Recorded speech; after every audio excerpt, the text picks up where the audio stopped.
Good afternoon. Welcome to this live broadcast of the National Assembly afternoon sitting.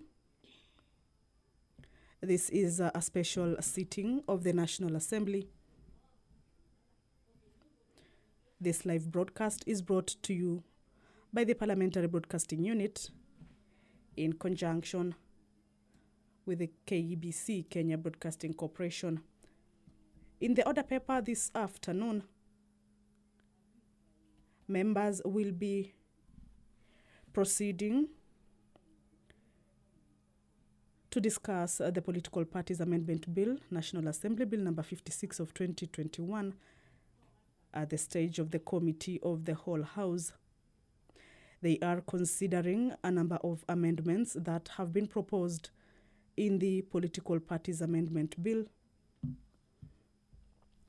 This is a bill that has been on the debate stage for quite a while, and this is the third round that the National Assembly is holding a special sitting at a time when the House is to be on recess. The House was to resume its normal business on the 25th of January this year, 2022, but because of the urgency of a number of bills and House business that are needed to be dispensed with in the shortest time possible, then members have been on and off of special sittings.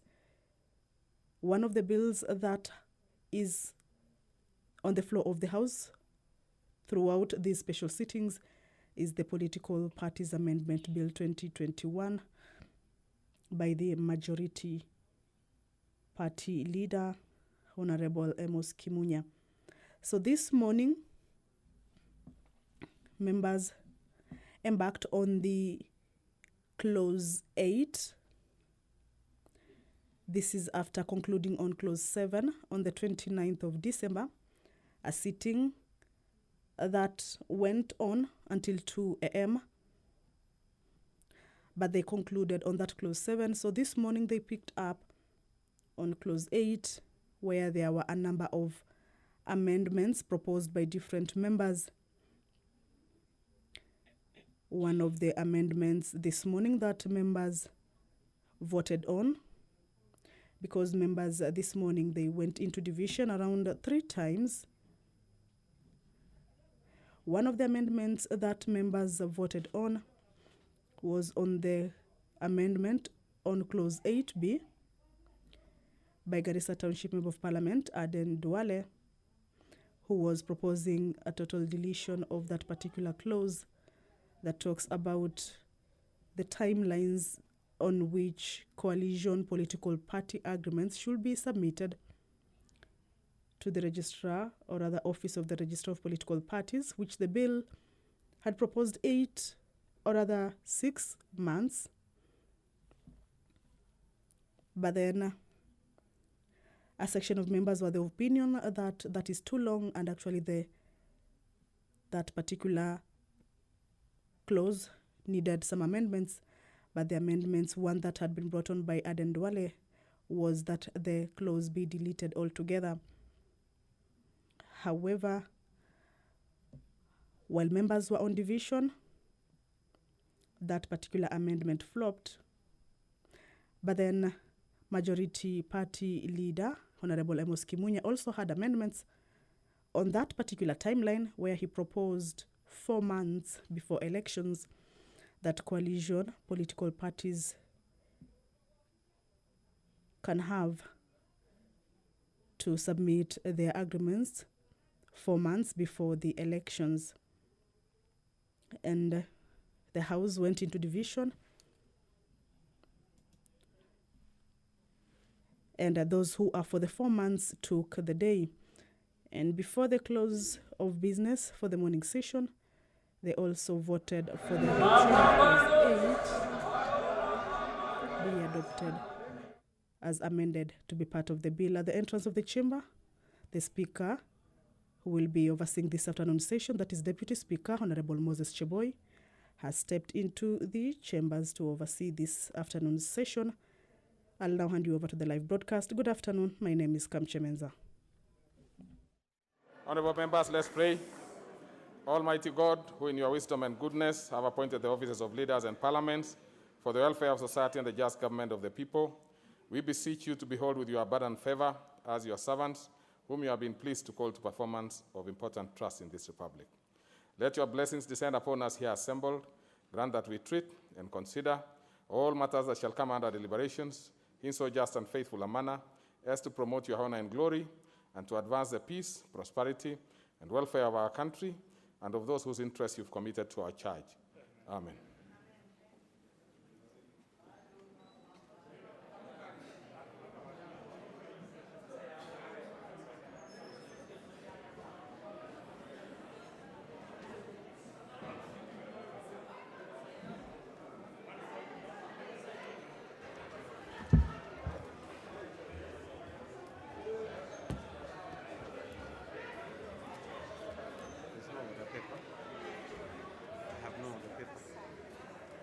On the face value, we obviously have more than the required number, so we will proceed with business.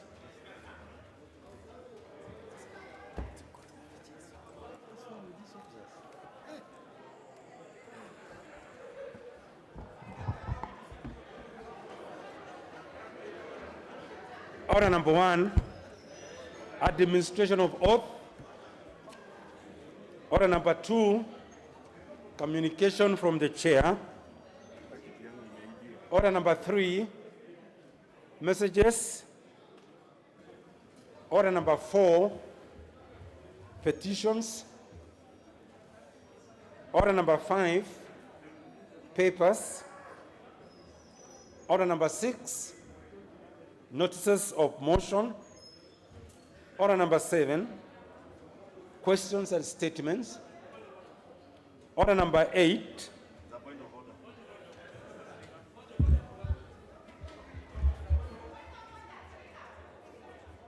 What is it, Honorable Member for Isiolo?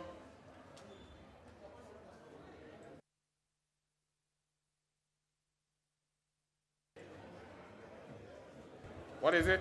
Mr. Speaker, I'm rising on a very, very important issue which concerns life.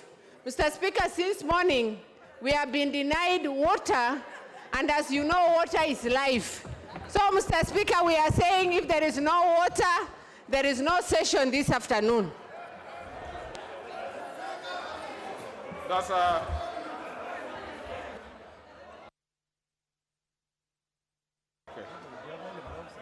Now,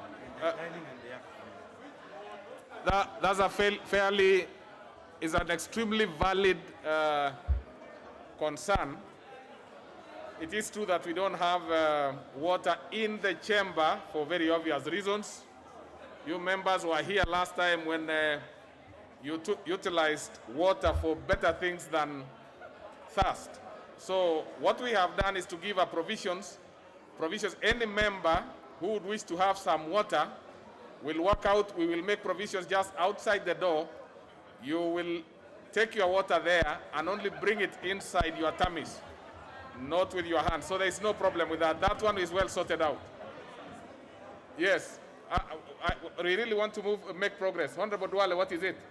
And then that probably will be the last one, and then we move the committee. Chair, I don't want to take a lot of time of the House, but Chair, there are certain sections at the back of the chamber where the electronic system is not working at the far end.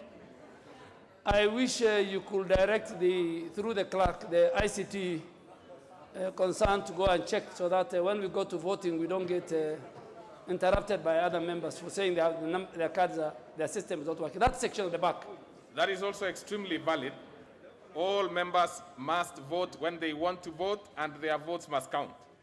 Now, I will instruct that those particular chairs that the honorable members are complaining about should be quickly checked by the ICT department to confirm that they are working.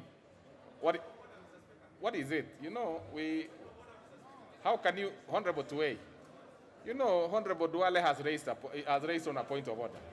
I am actually addressing it.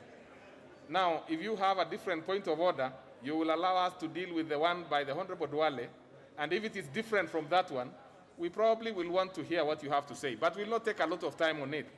The one of the Honorable Duale, I think is an extremely valid one. Members must be allowed to vote, and their vote must count, so the ICT department should check, and not necessarily that particular side of the House. Actually, we need to make it clear that every member who votes will have his vote counted. So from all directions and from all chairs that our members are using. Of course, honorable members, you will understand that we had initially reconfigured our system to cover a few members. But now we are bringing the entire membership to be able to vote, and therefore there could be issues that should be sorted quickly. So what is it, Honorable Tuwei?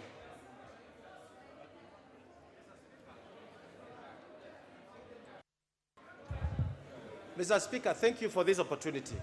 Now that we are aware that some of these gadgets here are not working, it's my request, Mr. Speaker, that we have the list of those who voted to be verified. More so, Mr. Speaker, I'm worried. Mr. Speaker, as you look from your chair, my colleagues here, my members' colleagues here are not putting on masks. We are exposed, Mr. Speaker. Okay, on the second one about masks, members are asked to be on their mask. It is extremely important. On the issue of the availability of the number of members who voted, that is clearly in our Hansard. We should not have a problem with that. I think it's a matter that can be resolved. But once you go to the committee, those ones will be readily available.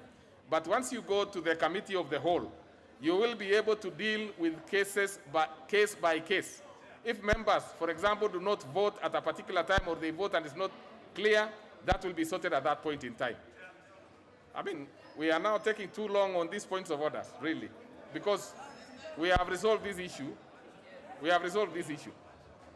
The last one by the Honorable Ishungwa, and that will be the last one. Thank you. That will be the last one.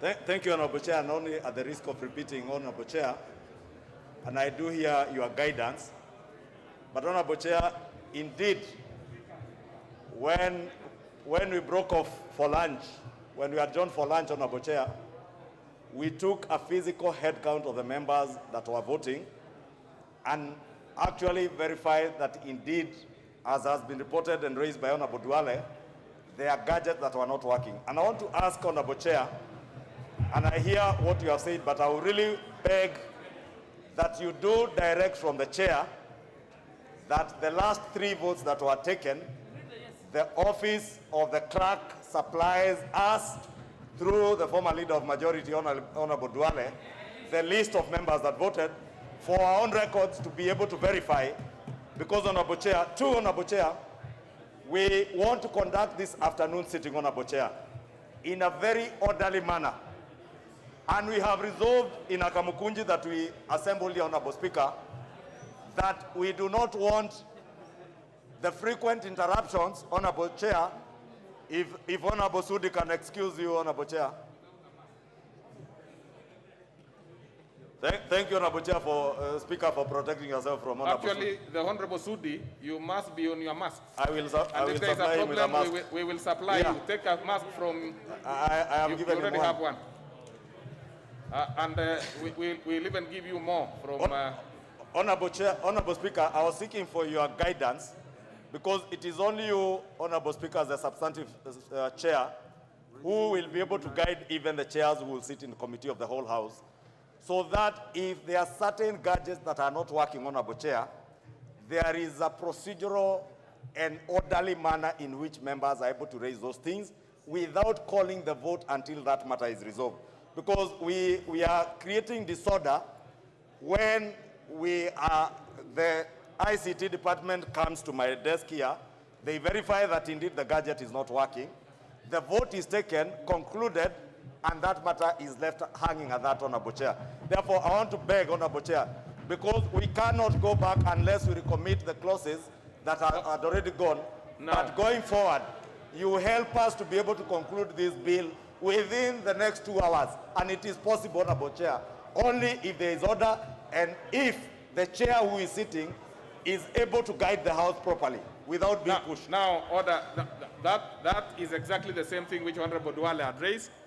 And if you notice, honorable members, the lady and gentleman in white are from the ICT department.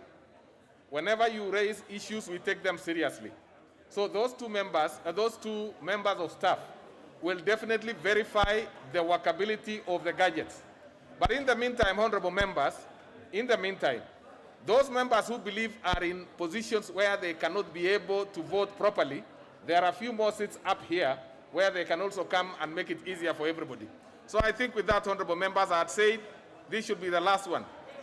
What is it, honorable members? Honorable member for Samburu, because I want us to make progress. And that, I'd say that would be the last one. The rest you can raise at the committee of the whole. So let's have the Honorable Eshomo. Honorable Eshomo. Asante sana Mr. Speaker kunipatia nafasi hii. Mr. Speaker, ningependa kuomba hivi Mr. Speaker. Mr. Speaker, kuna masheria inalinda hii nyumba. Ningeomba Mr. Speaker, tutumie hizo masheria ama mtumie mkiwa speaker, hizo masheria ndio tumalize hii debate. Mr. Speaker, ningependa pia kuuliza, hizi mashini ya pande ile na pande hii iko tofauti? Kwa sababu ni muhimu tuelewe, kwa sababu hii mashini ni moja Mr. Speaker. Na hakuna namna Mr. Speaker. Order members, order. Wacha nimalize Mr. Speaker. Wewe uko na nafasi ya kuendelea, lakini wajumbe lazima waelezwe kwamba hapa hatupigi makofi. Hapa tunatumia miguu na masikio. So, wewe utaendelea. Okay, Mr. Speaker, ningependa tu kusema kwa ukweli hii mashini ni moja. Kama hata sisi pande hii kulikuwa na question, card haichukui, card imechukua na inarekebishwa. Mr. Speaker, tuko hapa kupitisha masheria na kuangaliwa na Wakenya wote. Ningeomba tu Mr. Speaker, kama tupige kura kama watu wazima, kama watu wanajua tuko hapa kupiga kura Mr. Speaker, na tutumie sheria Mr. Speaker. Mr. Speaker, Mr. Speaker, Mr. Speaker, Mr. Speaker. Order members. Order Mr. members. Speaker. Honorable Eshomo, order. Mr. Speaker, tungekuwa muhimu tuheshimiane wote. Kila mtu aheshimu mwingine. Tupige hii kura, pande ile itashinda, pande ile itakuwa, na tuache kuongea zaidi Mr. Speaker. Please, mashini ni moja, tuendelee. Now, that is the reason why I said probably we need not to open for a lot of points of orders, because eventually we start debating before the committee of the whole house. I have made the ruling that we have confirmed the gadgets to be working. That's what I'm seeing from, and if there are any matters that shall arise, they will be dealt with at the committee stage on a case-by-case basis. You know, hardly does Honorable Cheptumo raise a point of order. And really, that should be the last one. Then we go to the committee. Mr. Speaker, sir. And it has to, from you, Honorable Cheptumo, Mr. Speaker, it has to be a point of order. There is a serious matter I would like to raise before the House. Mr. Speaker, the majority leader has a specific place designed for him to sit in this House. Mr. Speaker, Honorable Kimunya currently since vacated this place and is sitting elsewhere. Is it in order, Mr. Speaker, for him to be in that seat? Well, is that in order? Now, and will I be, Mr. Speaker, will I be in order to request that Honorable Duale sits in his place where he used to sit? Mr. Speaker, is he in order? Now, Honorable Cheptumo, if you want to consult the leader of majority, All you need to do is to come by here, bow a few times, and go and consult with him. Or go the other side. I'm really not bothered so much because the issue of the sitting place of the majority leader is fairly administrative. It's not in the standing order. So I do not see a place where he has violated in terms of our standing orders because it is his office that is recognized, but it's not his sitting place. And honorable members, that's why I'm saying I think we are delving into things that are not very useful. So, next order. Order number 8, Committee of the Whole House. Members.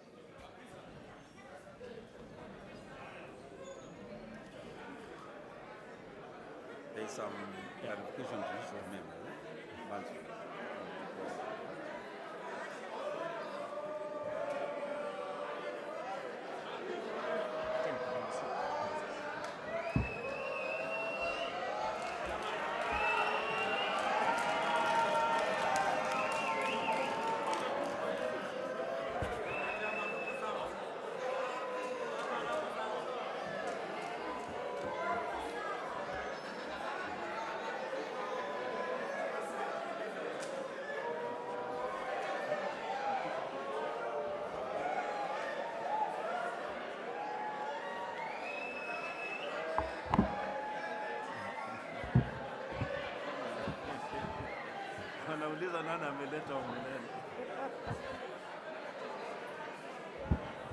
Honorable members,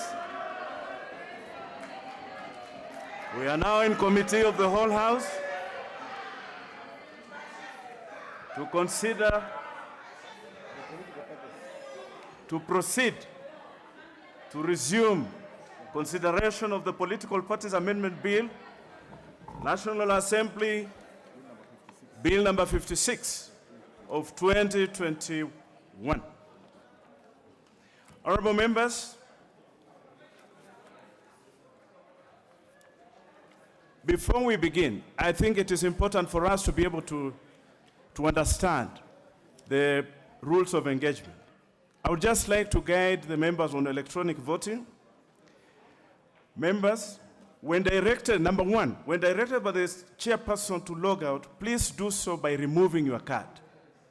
2, when prompted by the speaker or chairperson to please reinsert your card to log in, key in your PIN and press the mic button once. The 3 buttons will light up. If they do not, please press mic button one more time. 3, even though the manuals indicate that you have 60 seconds within which to log in, I have ordered that the login time and the voting time be increased to 90 seconds each. Therefore, please note that when prompted by the chairperson to log in, you need to do so within 90 seconds. If you are late or fail to log in, you will not be able to vote. Further, when the speaker announces vote now, please do so by pressing either yes, no, or abstain button only. You also do this within the further 90 seconds allocated for voting. I hope this is clear and we shall be able to make progress on this. Honorable members, let's proceed. Clause 9. I propose that clause 9 be part of the bill. There is a proposed amendment to this by the Honorable Raso Dido. The Honorable Raso Dido, member for Saku, you have the floor. Thank you very much, Honorable Speaker. Honorable Speaker, I beg to propose amendment as per the order paper. Honorable Speaker, Section 14(3) of the Political Parties Act 2011 was declared unconstitutional by the High Court through petition number 288 of 2014 for being contrary to Article 85 of the Constitution on the right of independent candidates to vie. Honorable Speaker, when we are crafting laws in this country, I think we must observe the word and the spirit of the Constitution.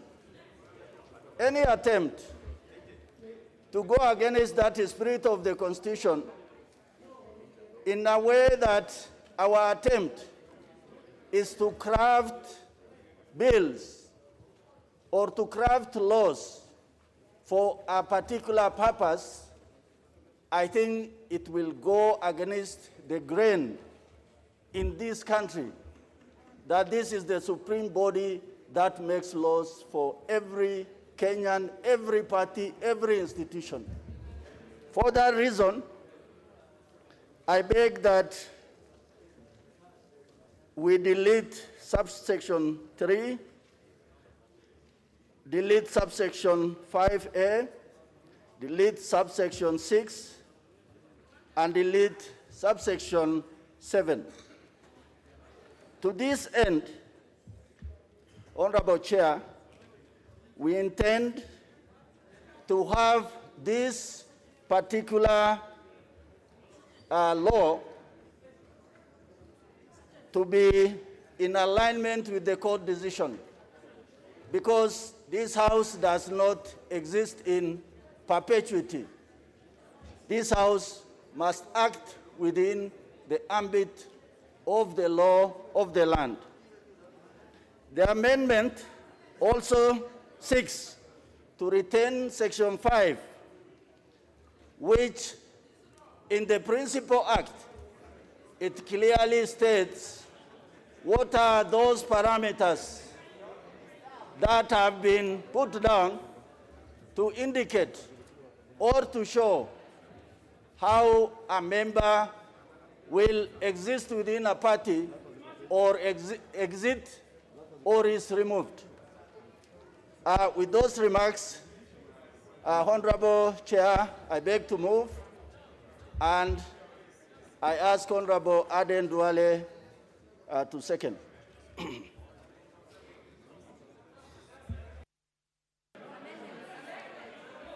Honorable members, I propose the question that Clause 9 be amended as proposed by the Honorable Dido Raso.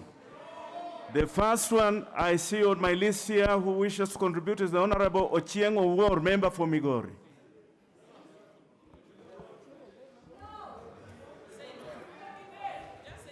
Mr. Speaker, we vote no. Oh, Mr. Chairman, we oppose that amendment. Thank you. The next one, I will allow the Honorable Koskeki Mutai, member for Chepa Lungu.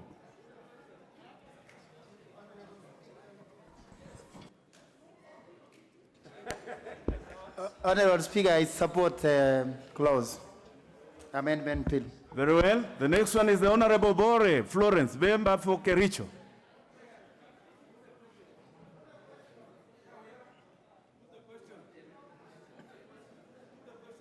Give her the mic. Give her the mic. She's right. 241. Chairman, I support. Very well. Honorable members, recalling the Speaker's substantive communication in the morning, we shall allow 2 or 3 members only to contribute, and those are more than 3. So I therefore now put the question that Clause 9 be amended as proposed by the Honorable Russell. Will as many of that opinion say aye? Will as many as of a contrary opinion say nay? The nays have it. You have the numbers. We shall proceed to division. I order that the bell be rung for the next 3 minutes. 3 minutes. 3 minutes. Honorable members, you will remember the directions that it is very important for you to vote, to maintain close contact with your voting point. So I do not expect to see members on the gangways. Let the bell be rung for 3 minutes.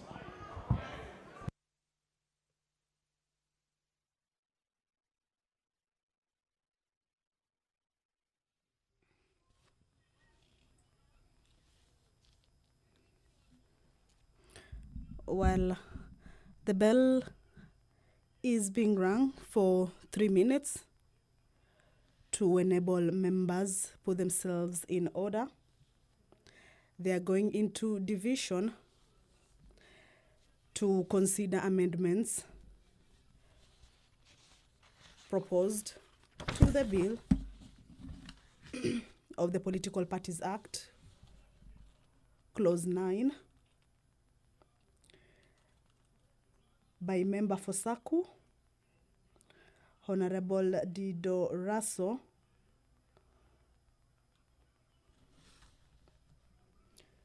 that the bill be amended by deleting Clause 9 and substitute it with new clauses on the amendment of Section 14 in the previous Political Parties Act. The amendments he is proposing is the deleting of subsection 3, subsection 5A, subsection 6, and by deleting subsection 7.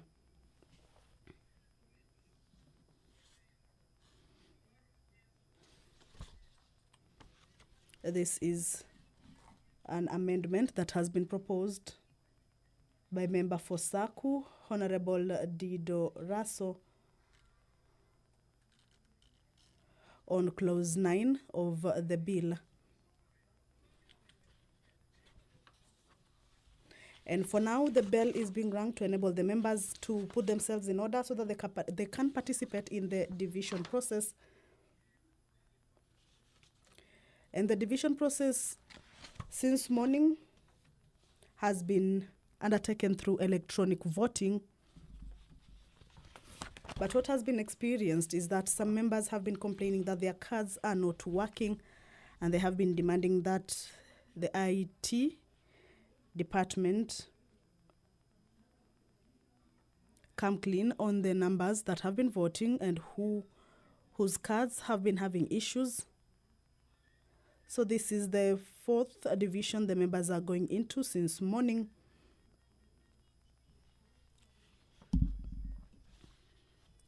To decide on whether these amendments that are being proposed by Saku Member of Parliament, Honorable Order, members. Are going to be accepted. The 3 minutes or are over. rejected. I direct that the bar be drawn and the door be closed for division.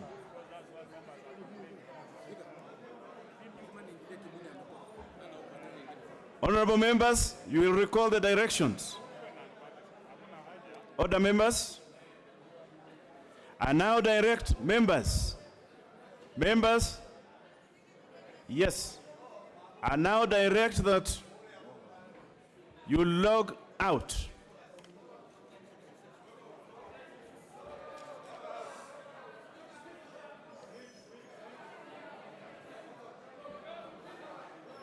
We allow them how many minutes? A minute.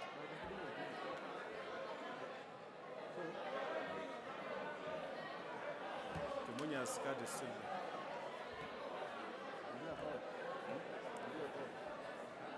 The Honorable Leader of Majority, withdraw your card.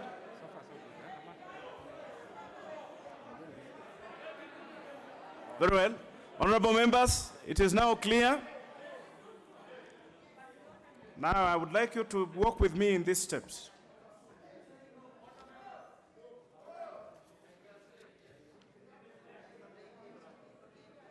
I now direct you to reinsert your card, to log in, key in your PIN, and press the mic button once.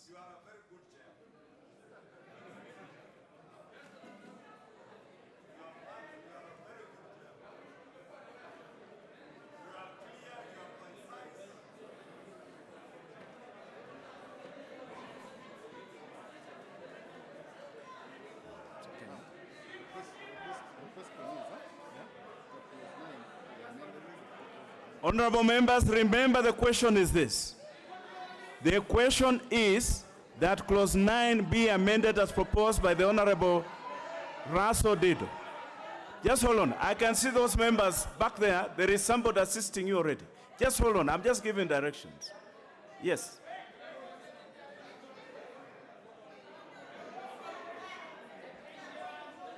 The Honorable Brighton, just retain your seat. You don't have a problem. Just retain your seat.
Is the member comfortable now?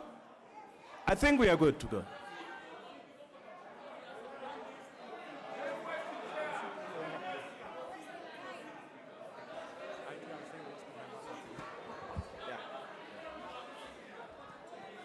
The Honorable Joyce, the member for Bomet, you have deliberately removed your card. So we move, yeah? Honorable members, the Honorable Joyce, member for Bomet, I warn you, you have deliberately removed your card, and I will not allow this kind of games. So we shall proceed. Honorable members.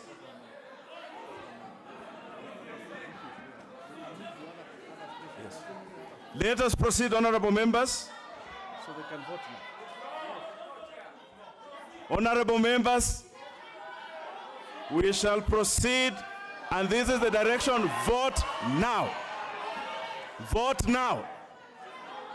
Vote now.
Honorable members, order.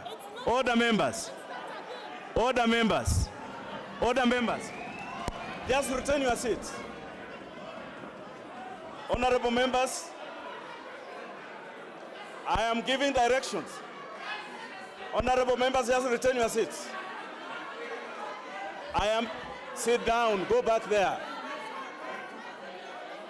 Go back, the member for Narok West.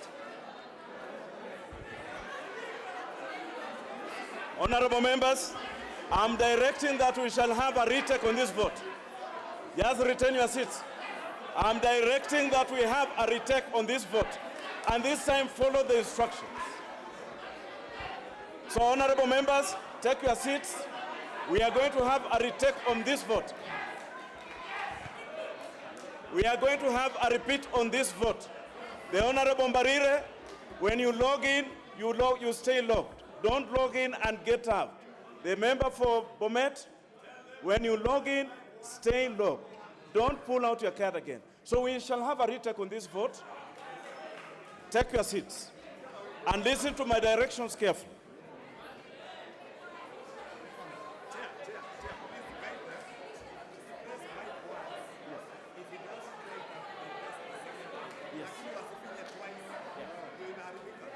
Honorable members, just listen to these directions carefully. Listen to these directions carefully.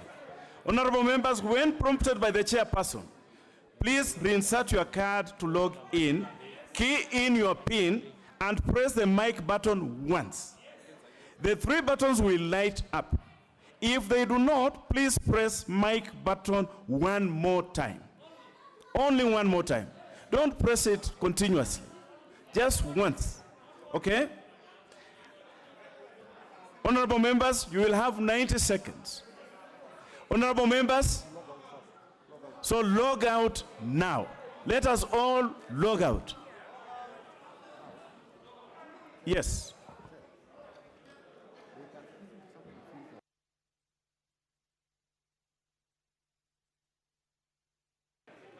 And honorable members, if you have discerned that the slot that you are trying to log in through is not working, then we should be able to move to another one. There are still empty seats in the House so that we can make progress. But let us log out. Members, now moving on. The Honorable Tiende, the Honorable Wanjala, the Honorable Tomitom, the Honorable Nangabo, the Honorable Kipkosgeto Nui, member for Crusade South. Please log out.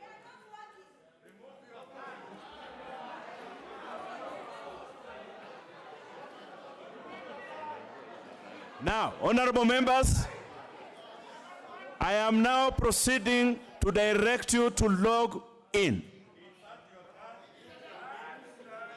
And press your mic button once.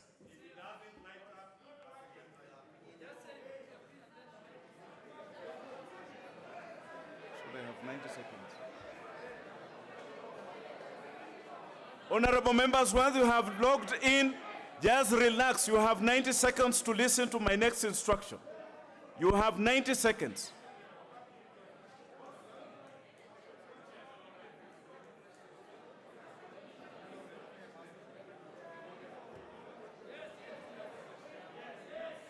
Are we ready?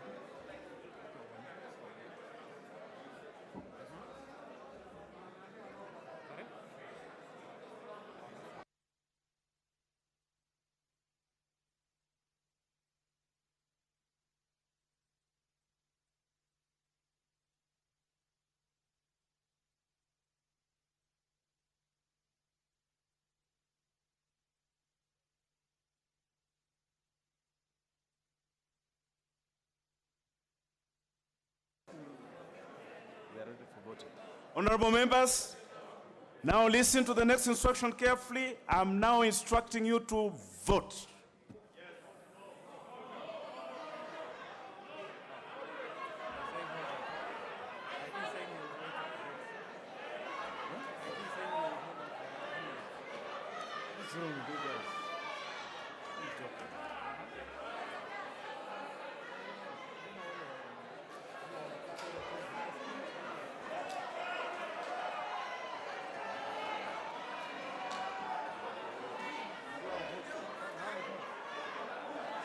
Honorable members, remember you have 90 seconds to vote.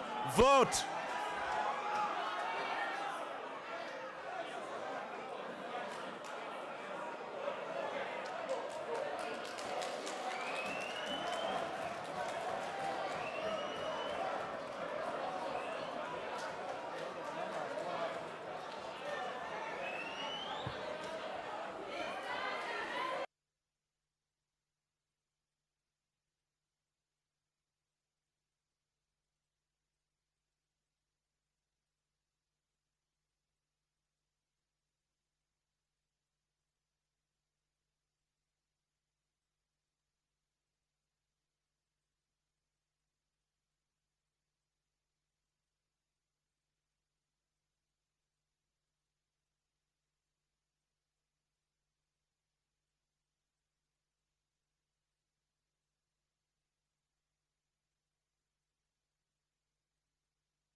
Honorable members, just retain your seats. Honorable members, it has come to my attention that more than 20 panels have not worked. The IT people, you better get your act together.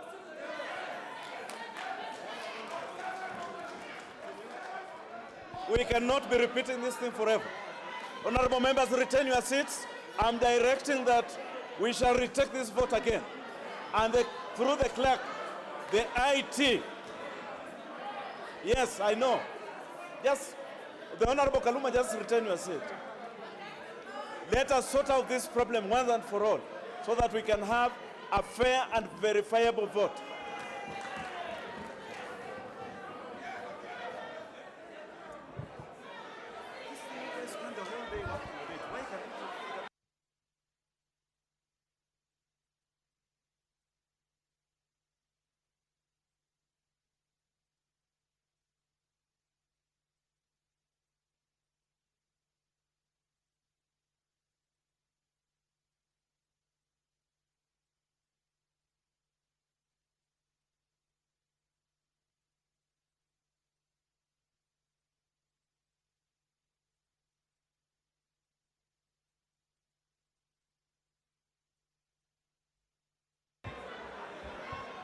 Honorable members, order.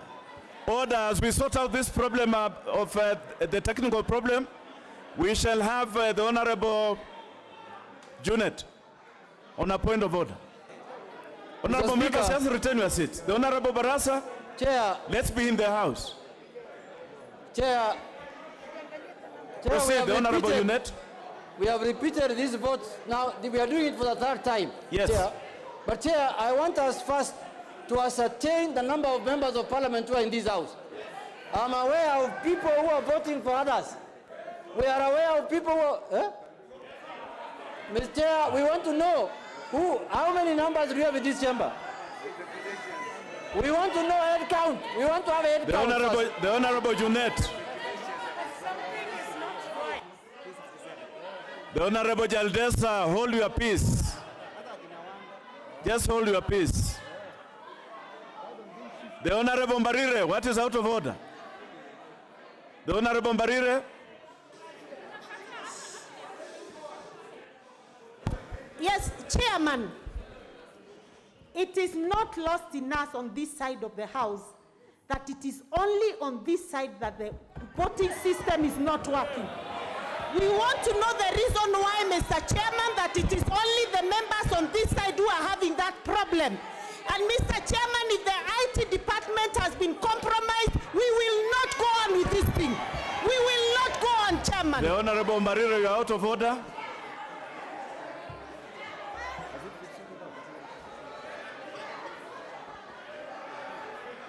I need that.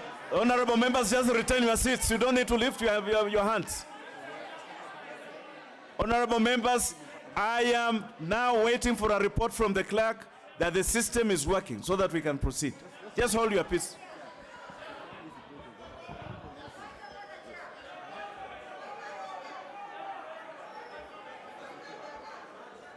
We are ready. Where's Njoroge?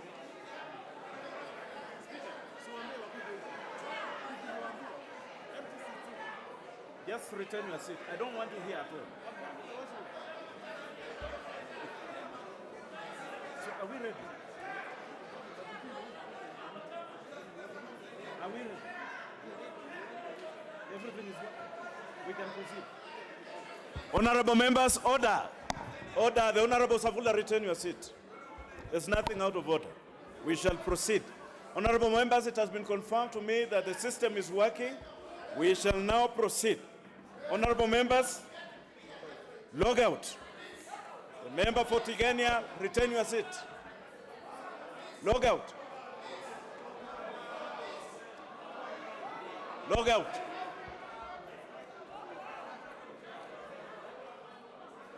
Honorable members, have you logged out? Yes.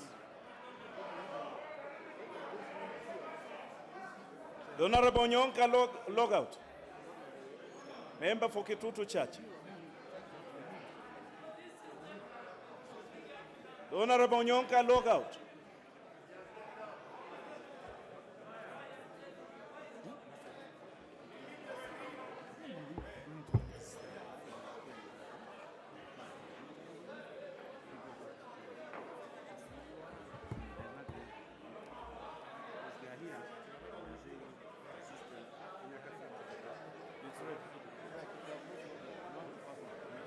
The Honorable Onyonka log out.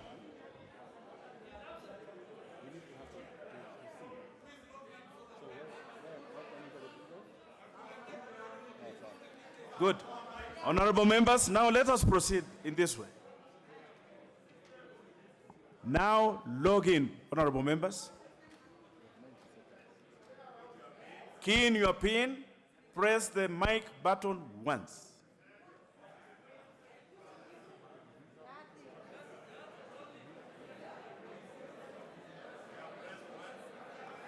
Honorable members, you have 90 seconds. Don't do anything else. You have 90 seconds.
Honorable members, vote now.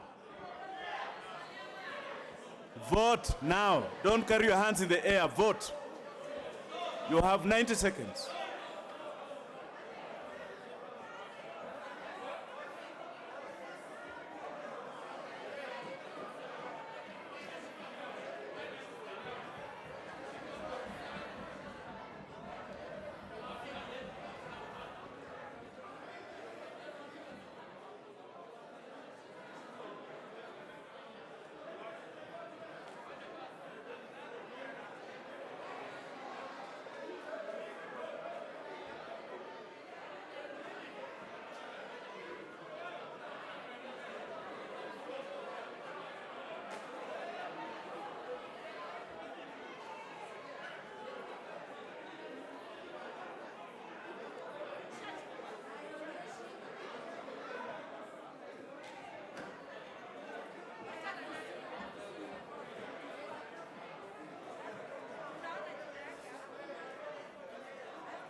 Honorable members, order. Order, members. The ayes have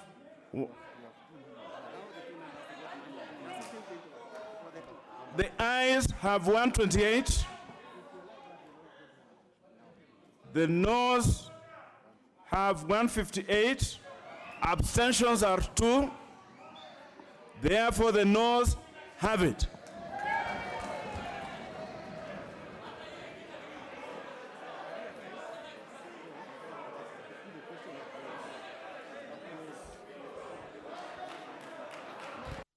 Honorable members, we shall proceed.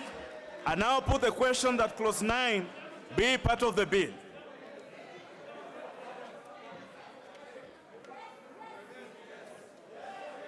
Will as many of that opinion say aye? Aye. Will as many of a contrary opinion say nay? Nay. The ayes have it. You have the numbers, we shall move to division. I direct that the bell be rung for 2 minutes. You need to, there are 2 gadgets that didn't work, only 2. That didn't work.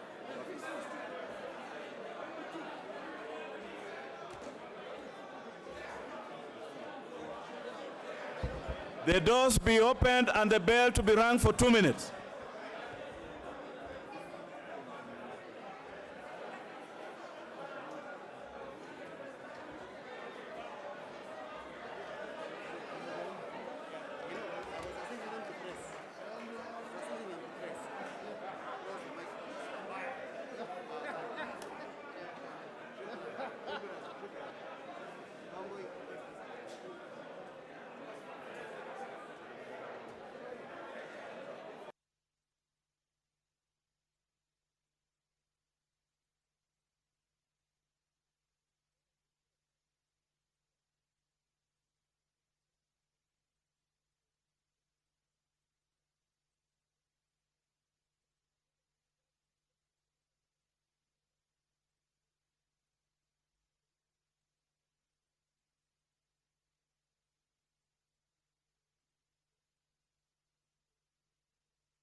Honorable members, order. Honorable members, order. The 2 minutes are over, members. I direct that the doors be closed and the bar be drawn for division vote. Honorable members, Sergeant at Arms, close the door and draw the bar. Members, retain your seats so that we can go to division.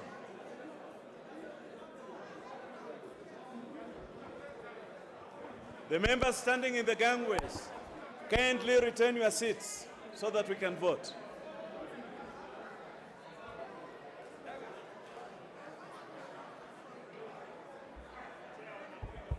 Honorable members, are you in your positions?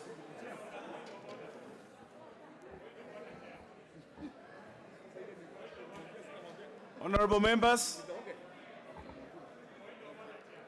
the Honorable Pukose, what is out of order? Thank you, Chair. The Honorable Junet had raised a very important point that we do a head count. Honorable Chair, I request that you order the clerk to ascertain the number of members who are in this house and they are voting, so that at the end of the day, the numbers of the head counts should tally with the figures that we are doing. Honorable Chair, that is just for transparency and accountability.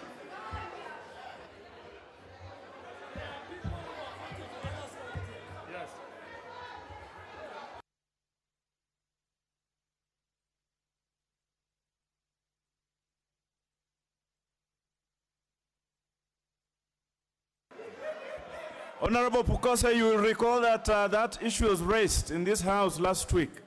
And I directed that the only time there's a head count is when there is a definite vote on the Constitution or such other vote that is required. At this time, I do not see the requirement for that because members have keyed in.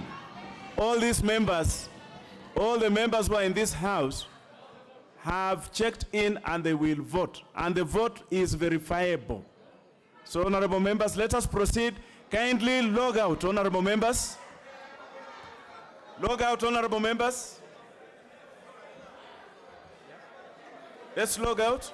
And honorable members, if you certify that your slot is not working, kindly move to another one.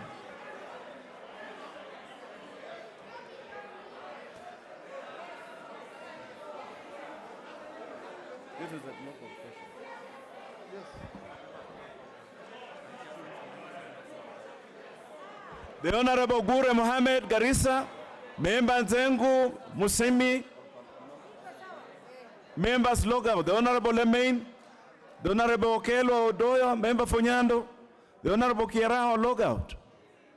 The Honorable Limo Joseph, member for Kipkelio, Liza Chepkorir, member for Nakuru, log out.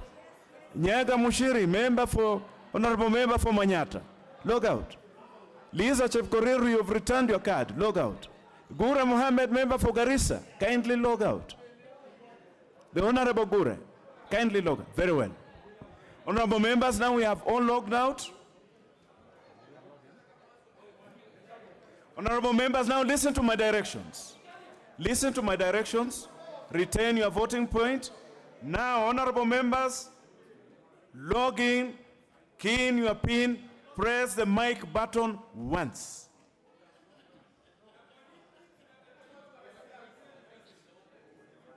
You have 90 seconds to do this.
Honorable members, vote now.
They don't understand it.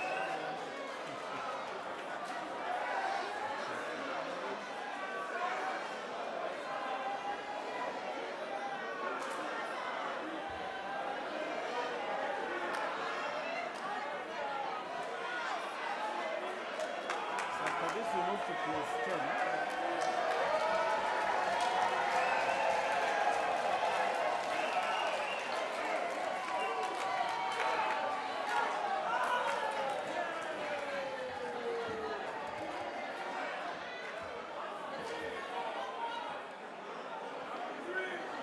Honorable members, order. Honorable members, the result is that the ayes 154, the noes 132. The ayes have it.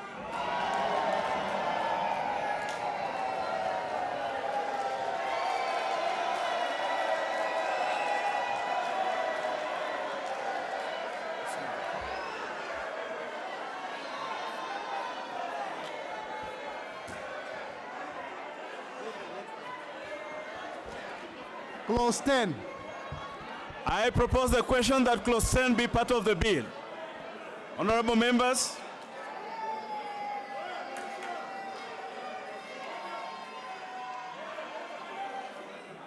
order members. I direct that the bar be drawn and the doors be open. Honorable members, there is a proposal by the Honorable Barasa Didmas to delete clause 10. If the proposal by the Honorable Barasa, there are also other amendments, proposed amendments by the Honorable Dido Raso and the Honorable Aden Duale and the Honorable Kimani Ichung'wah. Honorable members, if the proposal by the Honorable Didmas Barasa passes, then the other proposed amendments will fall, by the way. So we shall have the proposed amendment by the Honorable Barasa proceeding. The Honorable Barasa, you have the mic. Proceed.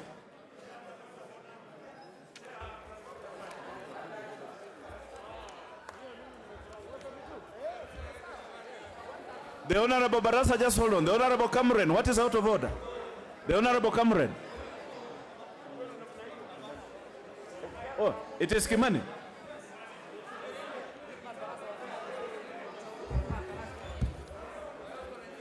Who has a point of order? Is it the Honorable Kimani or the Honorable Ichung'wah? Proceed with the point of order. Thank you, Honorable Chair. It's only that I shouted and you gave to Honorable Cameron. Maybe you heard the voice coming from me. Honorable Chair, first let me take this opportunity to thank you, Chair, for the very good guidance that you are affording to us as we vote. And indeed, Honorable Chair, as I mentioned, if we are that orderly and there is proper guidance like that, we can listen to each other, we can persuade each other and legislate without politics. Honorable Chair, you have guided, if the Honorable Didmas Barasa's amendment passes, that proposal by, proposed amendment by Honorable Duale and myself will fall. Honorable Chair, I am seeking your guidance because in view of the ruling this morning by the substantive Speaker, Honorable J.B. Muturi, and in view of what happened last week, we want your guidance in case that by the Honorable Didmas Barasa falls. At what point does the Honorable Duale and the Honorable Kimani Ichung'wah move their amendments so that we do not go to the global question, Honorable Chair, because that is what happened. The global question was put, and after the global question was put, the Speaker ruled this morning that beyond that global question, no further amendment can be moved on that clause. Therefore, Honorable Chair, I seek your guidance so that we are properly guided if in case that by the Honorable Didmas Barasa falls. Do I move at that time before the global question, or do we wait for you to move the global question? The Honorable Kimani Ichung'wah. The Honorable Kimani Ichung'wah, this is the procedure. The Honorable Barasa's proposal is to delete. If his proposal is carried, then there will be nothing that you will be able to amend. Now, if his proposed amendment to delete fails, that means the provision as provided for in the bill will be available for you to amend. So immediately it fails, then you will have the opportunity to move your proposals to amend. So that is, I will give you that opportunity from this point. Don't worry. So can we have the Honorable Barasa proceed, honorable members? Proceed, the Honorable Barasa, please. Thank you, Honorable Chair, for giving me this opportunity. I seek to delete clause 10. This clause, Honorable Chair, that says that if a member promotes the ideology of a different political party, then that person is seen to have resigned from that political party. Honorable Chair, we need to be very careful because this clause runs the danger of being misused. I say so because, Honorable Chair, we have pre- and post-coalition agreements. Like today, this party called UDA has a coalition agreement with the Jubilee. So when members of this party promote the ideals of UDA, they are within the confines of the coalition. They are simply supporting a party that is within the coalition of the political party, Honorable Chair. So we should not give an opportunity for anybody to misuse this clause and begin to chase members from their party, Honorable Speaker. Honorable Chair, if we want to build democracy in this country, we must strengthen political parties, and we must also strengthen the freedom of association, that people can join parties of their choice. So I seek to delete this section that is a bit punitive, that will give room for misuse. And I want to ask members from this other side of the House to support this amendment, because we are making these laws for posterity, not for any particular individual, because tomorrow you will be in a coalition. You will be championing the interest of a sister party within a coalition. And that party, if the chair or the party leader of that party is a dictator, you will be thrown out. So, Honorable Chair, with these very few remarks, I move. Honorable members, I propose the question that clause 10 be deleted as proposed by the Honorable Didmas. I'll give the first opportunity to the Honorable Wandai. Mr. Chair, that proposed amendment must be defeated. Once you choose to belong to a political party, you must make that choice on the basis of shared ideology, of subscribing to the ideology of that party. And if you have got no ideology to speak about, then you don't bring your inadequacies to this House legislate. Mr. Chair, by merely belonging to a coalition, that does not negate your membership to a political party. And therefore, the primary party you belong to must be a party whose philosophy, whose ideals you fully subscribe to. I reject. The Honorable Nakule Udoe, member for Turkana North.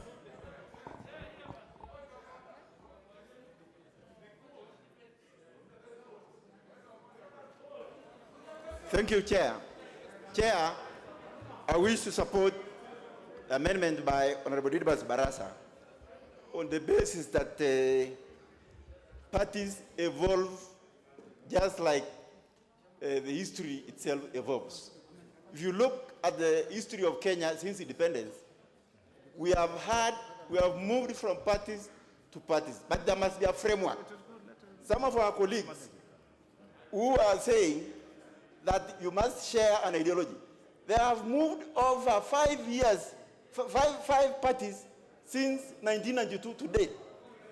So the best thing to do is to differentiate legislators from cows. Cows do not follow instructions, but leaders and legislators evolve over time and they make changes.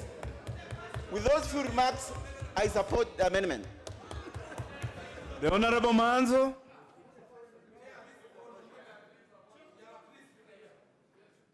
Chair, thank you, Chair. Chair, first of all, this is in the Constitution, and secondly, is already in the existing law of the political parties, so you cannot delete it absolutely. What we are trying to do now is to improve it and make it better so that parties can have discipline. I thank you, Chair. I say that we cannot support that position. I oppose. Honorable members, allow me to now put the question that clause 10 be deleted as proposed by the Honorable Barasa. Will as many as of that opinion say aye? Aye. Will as many as of a contrary opinion say nay? The nays have it. You have the numbers, we shall move to division. I direct that the quorum bell be rung for 2 minutes.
Honorable members, order.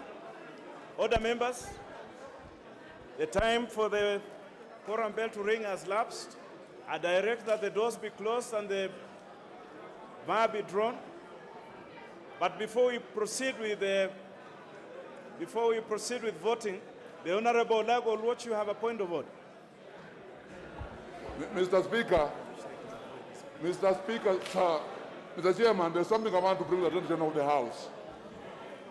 Chairman, you have just ruled a few minutes ago that any member who wishes to drink water will go outside the door and drink the water there. Honorable Chungu has come in with several bottles of water. We just menacingly looked at Honorable the Chief Unit. I've seen Honorable Gekaria with another bottle of water. The member for Nairobi somewhere, another bottle of water. Mr. Speaker, this is going to put a challenge and a security risk. Can the Sergeant at Arms be more serious? Honorable members, Sergeant at Arms, currently, honorable members, you know what happened in this House. I wish we were all just a little more, and we would all enjoy this water. But we know what can happen. This is fairly emotive. The Speaker had ruled that you take the water from outside, from the points outside. I think that direction still stands. If you need water when the door is opened, you can go and take a bottle of water. For our safety, all of us. Honorable members, we are doing this because I just want to inform you. Last week, when there was exchange of water bottles across the floor, one of the members here was hit so hard. He actually almost had to be carried to hospital. The Honorable Amunyinyi, I'm really sorry if you are in the House. Honorable Amunyinyi was injured by a bottle of water. And it is terrible. Honorable members, these things happen. So let us follow the Speaker's directions. And now I direct honorable members that you withdraw your cards.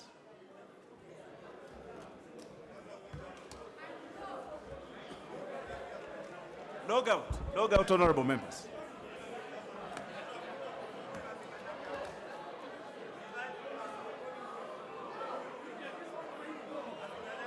Yours is, yeah. Then yours.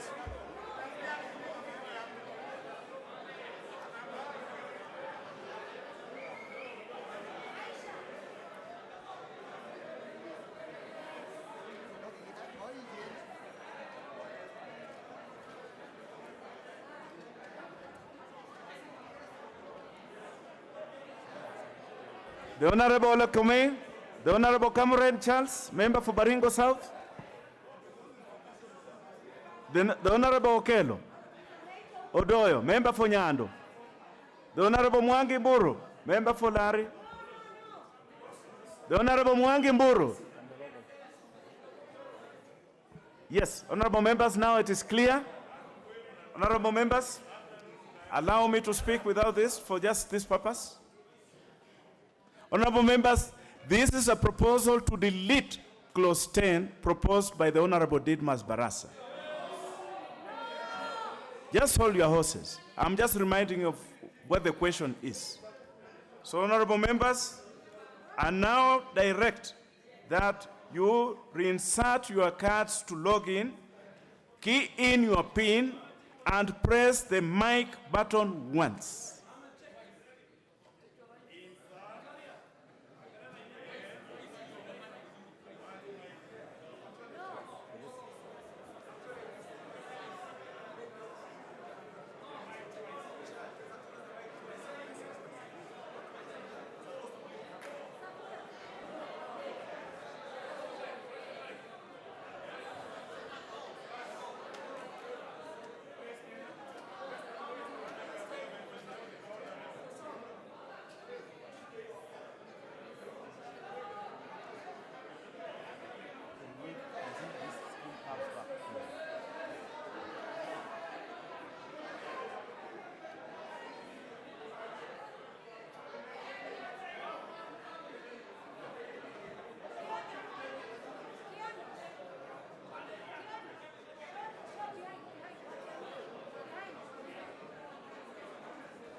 Enda piga kura.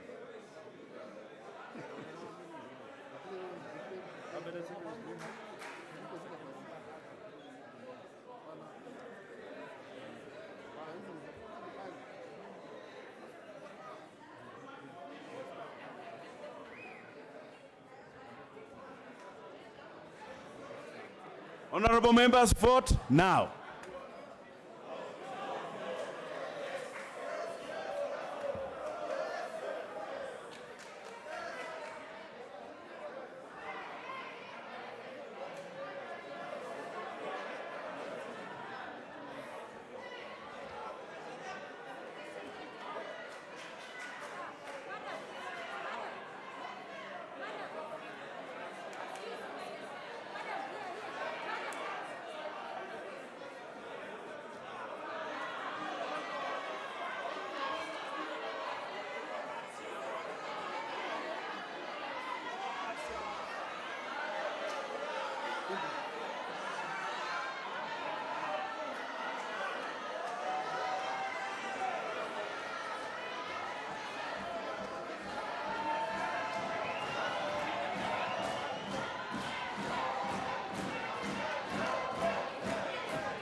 Order, members.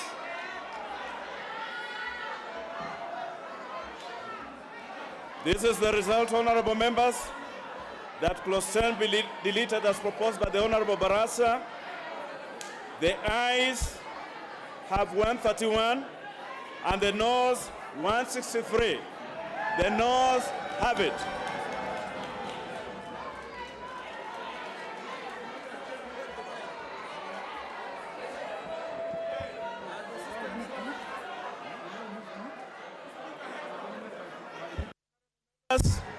Honorable members, you will recall that I directed that if the proposal by the Honorable Barasa is not carried, then the rest of the amendments to this will be debated. We shall now have the proposal by the Honorable Dido Raso. The Honorable Dido Raso, proceed to prosecute your proposed amendment. Thank you. I direct very much, that Honorable Chair. the doors be opened and the bar be drawn. The Honorable Dido Raso, proceed. Thank you, Honorable Chair. Honorable Chair, I beg to move my proposal. Order members, order members, order members. Allow the Honorable Dido Raso to make his proposals. Proceed, the Honorable Dido Raso, member for Saku. Thank you, Honorable Chair. Honorable Chair, I think we are making a law, and it is necessary that we are heard in silence, and we need your protection. Honorable Chair, I beg to move a proposal as per the order paper, in that, Honorable Chair, as per the Principal Act, and this is also very much in line with what Honorable Barasa had proposed, freedom of association, and parties should not curtail freedom of individuals to join any party of their choice in a democracy. Honorable Speaker, today we are witnessing a voting machine where, instead of seriously debating and looking at issues. Honorable members, if you could lower your tone so that you could hear this important discussion that the Honorable member for Saku is making, it would be nice. Allow the member for Saku to be able to be heard in this house. Thank you, Honorable Chair. Honorable Chair, in the Principal Act, what we intend to challenge through this amended bill is Section 14, which is resignation from political parties. Honorable Chair, in the previous section, that was Clause 9.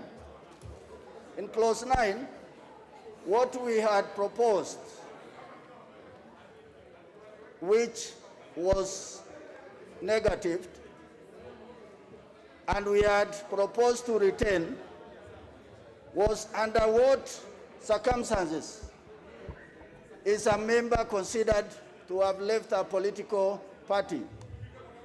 In this, it clearly says in the Principal Act, a person who, while being a member of a political party, forms another political party, joins in the formation of another political party, joins another political party, and in any way or manner publicly advocates for the formation of another political party or promotes the ideology, interest, or policies of another political party. Honorable Speaker, this particular section, we retained it under Article 14. And in this particular case, as per the proposal in the bill by the leader of majority, we have said this becomes a consequential clause as far as we are concerned, and that is why I am proposing this particular section to be deleted. Thank you, Honorable Chair. I propose the question. that clause 10 be amended as proposed by the Honorable Member for Saku, the Honorable did. The first opportunity I will give to the Honorable Abdul Salam. Mr. Speaker, I rise to oppose this proposal. The idea of having political parties is to instill discipline in that political party. Secondly, is to ensure that party ideologies is respected. This is happening globally. Mahatma Gandhi identified 6 big sins that one can commit in his book. And one of the sins includes politics without principle. In the event we become nomads, moving from one place to another, then we have no ideologies to subscribe to. And in the event you have no ideologies to subscribe to, then you have no reasons to serve anybody in this country. Mr. Speaker, I think we must strengthen political parties by ensuring that ideologies within that political party is respected. That notwithstanding, you cannot subscribe to ideologies in different political parties. Once you form another political party, then you cease to be a member to the political party that you have been serving. Mr. Speaker, I oppose strongly. Very well. The Honorable Taya Marania, member for Kajiado. The Honorable Taya.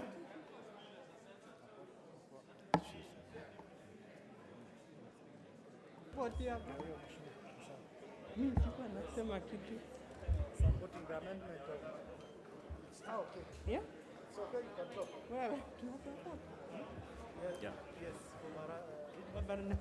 I'm supporting.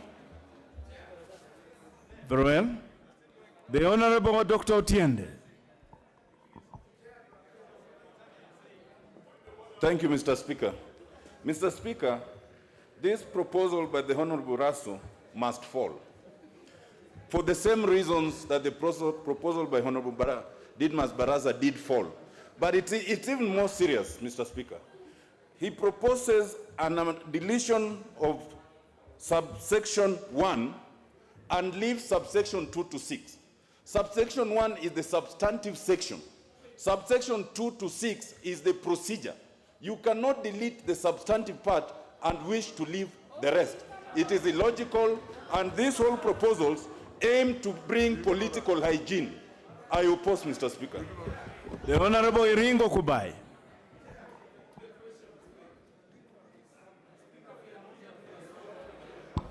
Thank you, Chair. I stand to support the proposal. Honorable members, I now put the question that clause 10 be amended as proposed by the Honorable Rasso, member for Saku. Will as many of that opinion say aye?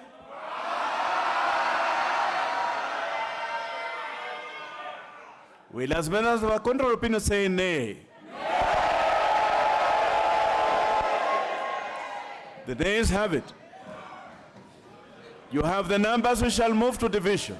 I direct that the doors be closed and the bar be drawn. The division bell be rung for 2 minutes. The door remains open as the division bell is ringing.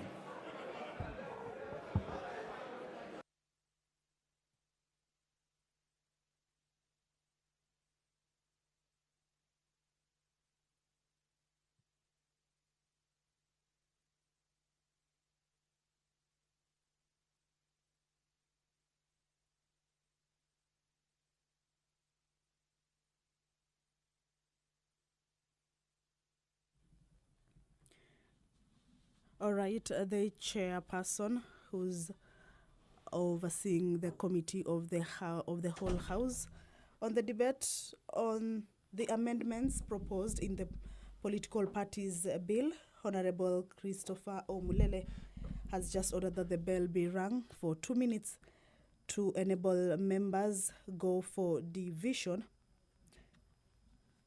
Just like the other division processes that they've done, this one, they will also be voting electronically. But they are voting on the amendments proposed by Saku Member of Parliament, Honorable Dido Rasso, on the amendments to Clause 10. that the clause 10 of the bill be amended in the proposed new section 14A by deleting subsection A, by deleting subsection 1, I beg your pardon.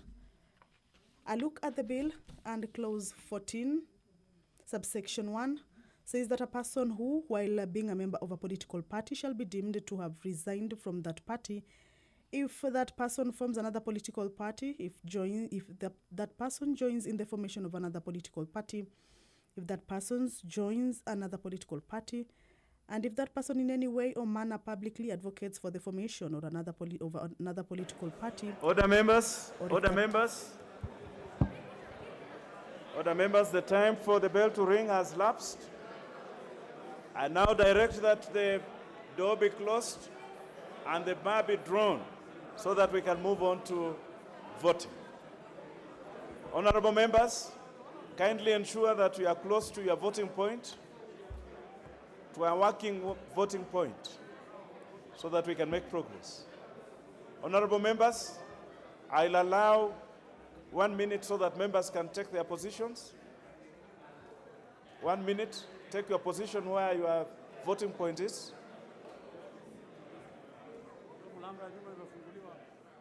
The Honorable Gikaria, I'm sure you want to vote. Yes. Honorable members, you may withdraw your cards now.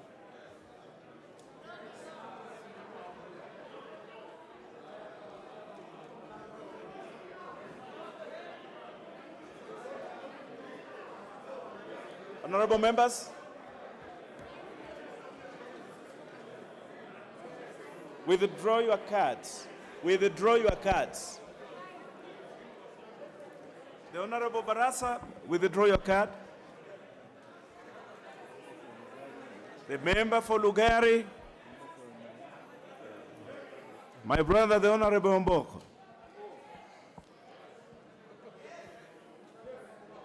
The Honorable Mishra. The Honorable George Masharia, member Fondia. The Honorable Adagala. The Honorable Amunyinyi, kindly withdraw your card. The Honorable George Masharia, member Fondia. The Honorable GK. I don't see you. The Honorable GK. The Honorable Majimbo Kalasinga, withdraw your card, please. The Honorable GK. Anybody sitting next to Honorable GK?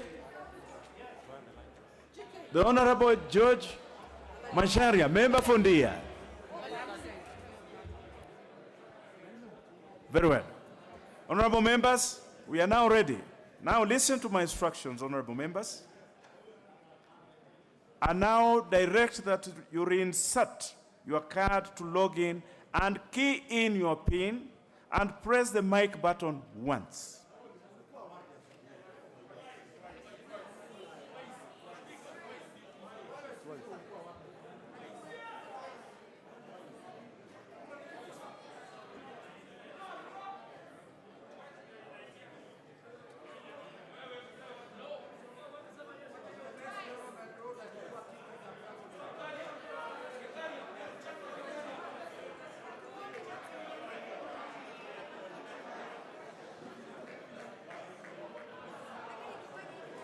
Still have time.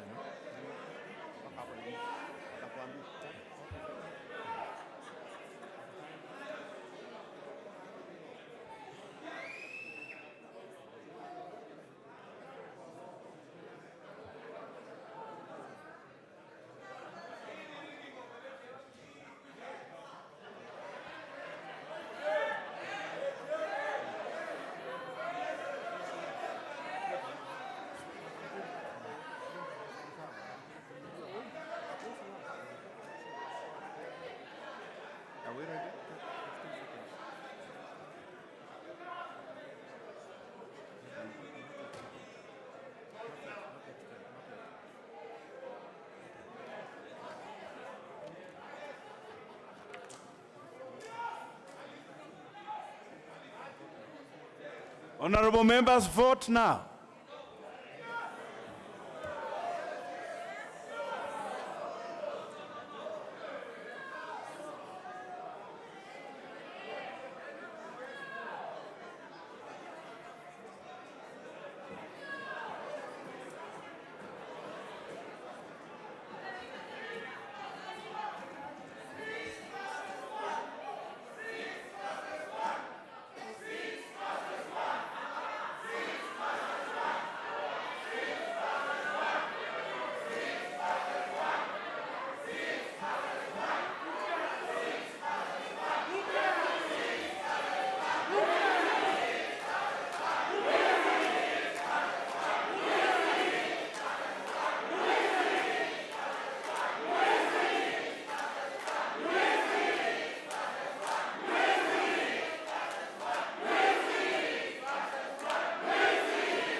Order, members. Order, members. On a division that clause 10 be amended as proposed by the Honorable Russell, the ayes are 130, the noes 163. The noes have it.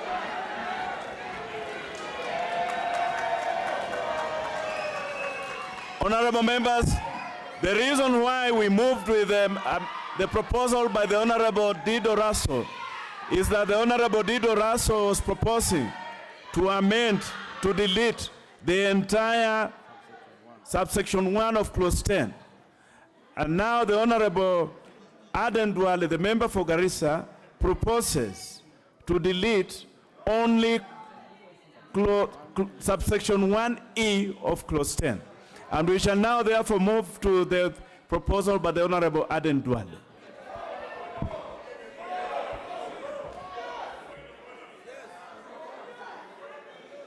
Honorable Chair, I beg to move that clause 10 of the bill be amended in the proposed new section 14A1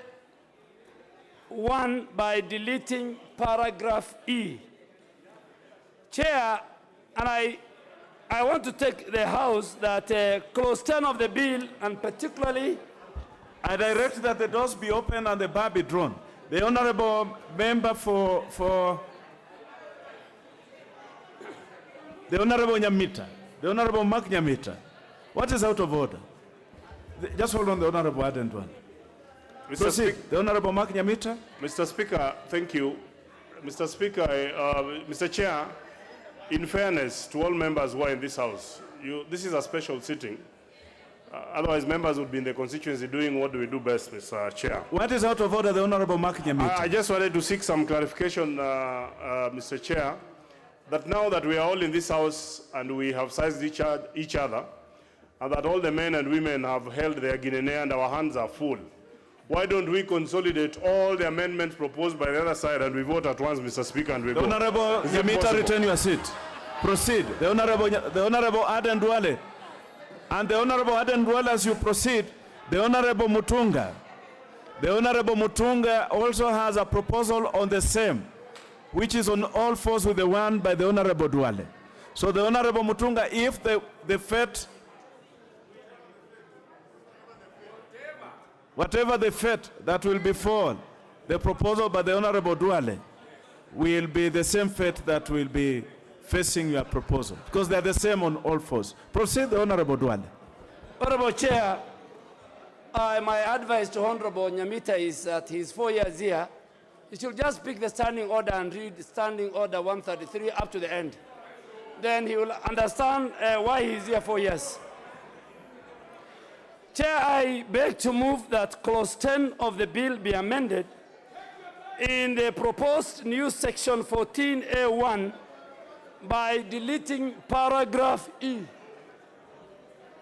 Chair, clause 10 of the bill in that proposed amendment I'm deleting provide that a person, while being a member of a political party, shall be deemed to have resigned from that party if the person promotes the ideology, interests, and policies of another political party. Chair, this provision, and it will go to court, this provision is unconstitutional because it contradicts Article 38 of the Constitution. And what does Article 38 of the Constitution says? That is the article that gives and provides every citizen, including members of parliament, the right to campaign for a political party or cause, or free to make political choices. Mr. Speaker, this particular article outlaws the political rights of an individual, and the most cherished chapter in our Constitution, Mr. Speaker, it is the Bill of Rights. The Bill of Rights, and that is why, for it even to be amended, you must seek the concurrence of the people of Kenya through a referendum.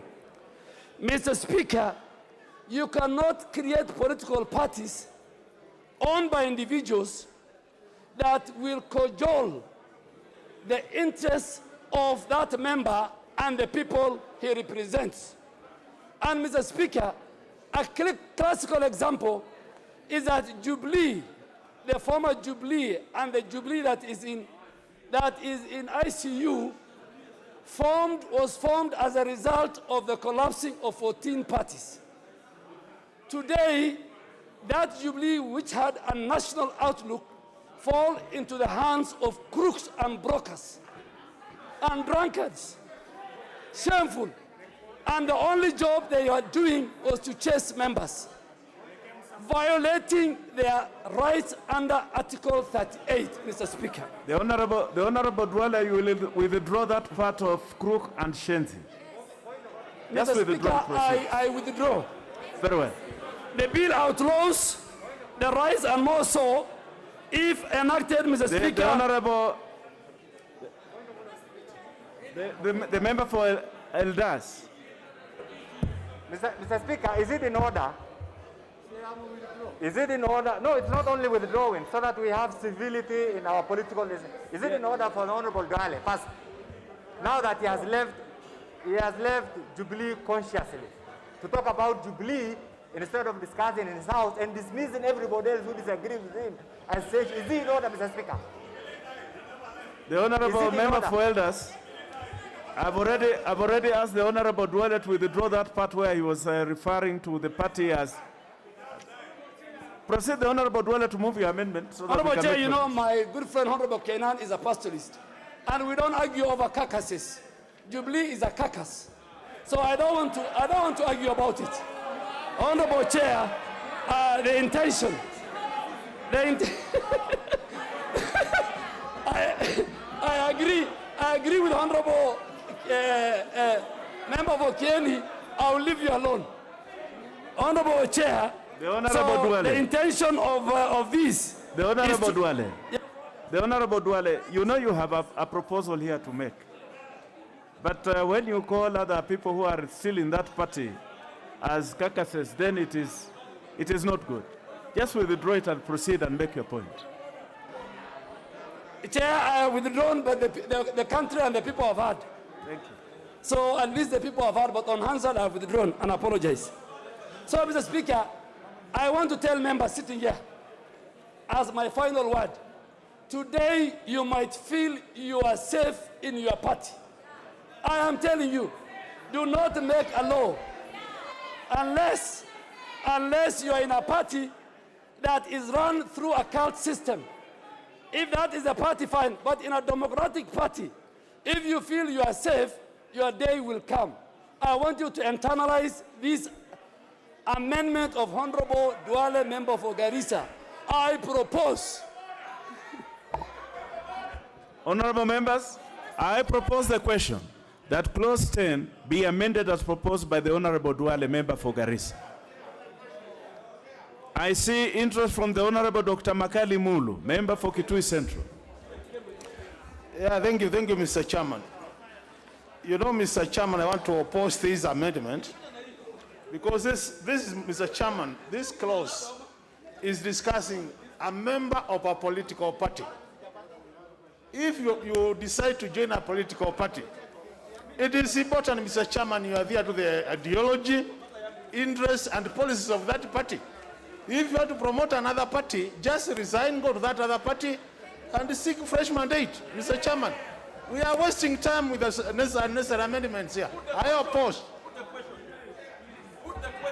The Honorable Ntwiga Munene, member for Chuka Igamba Ng'ombe. The Honorable Munene. Give the Honorable Munene the mic.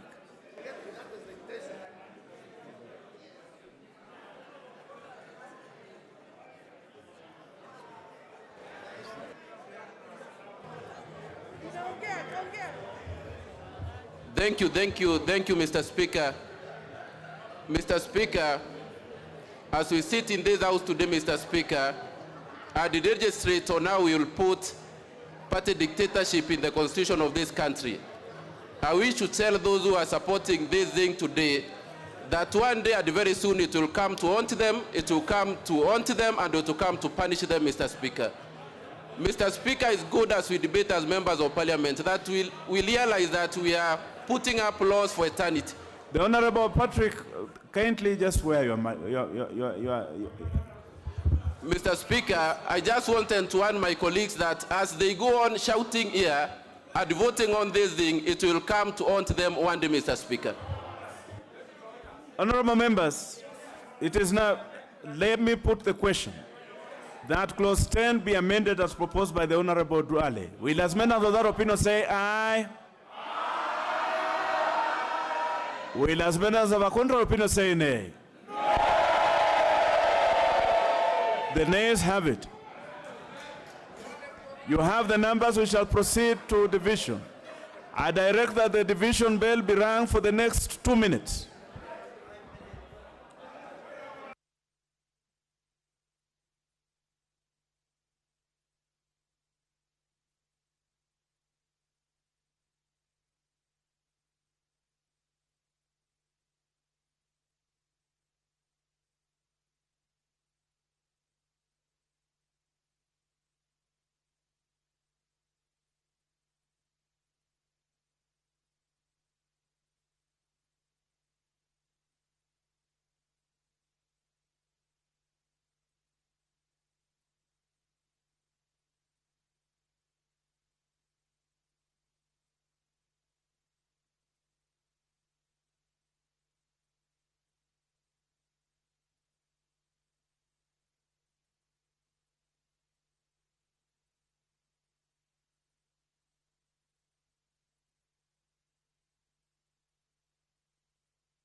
Order, members, order. Order, members. The time for the division bell to ring has lapsed. Members, return to your positions. Honorable members, I'm allowing members 1 minute to reach their positions of voting. 1 minute. I direct that the doors be closed and the bar be drawn. Members, you have 1 minute to reach your positions of voting.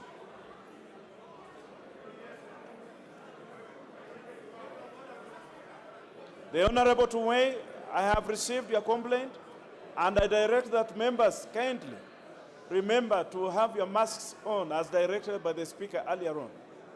The Honorable Tuwei is complaining that the members in his vicinity are not keeping on their masks.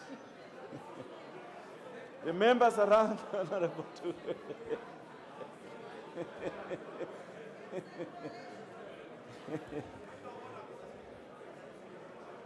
Honorable members,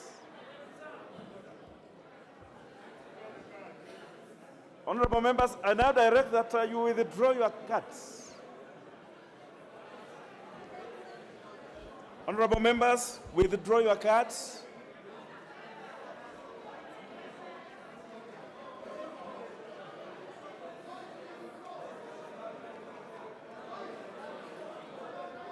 Honorable members, withdraw your cards.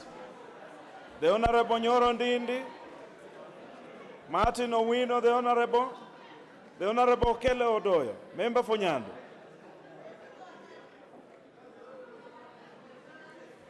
The Honorable Shinali, the Honorable Koropu, the Honorable Nguna, member for Mwingi West.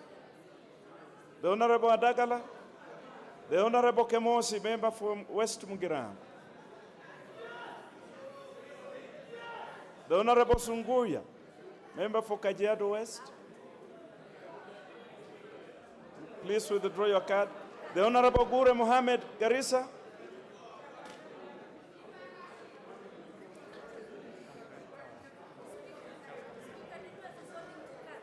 The Honorable Cameron, you had withdrawn your card, now you've returned it. Just withdraw it. Honorable members, now listen to me. I hope we all are now accustomed to this. And now, this is in regard to a proposal by the Honorable Aden Duale to delete subsection 1E of clause 10. Honorable members, I now direct that you log in, key in your PIN, and press the mic button once.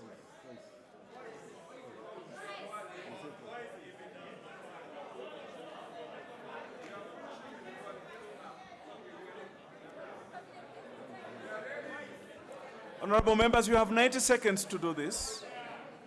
Just relax and do it correctly.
Honorable members, vote now.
Honorable members, order. Order, members. Honorable members, on a division that clause 10 be amended as proposed by the Honorable Duale, the ayes have 128, the noes have 164, the noes have it.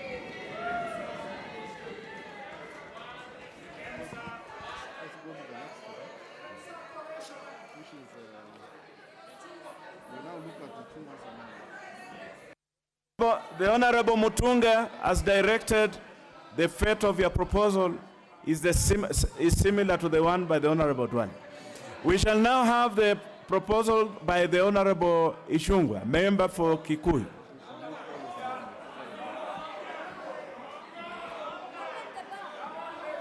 The Honorable Kimani Ishungwa, you will move your amendments, your proposals to amend this particular clause, all of them.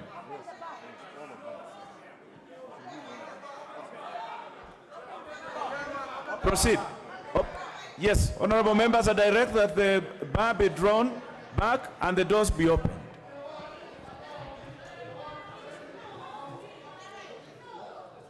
Honorable Speaker, Honorable Chair, I beg to move that the amendment be adopted as proposed in the order paper, Honorable Speaker. Honorable Speaker, the import of this amendment, Honorable Chair, as has been said by the movers of the previous two amendments, Honorable Chair, what has spared members, Honorable Chair, from being evicted from political parties is on the question that the courts have determined as to who deems you to have either promoted the ideals of another political party or who deems you to have formed or to have done whatever is provided for in the particular article. And Honorable Chair, it's good to note that the particular provisions in this clause are just as they were in the original act, save for determining the question of now who deems you to have done all the things you are being accused of doing. Honorable Chair, the courts have upheld that there was no law that determined who deems.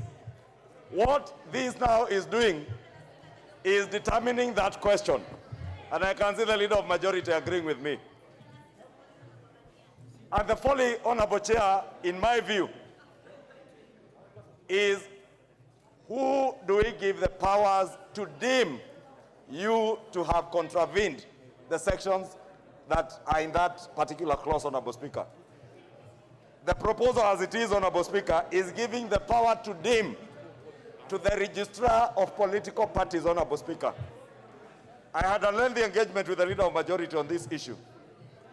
And the proposal I had, Honorable Speaker, which fell on account of 133, Honorable Speaker, was to corporatize the office of the registrar of political parties so that you do not leave the question of who deems you as a member to have contravened any particular section to one individual.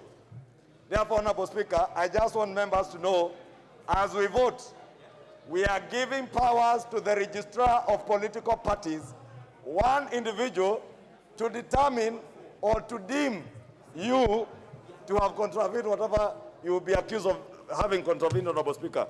Honorable Speaker, definitely the clause also creates some sort of due process, which is a good thing, Honorable Speaker. But that due process, Honorable Speaker, again ends up in the office of the registrar of political parties. That is the risk, Honorable Speaker. I want to point out to members, even as you vote with that in mind, Honorable Speaker, and I beg to move that we delete the particular sections, Honorable Speaker, that will make it easier for you to have been to be deemed to have either formed a political party or joined the formation of another political party, or you are joining another one, or you are promoting the ideology, interest, and policy of another, because the risk is if we leave that particular responsibility to one person, there lies a danger, Honorable Speaker, and it will only come to you as members of parliament, because it is you who, if you are deemed, who will lose your seats. And I must state here, Honorable Speaker, I run no such risk. But in due time, many or some of you will see the folly of what we are doing today. I rest my case. I propose a question that clause 10 be amended as proposed by the member for Kikuyu, the Honorable Ishungwa Kimani. I'll give the first opportunity to the Honorable Janet Ongera.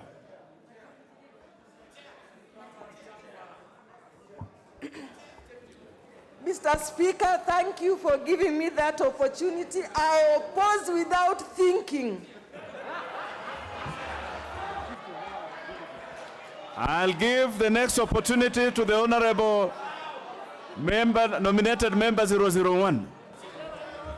Thank you very much, Honorable Speaker. And I've just had somebody who vote without thinking. And I think for us as members of this august house, it is shame, and I think when the public is watching, that there are cows who vote without thinking.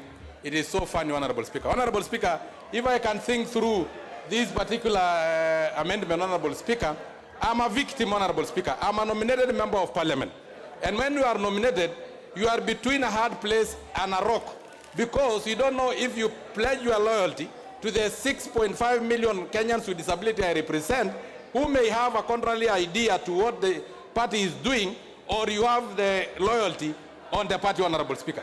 Honorable Speaker, I want this house to know that there is a thin line between differing in opinion and being disloyal to the party. Sometimes you have just differed in opinion, you want your opinion to count, you want to enrich the party, but then they deem it as if it is contrary to the party. Lastly, Honorable Speaker, you see, Honorable Speaker, Honorable Kimunya, he have a seat designated to the majority leader, Honorable Speaker. And I think next time we require a brave majority leader like Ndwele, Honorable Speaker, who will not run away when the seat becomes very hot, Honorable Speaker.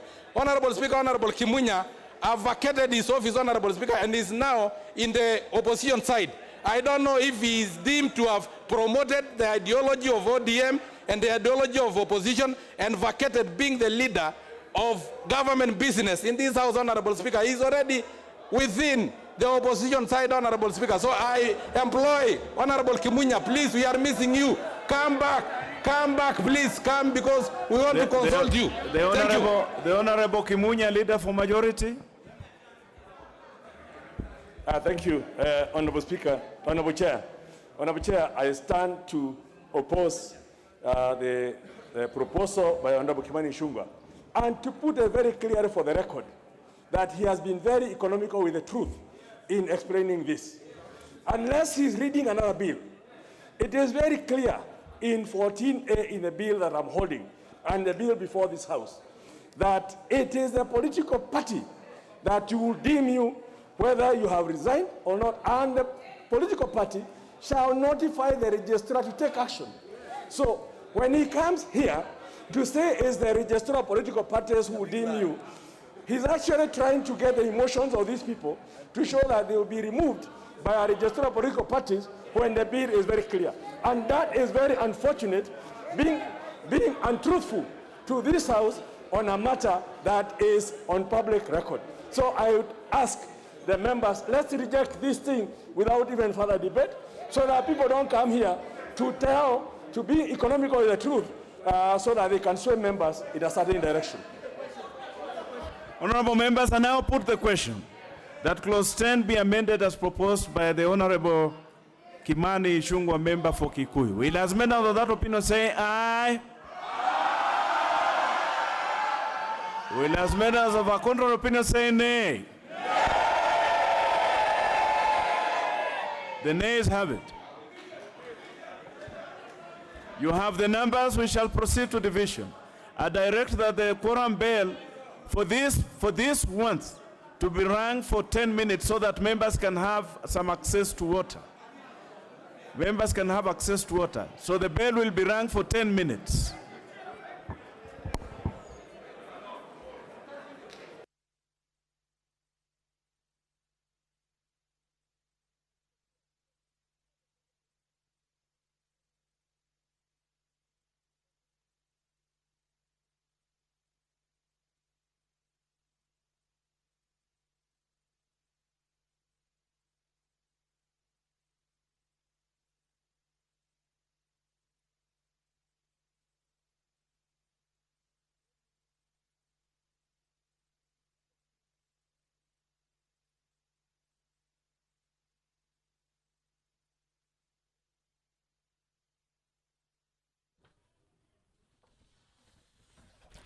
Honorable Christopher Omulele, who's chairing the committee of the whole House on this consideration of the political parties amendment bill. On the amendments proposed, has just ordered that the bell be rung for 10 minutes. The House is supposed to proceed on division, but again, the chair has considered the fact that there is no water in the chambers. Water has been placed outside, so he has allowed members to have a little bit of a longer break of 10 minutes. This is unlike the previous time where he only ordered for the bell to be rung for 2 minutes for the members to prepare themselves to go into division and take the electronic vote. For now, he has ordered that the bell be rung for 10 minutes for members to step out, those who feel like they want to quench their thirst, to step out of the chambers and get bottles of water and quench their thirst. But again, normally there are usually bottles of water in the chambers, but following what happened in the last special sitting, where there was an altercation and members were seen using the bottles of water to throw at each other, then the chair has said that the water will remain outside, but members will have an opportunity now to go out. The members were on the clause 10, amendments on clause 10. This clause has attracted proposal or amendments from a number of members: Honorable Aden Duale, Honorable Didmas Baraza, Honorable Kimani Ishungwa, Honorable John Mutunga, and Honorable Dido Raso had proposals or other amendments to this particular clause. Earlier on, Honorable Duale's proposal to have section, there is the section, Honorable Duale proposed that section E, part E of section 14(1) be deleted. Honorable Didmas Baraza had actually proposed that section 14, or rather clause 10, which is in the bill and touches on the new amendments, that is the new clause 14, be deleted altogether, but it flopped.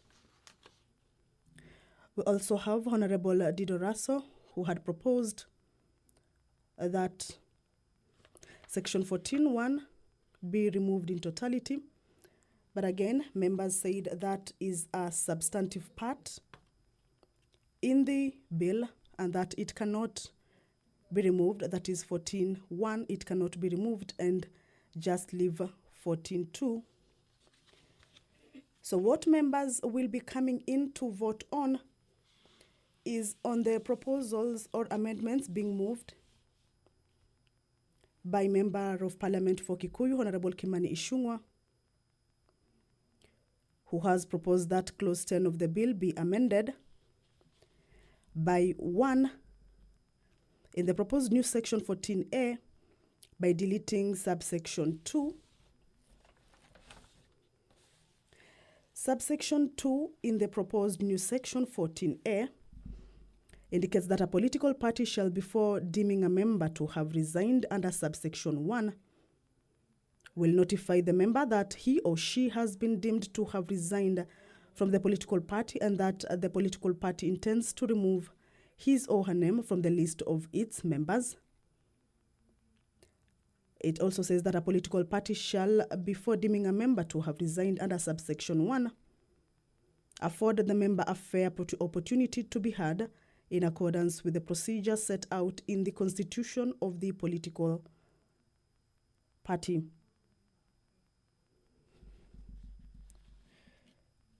Kimani Ishungwa, or Honorable Kimani Ishungwa, is also proposing that clause 10 of the bill be amended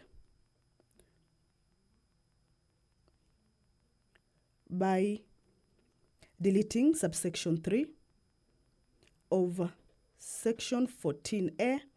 Subsection 3 in 14A indicates that a political party which deems a member to have resigned from the political party shall notify the registrar in writing of the member's resignation and request the registrar to remove the person's name from the register of members of that political party. Amendments are also on Part 4 that says upon the notification under subsection 3, the registrar may, where the registrar is satisfied that a political party has complied with the procedure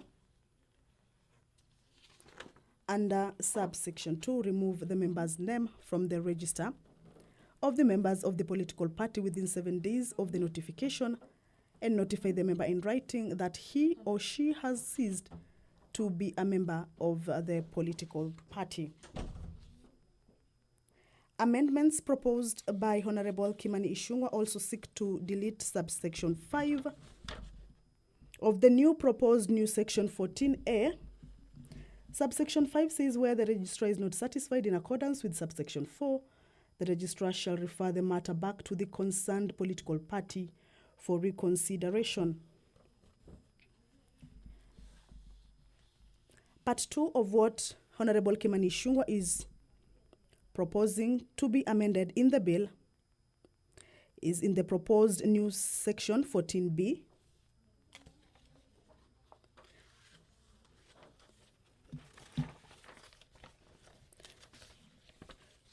To delete the proposed new section 2 and substitute it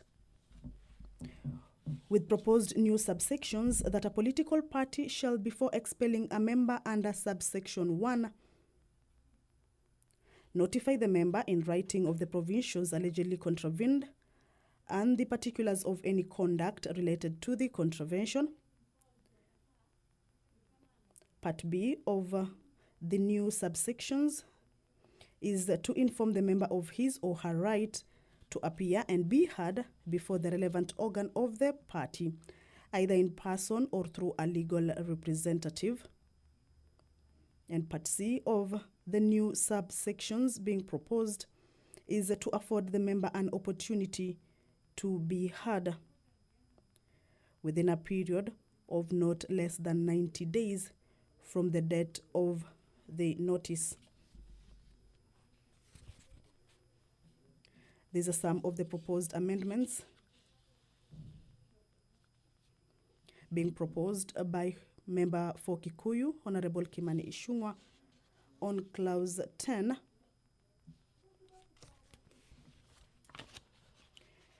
Clause 10 largely touches on the new proposed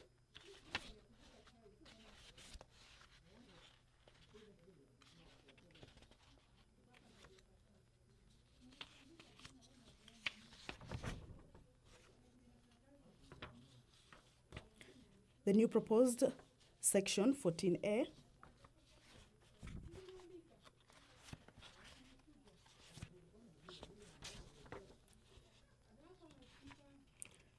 Members are still having a free time there. They have been given 10 minutes.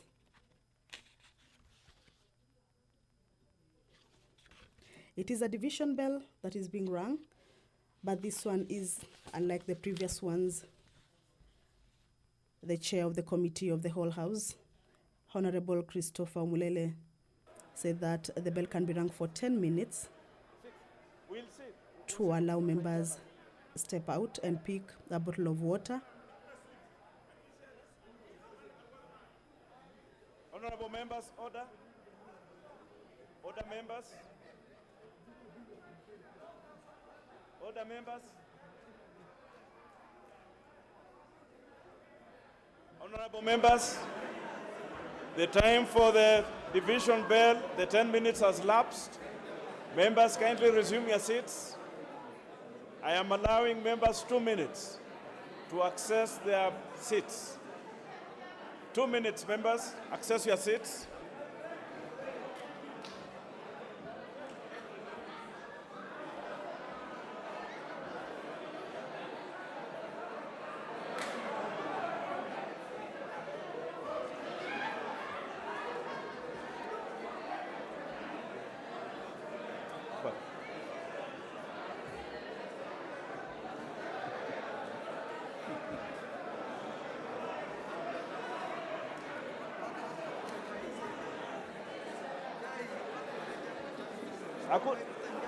Oh.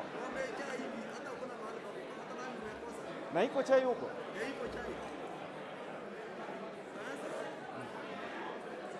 Utatime kidogo tu alafu na hakuna.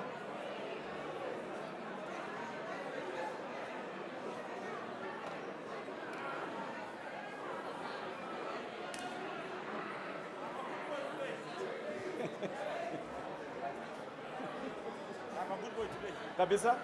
Leo hauna neno. Lakini mimi najua wewe.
Honorable members, order, members. Members, let us access our seats.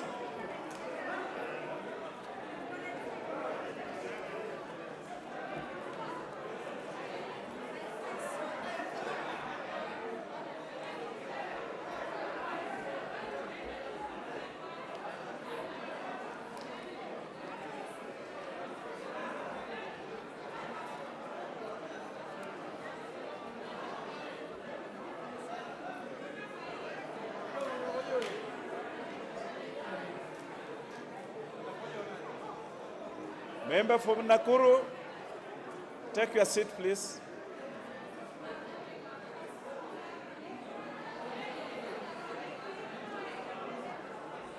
Order, members. Member for Kieni, member for Dagoretti South. Honorable members, before we took that small break, we were considering a proposal by the Honorable Kimani, Ishungwa member for Kikuyu, to amend clause 10. Honorable members, I now direct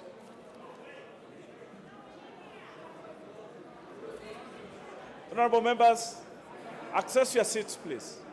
I now direct members that you withdraw your cards. I direct that the doors be closed and the bar be drawn now. And members, withdraw your cards.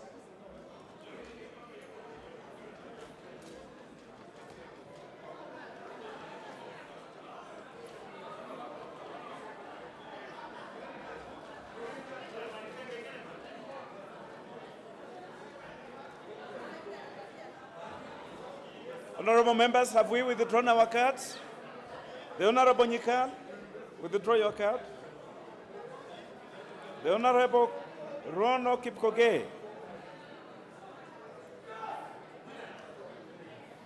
The Honorable Aweru Kiaria, Dagoretti South, I can hear your voice, but withdraw your card. The Honorable Robbie, member for Kuria West. Kipiegon, Ngeno, my friend from Murwa Dikir, kindly withdraw your card. Gishimo Gedinji, Honorable. The Honorable Kositani. Very well. Honorable members, now the set is clear. You've withdrawn your cards. Get ready. Ascertain that your voting point is good. And wait for my instructions. Honorable members, if we are all good, I now direct that you reinsert your card to log in, key in your PIN, and press mic button once.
Members now vote.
Order members.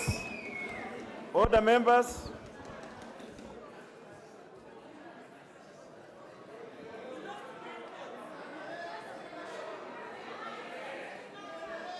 On the honorable members, just the member for Kilifi South, just relax. On a division that clause 10 be amended, as proposed by the Honorable Kimani Ichung'wah, the ayes have 123 and the noes have 154. Therefore, the noes have it.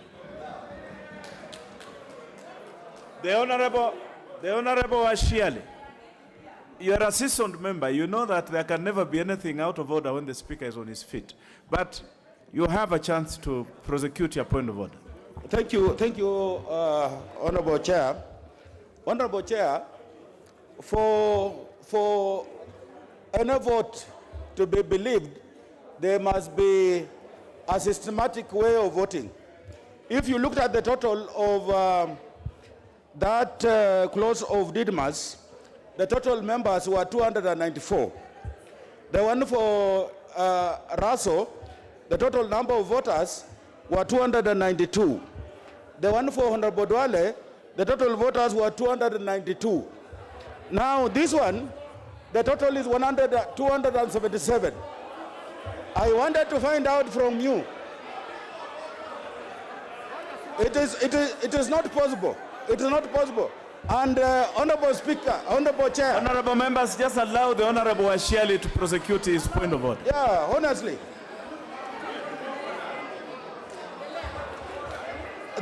This vote we have just taken now, even the technical man from the ICT, he came and he realized that I could not vote.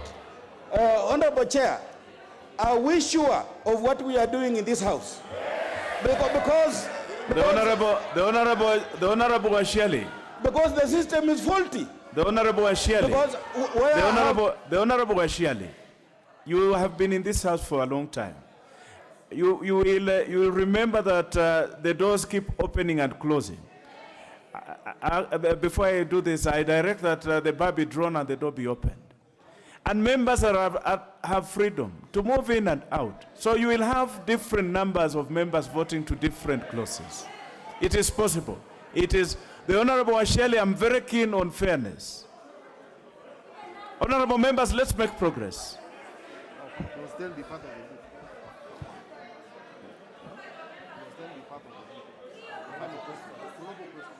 Honorable members, allow me now to put the global question that clause 10 be part of the bill.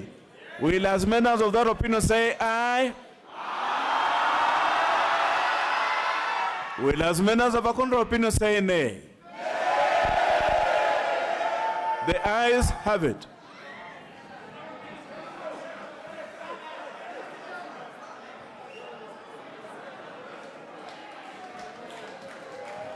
Thank you.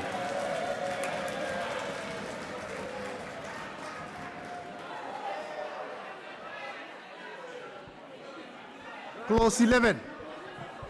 I propose the question that clause 11 be part of the bill. There are two proposals to amend this. One by the Honorable Ndindi Nyoro and the other one by the Honorable Didon Raso. The Honorable Ndindi Nyoro, you will have the first go. Proceed. Thank you, Chair. And I'm seeking to the amendment that the bill be amended by deleting clause 11 and substituting, therefore, the following new clauses. 11, that section 16 of the Principal Act is amended in A, subsection 4, by inserting the words "and in the political party's official website" immediately after the word circulation. And B, subsection 5B, by inserting the words "and in at least one daily newspaper having nationwide circulation" immediately after the words "in Gazette." Mr. Chair, it is just a matter of communication and the mode of communication. In the first instance, it is the communication in regards to the party asset register, Mr. Chair. And also, on 2, it is purely the matter of communication that the registrar of political parties should communicate to the general public. On the second instance, Mr. Chair, the initial one was purely communication through the Gazette notice. But we are now trying to add that we also put the same communication in at least one daily newspaper, Mr. Speaker, for ease of communication to the party members out there.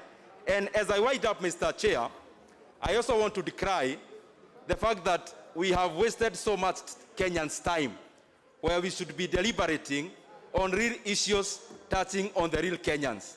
And therefore, Mr. Chair, I would seek that we expedite these matters, Mr. Chair, so that we can revert into discussing issues that are of importance to the Kenyan people. and any other time going forward.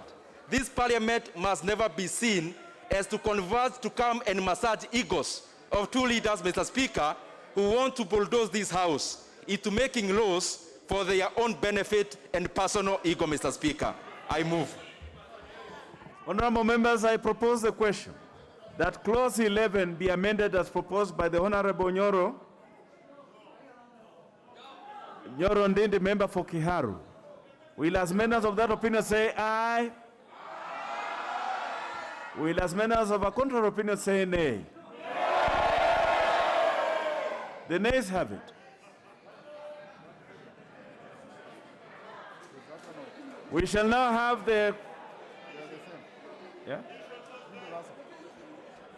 one by the Honorable Dido Raso.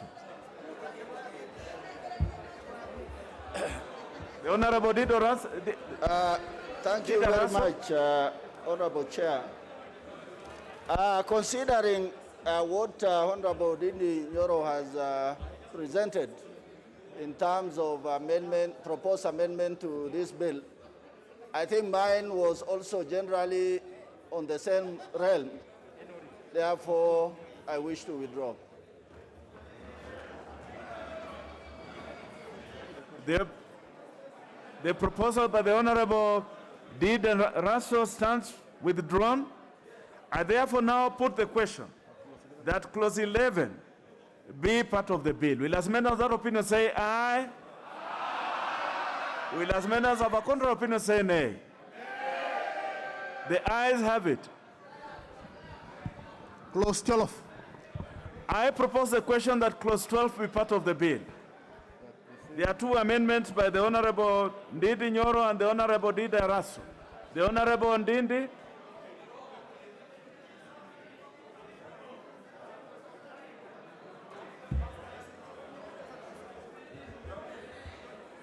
Mr. Speaker, Mr. Chair, without elaborating much, because I'm sure we have had time to read the proposed amendments, I seek on clause 12 that clause 12 of the bill be amended in paragraph A by deleting the sub-paragraph 1. And I suppose some members have read and are abreast to what I'm trying to do on this amendment. I propose the question that clause 12 be amended as proposed by the Honorable Ndindi Nyoro, member for Kiharu. I now put the question that clause 12 be amended as proposed by the Honorable Ndindi Nyoro, member for Kiharu. Will as members of that opinion say aye? Aye. Will as members of a contrary opinion say nay? Nay. The nays have it. We shall have the one by the Honorable Didi Raso. The Honorable Didi Raso, member for Saku. Thank you very much, Honorable Chair. This afternoon we have taught people how to flog a dead horse. And this particular clause is just about that. My proposal was just a cleanup to this bill. But because the chorus is a no, I want to withdraw. Thank you. Very well. The proposal to amend clause 12 by the Honorable Didi Raso stands withdrawn. I now put the global question that clause 12 be part of the bill. Will as members of that opinion say aye? Aye. Will as members of a contrary opinion say nay? Nay. The ayes have it. Clause 13. I propose the question that clause 13 be part of the bill. There is a proposal to amend by the Honorable Ndindi Nyoro and also by the Honorable Didi Raso, member for SAP. The Honorable Ndindi Nyoro. Thank you, Chair. And this amendment is not far-reaching because the amendment is only seeking to amend the marginal notes, the ones on the right hand of the bill. And Chair, on clause 13, that clause 13 of the bill be amended by inserting the following marginal notes. Amendment of section 21 of number 11 of 2011. And Mr. Chair, Honorable members, you will allow the honorable member for Kiharu to speak in the House. Proceed, the honorable member. I would seek the indulgence of members that we must desist from voting in a robotic manner, where we are already programmed that whatever comes, it is moved by a person who looks like a different color, that we all like cows, vote either yes or no. We should try to look at the kind of amendments we are trying to do, because some of them are very helpful to both sides of the divide. And therefore, Mr. Chair, I move. I propose the question that clause 13 be amended as proposed by the Honorable Ndindi Nyoro. I now put the question that clause 13 be amended as proposed by the Honorable Ndindi Nyoro. Will as members of that opinion say aye? Aye. Will as members of a contrary opinion say nay? The nays have it. I now invite the Honorable Dida Raso, member for Saku.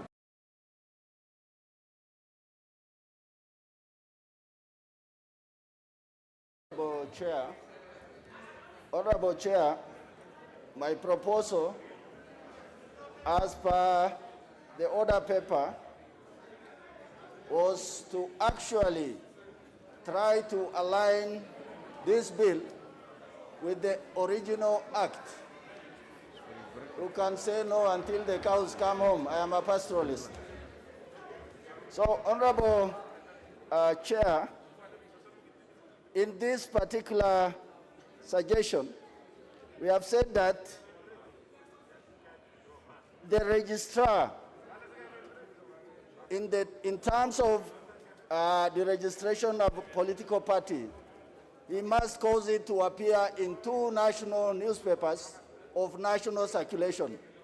If you think that is useless, then I don't know what laws you are making in this particular house. With those, I want to move. I propose the question that clause 13 be amended as proposed by the Honorable Dida Raso, member for Saku.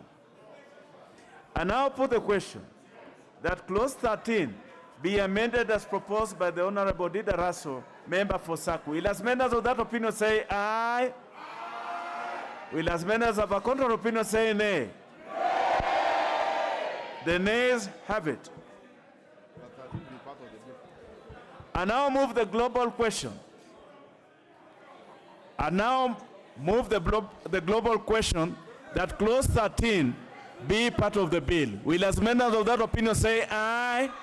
Aye. Will as members of a contrary opinion say nay? Nay. The ayes have it. Clause 14. I propose a question that clause 14 be part of the bill. There are 2 proposals to this. One by the Honorable Silvana Osoro and the other one by the Honorable Ndindi Nyoro. The Honorable Silvana Osoro, you have the floor.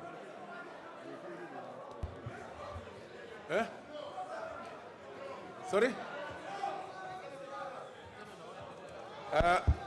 Honorable Chair, I propose that clause 14 of the bill be amended in paragraph A in the proposed new subsection 2 by inserting the words or nominated to an elective office immediately after the words holding an elective office.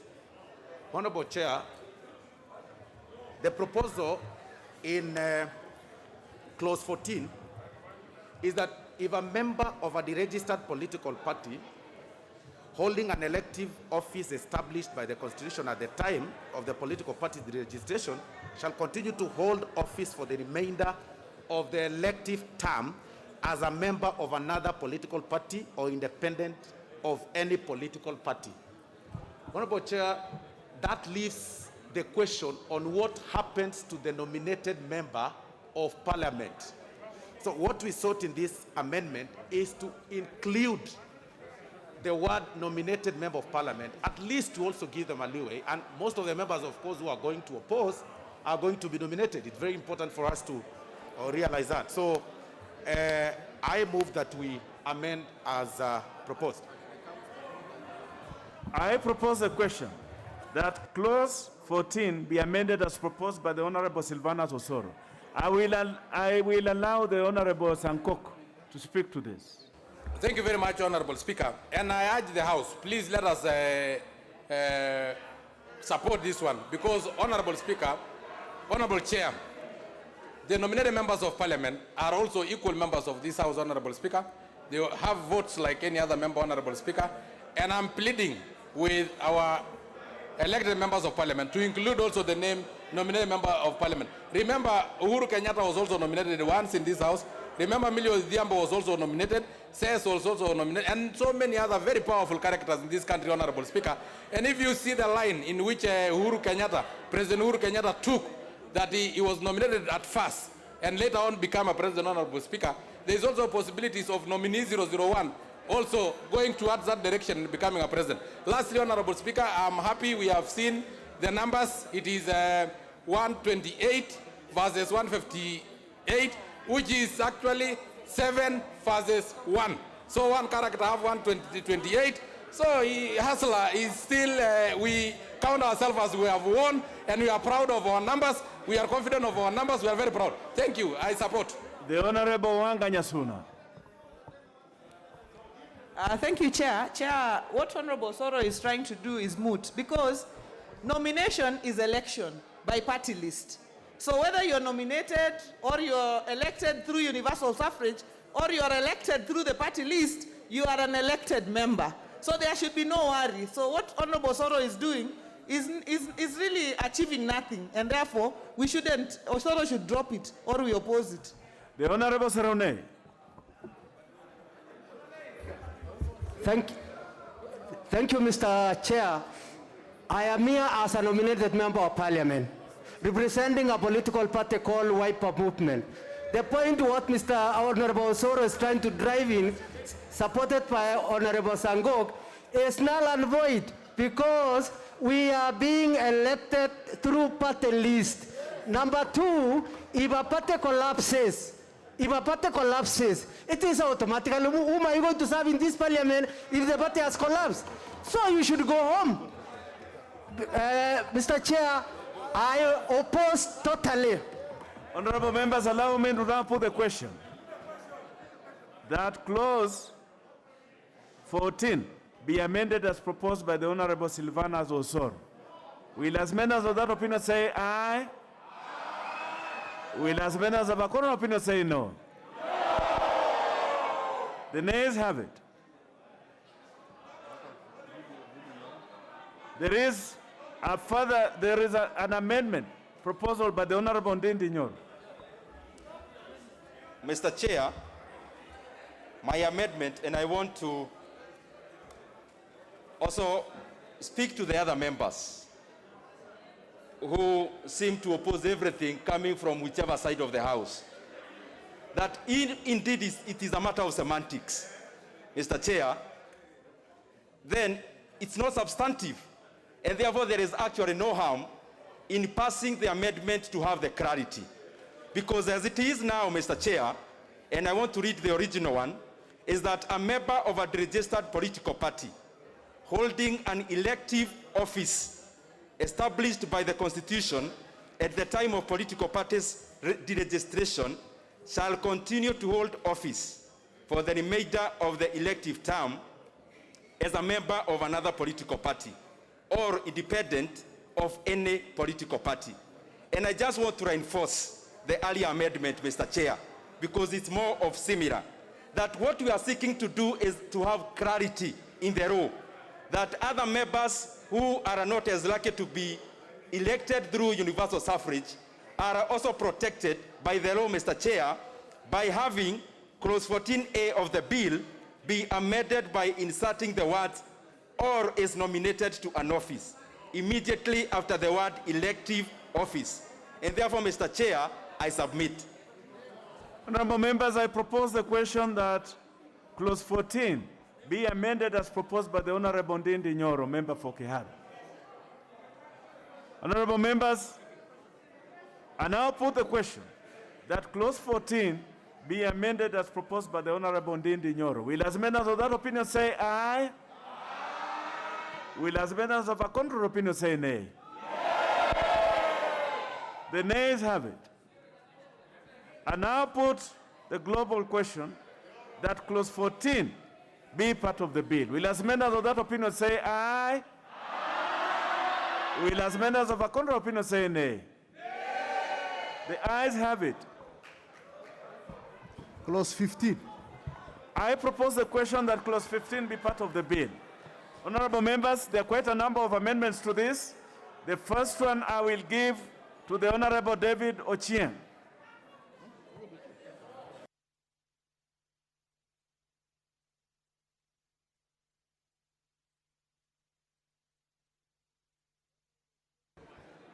The Honorable Ochieng. The mic. The Honorable Chairperson, the amendments relate to political parties fund. Mr. Chairperson, after consultations with the minority leader and the majority leader, and being satisfied that his amendments to this bill carry substantially what I wanted to amend, I hereby withdraw my amendments. Thank you. The proposal by the Honorable Ochieng stand withdrawn. Honorable members, there are other amendments by the Honorable Silvanus Osoro, the Honorable Nixon Korir, and the Honorable Dido Raso, which are similar amendments and which are proposing deletion of this. So we will have the first go at this by the Honorable Silvanus Osoro. And if this succeeds, honorable members, the other proposals by the Honorable Leader of Majority, the Honorable Alice Wahome, the Chair, the Honorable Aden Duale, the Honorable Didmas Barasa will fall by the way. So if we delete, then there will be nothing to amend. So the first go will be by the Honorable Silvanus Osoro. Proceed, the Honorable Silvanus. Honorable Chair, listening to the mood of voting yes and no, and you know, by the fact that we've allowed ourselves, of course, to be voting patterns, it might not really be possible for me to move this particular clause amendment. And I do this, Honorable Chair, in exchange of what I seek to have amended in clause 20. So I therefore withdraw my proposal in clause 15. The proposal by the Honorable Silvanus Osoro to delete stands withdrawn. Thank you very well, the Honorable Osoro. We shall now have the Honorable Nixon Korir, member for Langata. Thank you, Chair. I think this clause is about the political parties fund and how it is distributed. And considering, Chair, that in the past there is a coalition partner that has been taking advantage of other political parties and not giving them their fair share, I also wish to drop this amendment, Mr. Speaker. Honorable members, very well, the Honorable Nixon Korir. The proposal by the Honorable Nixon Korir, member for Langata, stands withdrawn. Thank you, the Honorable Nixon. We shall now have the Honorable Didra Raso, member for SAP. Thank you very much, Honorable Chair. I don't wish to withdraw. Honorable Chair, in the principal bill,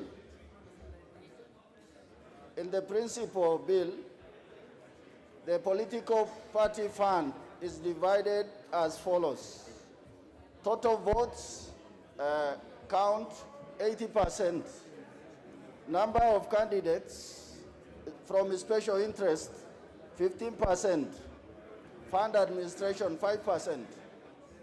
In the proposed bill, what has happened is 70% goes to the number of total votes cast in the general election, 15% to special interest groups, 10% to elected representatives, and 5% to fund administration.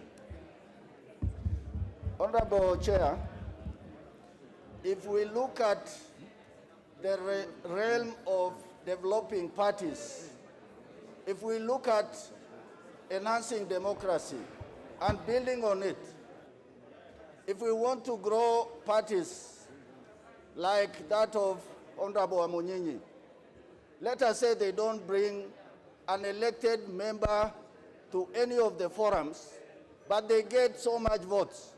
Are you telling us that they will not get any funds? Honorable Speaker, in my judgment as a legislator, this thing is discriminatory, and it must not just be passed in fiat that people have already cast their position on this. For that reason, Honorable Chair, I beg to move and say that this particular amendment must be rejected. Thank you. Honorable members, I propose the question that clause 15 be deleted as proposed by the Honorable Dida Raso, member for Saku. Honorable members, is it the mood of the House that we put the question? Honorable members, I now put the question that clause 15 be deleted as proposed by the Honorable Dida Raso, member for Saku. Will as members of that opinion say aye? Aye. Will as members of a contrary opinion say nay? The nays have it. Honorable members, the proposals to delete having been negative, we will now proceed with the proposals to amend by the leader of majority. Honorable Chair, I beg to move that clause 15 be amended as per the order paper, and the essence of this is basically to correct a drafting error in a bill, which, if you look at the bill, at C, it inserts a new 2A and retains the 2 in the main act, in the principal act.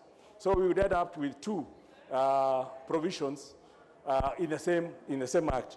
So it's a tidying up, first of all, by deleting B, then moving what was in the bill as a 2B becomes now B, and then we delete what is C. It's purely tidying up, and we had already explained the rationale. This is already, we explained that in a second stage, which also means that when we pass this, the provisions now in the principal act that a party must have 20 senators, those big numbers, will now go, and a party only requires to have an elected member in the National Assembly or in the Senate or an elected governor or in a county assembly to participate in a fund, so that the political party's fund stops being the kitty for the big boys, if you like, and becomes a kitty for every party. Okay? So big boys and big girls. So that is basically a cleaning up, because as it is, we read up with 2 conflicting provisions within the law. So, Honorable Speaker, I beg to move and seek the support of everyone across the divide.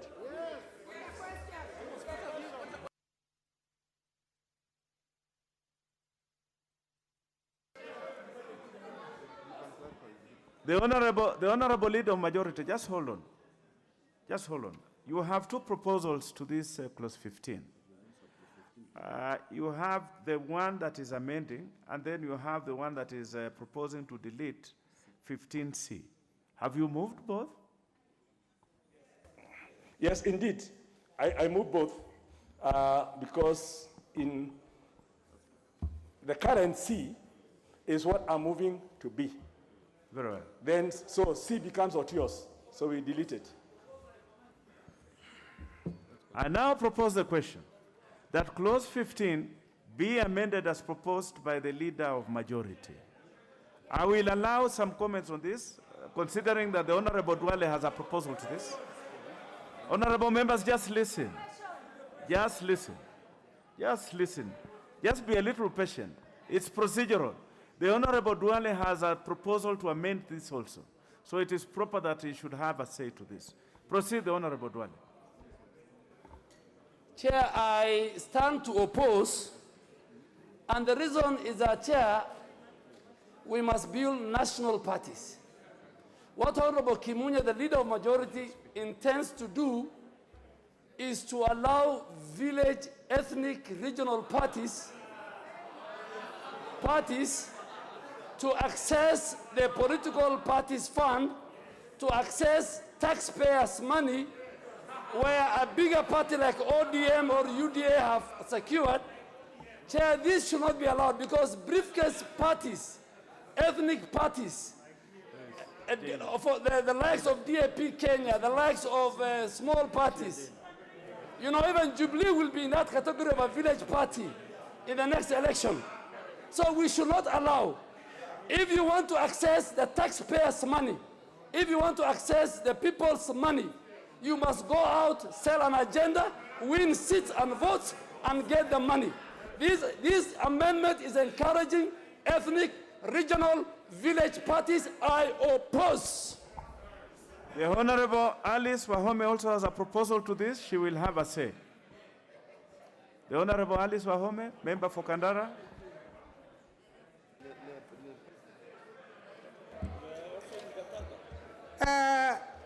Thank you, Chair. We had discussed this, my amendment to clause 15 with the leader of majority, and that what I was proposing in clause 15 is actually adopted by the leader of majority. So I support the leader of majorities. Very well. The Honorable Didmas Barasa also has a proposal to this. He will have his say. Honorable Chair, I was also just trying to make sure that this clause is very clear in terms of how parties are going to get their money, considering that for the last very many years, we have one party that has conned other parties' money. And that my aim is to streamline on how the funds are going to be shared. The Honorable Didmas. And for this, the Honorable Didmas, just hold on. Just remove that word conned. Just withdraw it and proceed.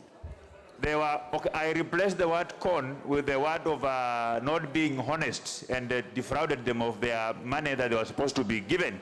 And for this reason, Honorable Chair, I support the position taken by the leader of majority. The chair of JLAC, finally, had a proposal to amend this. Chair, in view of the amendments by leader of majority, my proposed amendments are spent. Very well. That's correct. Honorable members, then allow me now to put the question that clause 15 be amended as proposed by the leader of majority. Will as members of that opinion say aye? Aye. Will as members of a contrary opinion say nay? Nay. The ayes have it. Honorable members, the effect of that is that all the other proposals to amend this fall by the way, including the one by the Honorable Duale falls by the way. So, honorable members, then now allow me to propose that clause 15 as amended be part of the bill.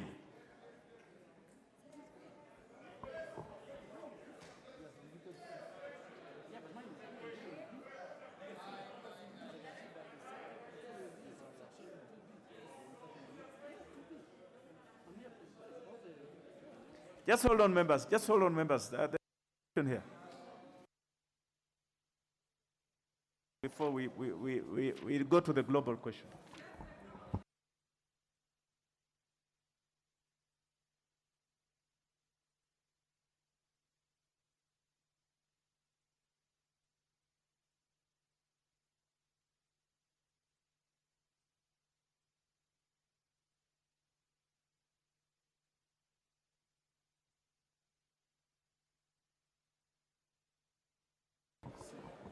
The Honorable Duale,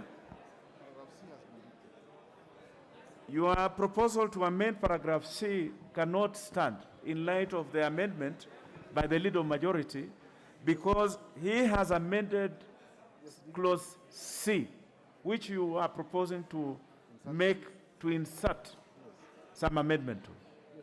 Yes. Give him an opportunity. Give him the mic. Chair, you know, what I'm trying to do is I'm amending paragraph C by inserting a new subsection immediately after subsection 2B. If the leader of majority was deleting, then my amendment could have fallen by the wayside. But he has improved on C, so, you know, Chair, you should tell Amos Kimunya, the member for Kipipiri, to know that when I'm on my feet, I can only listen to the chair or the speaker. No, Akros is talking to me. Anyway, Chair, maybe you guide. Chair, just guide. Yes, Chair. See, the Honorable Dwele, the leader of majority has deleted C, to which you are proposing to make amendments. So your amendment is no longer anchored. So therefore, honorable members, allow me now to put the global question that clause 15 as amended be part of the bill. Will as members of that opinion say aye? Aye. Will as members of a contrary opinion say nay? The ayes have it. Clause 16. I propose the question that clause 16 be part of the bill. There is a proposal by the Honorable Nixon, Korir member for Langata, to delete. The Honorable Nixon, the floor is yours.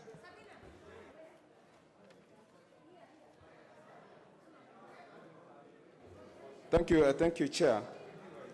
For the same reason that I withdrew number 15, Chair, because this is about political parties fund, and we know, Chair, that there are political parties that have been conning other political parties in their coalition, and this clause is curing that problem. I wish to drop this one also, Chair.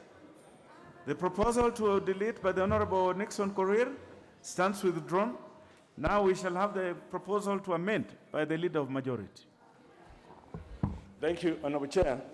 Honorable Chair, I beg to move that clause 16 of the bill be amended as per the order paper. And in addition to what is already provided, that the monies allocated to a coalition party shall be distributed by the registrar in accordance with the coalition agreement, what my amendment in inserting a new B is basically expanding the number of persons who can be paid by a political party from the funds, the political party's fund, which will now include party election agents or people who are contracted to do work that furthers the objectives. Honorable Chair, the current act, the principal act, limits the amount of money that can be paid, that it cannot be paid to a supporter of a party unless you are a member of staff. But the same act says that the objective of the money is to cover election expenses. Now, you cannot cover election expenses and not then pay agents of the political parties just because they are members of the party. And we know agents are usually members of the party. So what I'm actually doing now is to allow political parties to use the political party's fund to cover the election agents' expenses, and also to cover the costs of party members and supporters who are contracted to offer services to the party for purposes of enhancing the objectives of the party. It's, I expect a full support on this from across the divide. I propose the question that clause 16 be amended as proposed by the Leader of Majority. I now put the question that clause 16 be amended as proposed by the Leader of Majority. Will as members of that opinion say aye? Aye. Will as members of a contrary opinion say nay? Nay. The ayes have it. I now propose the question that clause 16 as amended be part of the bill. I now put the question that clause 16 as amended be part of the bill. Will as members of that opinion say aye? Aye. Will as members of a contrary opinion say nay? Nay. The ayes have it. Clause 17. I propose the question that clause 17 be part of the bill. There are two proposals to this by the Honorable Nixon Korir, member for Langata, and the Honorable Dido Raso, member for Saku. which are similar. We shall move with the one by the Honorable Nixon Korir first. The Honorable Nixon, proceed. Thank you, Chair. I move to propose that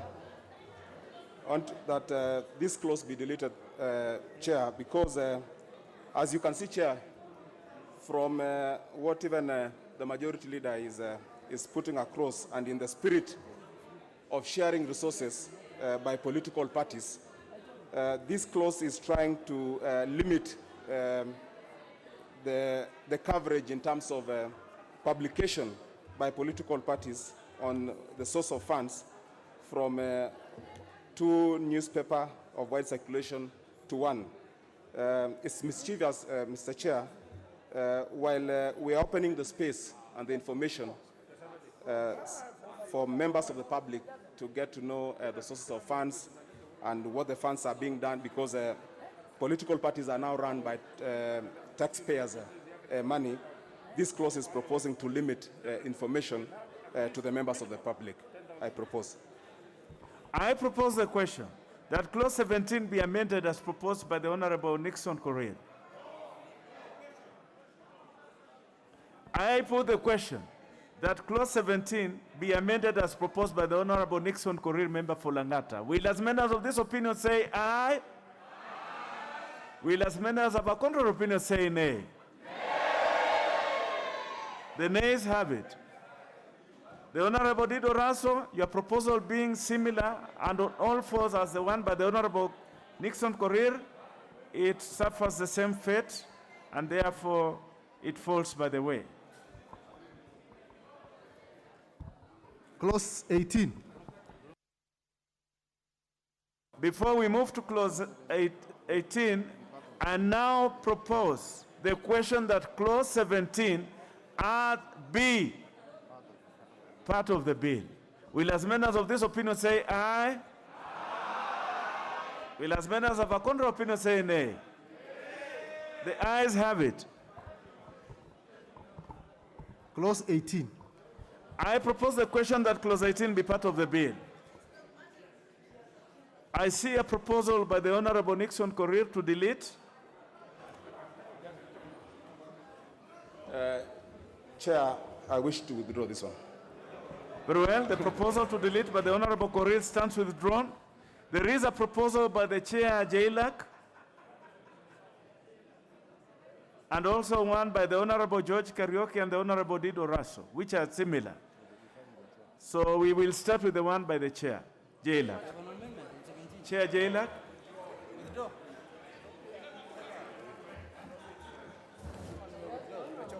Chair is already, I don't have an amendment on 17. 18. 18 is not withdrawn, is it?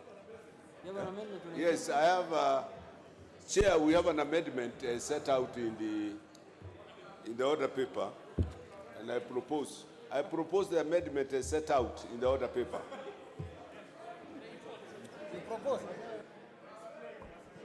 Honorable members, I propose a question that clause 18 be amended as proposed by the Chair. Honorable members, I now put the question that clause 18 be amended as proposed by the Chair. Will as members of that opinion say aye? Will as members of a contrary opinion say nay? The ayes have it.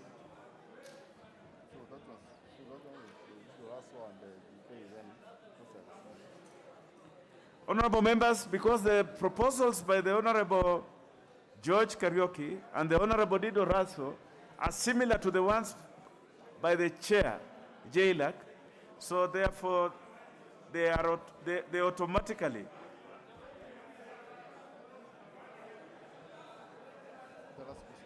I now put the last question, that clause 18 as amended be part of the bill. Will as members of that opinion say aye? Will as members of a contrary opinion say nay? The ayes have it. Clause 19. I propose the question that clause 19 be part of the bill. There is a proposal by the Honorable Cecil Imbarire and the Honorable Dido Raso to delete this particular clause. And these are similar. So we shall have the Honorable Cecil Mbarire to prosecute. Thank you, Chair. Chair, I wish to move an amendment that we delete clause 19. And the reasons I do that is if you look at clause 31(3) of the original act, it provides that the Auditor General does indeed audit the accounts of political parties. And this is, I think, in view of the fact that political parties will be receiving taxpayers' money. And this proposed bill seeks to amend that particular clause 31(3), which I think is not right. I think political parties' accounts should be audited by Auditor General, especially in cases where they are receiving the political party's fund, which is taxpayers' money. I move, Chair. Honorable members, allow me to propose the question that clause 19 be deleted as proposed by the Honorable Cecil Mbarire. The Leader of Majority. Honorable Chair, I want to oppose the amendment by Honorable Mbarire and also to explain to the members what this amendment actually means. If you look at the Principal Act, at 31(2), that subsection 2, it reads, a political party shall within 3 months at the end of the financial year submit to the Auditor General the accounts of the political party in respect of that year. Now, what had happened, in 3, it goes further and says that the accounts of every political party shall be audited annually by the Auditor General, which is a reputation, and shall be submitted to the registrar and tabled in the National Assembly. Now, we know that every organization, when you submit your accounts to the Auditor General, it is for only one purpose, for the Auditor General to audit and report to the National Assembly. So it is actually a duplication, but that was also not very clear who will submit to the registrar, who will submit to the Parliament, and it was causing confusion. So in the tidying up of the Act, this is one of the things that was flagged as one of the things that required to be removed. So we don't lose anything. Every political party under Section 2 will have to submit the accounts to the Auditor General. The Auditor General is obligated to audit every account sent to him and report to the National Assembly.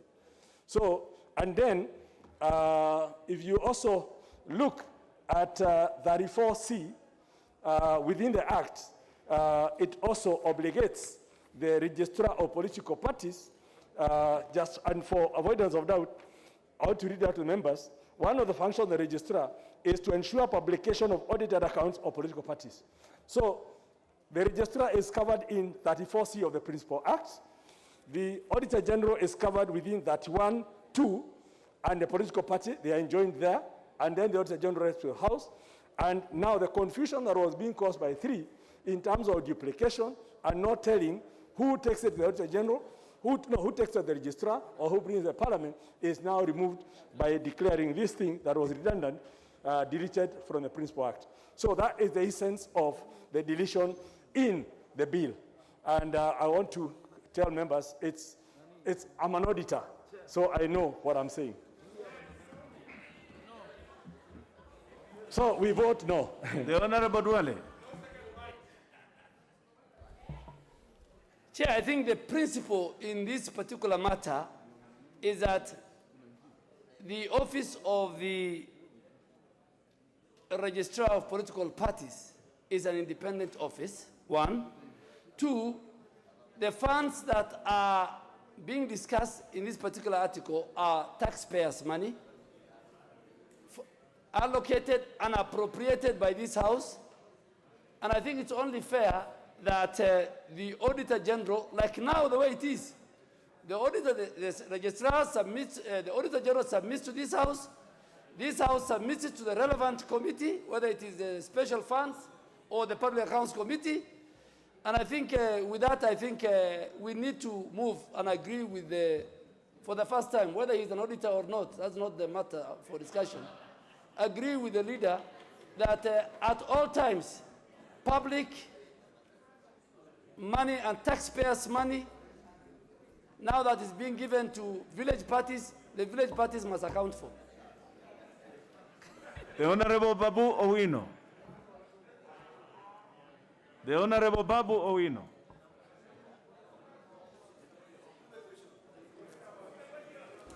Honorable Speaker, I support. Sorry. Honorable Speaker, concerning, just keep quiet, I dispense knowledge carelessly. Honorable Speaker, I want to stand to oppose the amendment by Honorable Cecil, and I would like to say clearly, Honorable Speaker, that today, at least for today, we are sending the miscreant gang of the Tanga MPs into political oblivion. And Honorable Speaker, it's my time to speak. The Honorable Babu. Honorable Speaker. Order, order, order. Honorable Speaker, oblivion, I'm the one who's speaking. I'm the one who's speaking. Order. Just keep quiet, I'm the one who's speaking. And Honorable Speaker. Take the mic. Order, order, order, order. Order, members. Order, order, order, order. Order, members. Order. Order, members. Order. Order. Let's proceed, members. Members, allow me then. Members, allow me to put the question that clause 19 be deleted as proposed by the Honorable Cecil Mbarire. Will as members of this opinion say aye?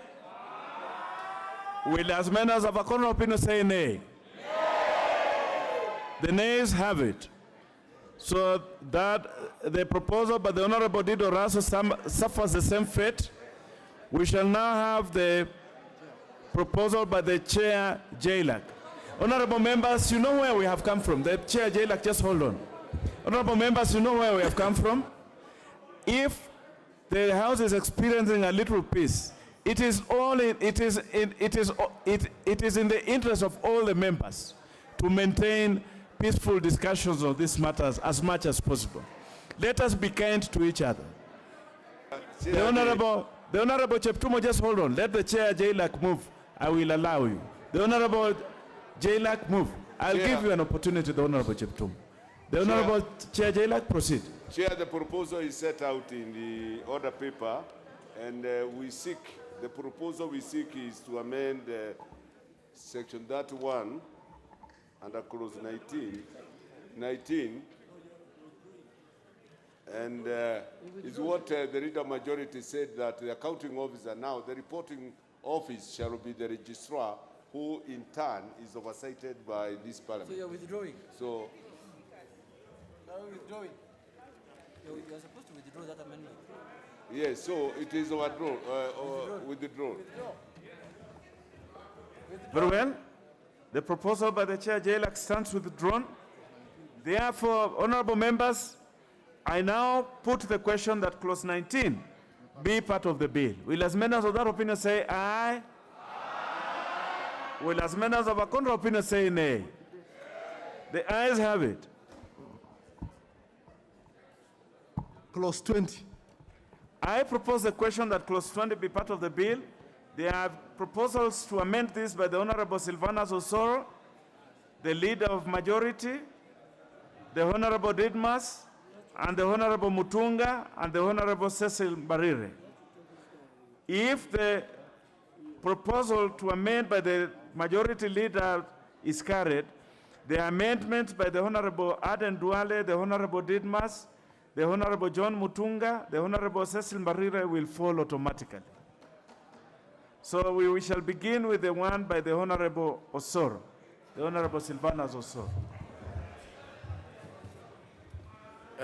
Honorable Chair, I propose that clause 20 of the bill be amended in paragraph A by deleting the proposed new paragraph DA and substituting therefore the following new paragraph that keep and maintain a register of members of a registered political party, provided that reference to a registered political party shall not include a registered coalition political party.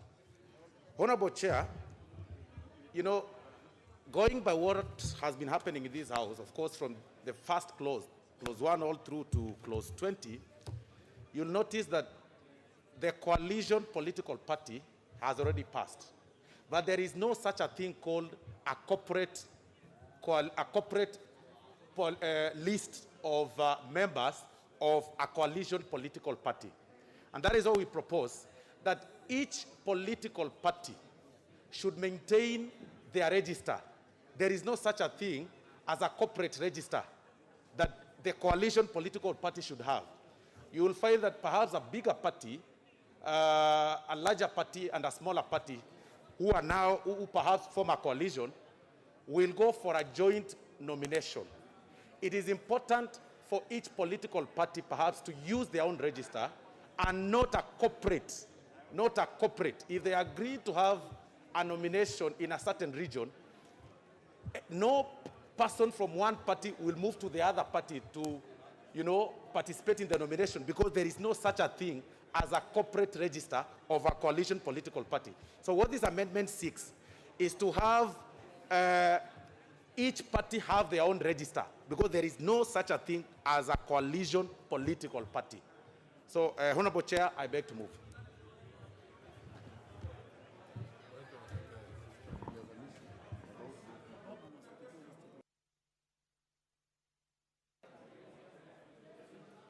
Honorable members, allow me to propose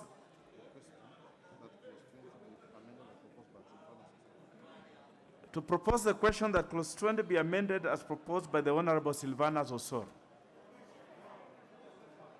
Honorable members, I now put the question that clause 20 be amended as proposed by the Honorable Silvanus Osoro. Will as many as of that opinion say aye? Aye. Will as many as of a contrary opinion say nay? The nays have it.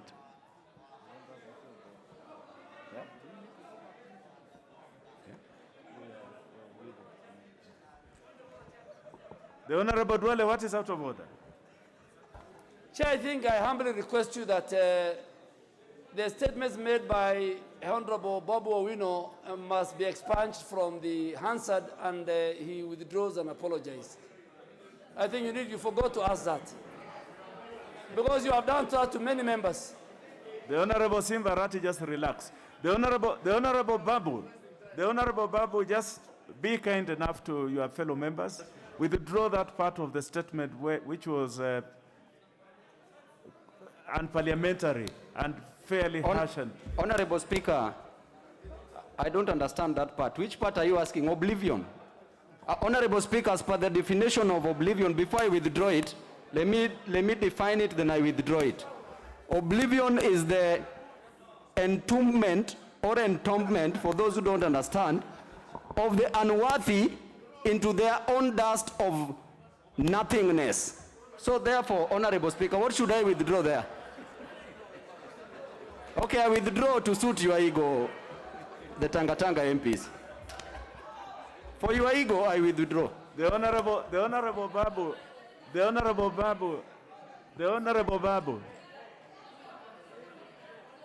Yes, the Honorable Babu. You know, there is something to do with humility, and it takes you very far. Yeah, sometimes it's good. But anyway, be that as it may, we shall proceed.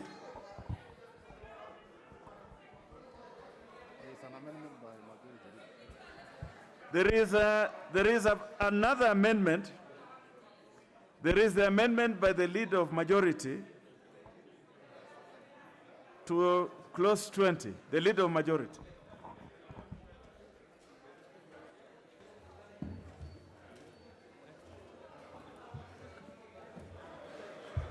Honorable Chair, I beg to move that clause 20 be amended as per the order paper, and This amendment relates to the new paragraph FE by adding the words upon the request and financing of the political party.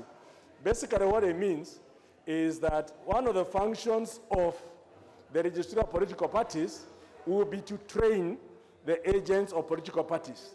But what we are amending is to then say that training will only happen at the request of the political party and then financing, so that it's not a mandatory thing that the registrar must train all agents, to avoid disputes coming in that we were trained wrongly by the registrar or whatever it is. But if the political parties do request and finance it, then it will be okay. So I propose the question that clause 20 be amended as proposed by the leader of majority. I put the question that clause 20 be amended as proposed by the leader of majority. Will as members of this opinion say aye? Aye. Will as members of a contrary opinion say nay? The ayes have it.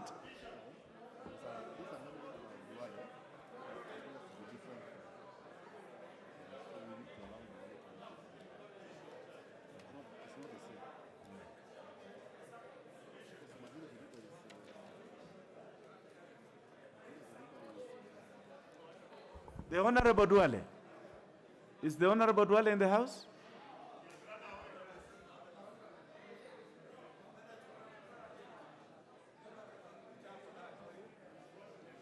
Yeah, the next one is by the Honorable Duale.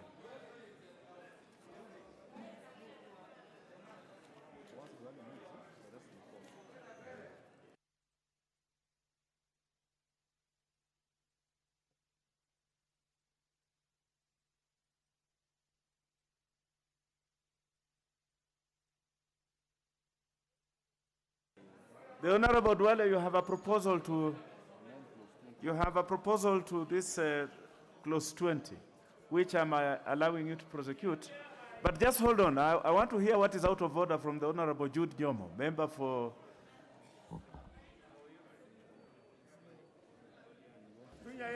Thank you, Bwana Chair. I wanted to request Honorable Duale, on the same spirit that Honorable Babu has withdrawn his remarks, that he should also withdraw the abuses that he sent on our party, Jubilee. And he did. He talked about the Honorable Duale did. And other unparliamentary language. On the same breath, Mr. Speaker, there is something that has been happening in this House which I have never seen for the longest time that I have been here. There are some people who have been distributing lollipops, and members have been licking lollipops. And some of the behaviors I'm seeing are suspect. Nominee number 1 has been loitering up and down as if he's dazed. So I'm wondering whether these lollipops have some intoxicating effects or what is happening. Thank you, Mr. Chair. The Honorable Jude Jomo, I will direct the Sergeant at Arms to investigate the source of these lollipops.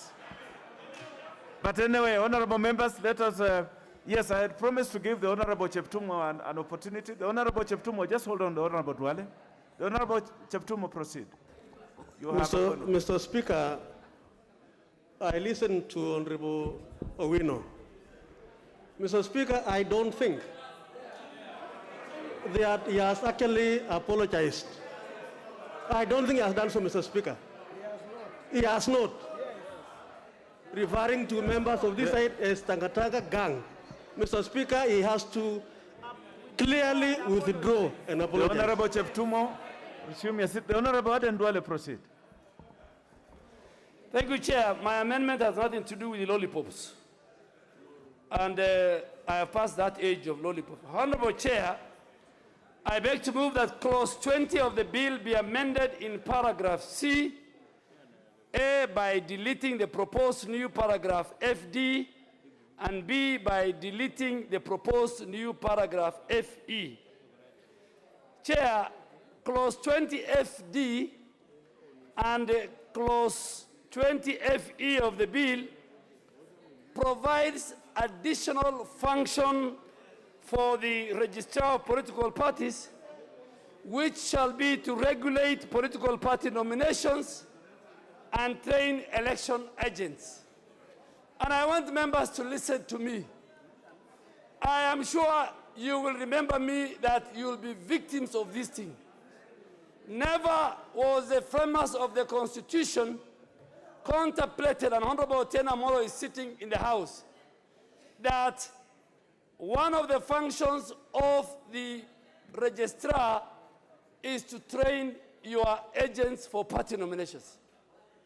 I am sure the registrar of political parties function was never contemplated to deal with the nomination of parties. Chair, the registrar has no role whatsoever in regulating political party nominations or training of political agents. Chair, as we sit here, political parties have submitted rules of nomination and procedure to IEBC. And IEBC has given each of the many political parties a certificate. And Chair, if you look at the function of the registrar, it's more like a department of IEBC. Already we have subscribed ourselves to IEBC. We have subscribed ourselves to IEBC based on our party constitution. Now, this amendment is trying to create an imperial registrar that will manage even who to train for your agents. She can deny some of you the training. She can deny your key supporters and your family members not to be in that certified register. This falls within, and Mr. Speaker, this function falls within the political party's constitution. And this amendment is trying to confer upon the registrar with such powers that amounts to interference with the democratic space of political parties to conduct their own affairs. Chair, and I want members to listen to me. I mean, I am moving this amendment, by the way, it's not mine. I'm moving on the behalf of the people of Garissa Township, and I don't need to withdraw. But I want members to listen to me, that for the first time in the history of Kenya, political parties are formed from the provision in the Constitution on multipartyism. If we can subject ourselves as parties to be regulated by the office of the Registrar of Political Parties, then what was the essence of political parties submitting nomination rules and procedures? Chair, we must listen to each other here. It's not about UDA, it's not about ODM, it's not about KANU. This matter is so serious. Some of you sitting here, you will miss your close diehard supporters in that register. Some of you sitting here, you will miss your family members, including your wife, in that register. We are trying to mortgage. We are trying to mortgage, and we are trying to secede powers that belong to parties, our secretary generals and our chairs, and our party leaders, to an individual. Today, you might be very close to the registrar of political parties. Tomorrow, you will come crying. We must sometimes, and I want to ask members of Parliament of the National Assembly, you will be the first victim. Chair, and lastly, I am moving my amendment, so if you don't agree, I have no problem, but I'll go on record. I have warned you. Chair, 2, parties should be free to conduct their nominations and chooses and trained persons of their choice as party agents. Hence, my amendment to remove these proposed new functions. Since when in the history of this country have we said our party agents? I have been in ODM. I have been in URP. I am in Jubilee on my way to, and I've left the caucus. I am in UDA. Okay? Since when did we ask a registrar to train our party agents? It is there. It is in F, and I'm not saying it is in 20, Honorable Junet. Honorable Junet, read 20 FD and FE of this bill. We cannot allow the registrar to change that. I really want the House to agree with me that you support my amendment, and please let us save political parties from imperial registrar. I beg to move. I propose the question that clause 20 be amended as proposed by the Honorable Aden Duale. The Honorable Minority Whip. Chair, first, the amendment that has been proposed by the majority leader has already passed. But secondly, Chair, I don't know that this narrative I am seeing where political parties want to run away from the registrar of political parties. Chair, this office of the political parties registrar was purely created for the purposes of political parties. If that office is not going to regulate, is not going to look at what parties are doing, then we should abolish that office in the first point. We should remove it. And even worse, to make it worse, Chair, that office is independent, Chair. Now, what I am also seeing here, and I've listened keenly to Honorable Duale, is that they are political, Chair, political parties are like membership clubs. You are supposed to have members in your party. So if a party does not have membership, it only has maybe membership of members of parliament. It doesn't have membership of the people, the ordinary people, Chair. Now, how do we call that a political party? Chair, we must bring hygiene, we must bring order to our political parties. Our political parties receive funds from the exchequer. They use public funds to operate, Chair. If we don't make our parties function within the law, Honorable Duale, I don't know why you have not formed your own party venue. You should have formed one by now. Wachana kufata hii UDA. This one belongs to someone. So, Mr. Chair, let us have political parties that make sense in this in this country, Chair. Mr. Chair, I want to say this last. I want to conclude by saying this. We cannot divorce political parties from the office of the political parties registrar unless we abolish that office of the political parties registrar. Thank you, Chair. The member for Emuru Dikir.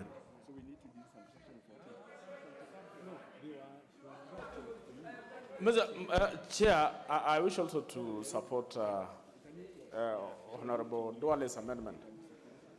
Chair, when we talk about the registrar of political parties, it is only a body that is meant to regulate the political parties. Registrations and all those other matters that concerns parties. But, Mr. Speaker, it is not meant to regulate the activities of the parties, especially the nominations, the elections, the party elections, and all that. Speaker, that one must be left to the parties themselves to deal with those issues. The Speaker, if we were to indulge or to allow these registrar of political parties to run the nomination of parties, Mr. Speaker, I think we will be actually twisting the parties and even the members of the parties in a way that the registrar will actually be influencing each and every affair that is happening. Speaker, one thing that I understand, if we want our nominations to be run free and fair, there is an IBC that we can as well indulge during or involve them during the nominations. But Speaker, to claim a body that is meant to be regulating the parties or the registration of parties and registration of members to be running the activities of nominations and registration of members, Chair, is wrong. I wish to support the amendment by Honorable Duale. Honorable members, allow me to now propose the question. To put the question that clause 20 be amended as proposed by the Honorable Aden Duale. Will as members of that opinion say aye? Will as members of a contrary opinion say nay? The nays have it. Honorable members, allow me now to then put the question that clause 20 as amended be part of the bill. Will as members of that opinion say aye? Will as members of a contrary opinion say nay? The ayes have it. Clause 21. I propose the question that clause 21 be part of the bill.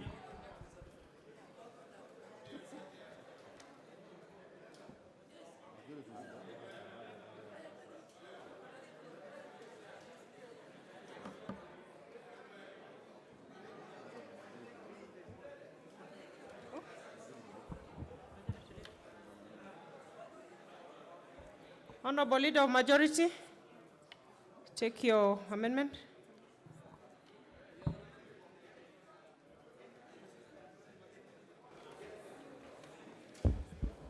Honorable Speaker, Honorable Chair, I beg to move that clause 21 be amended as per the order paper. And the essence of this amendment to the proposed new section 34C is to ensure conclusion of a process of changes being made and how they are then notified to the political parties. Because the act, the principal act, as well as this bill, gives certain obligations and powers to the registrar of political parties to amend the register based on certain circumstances.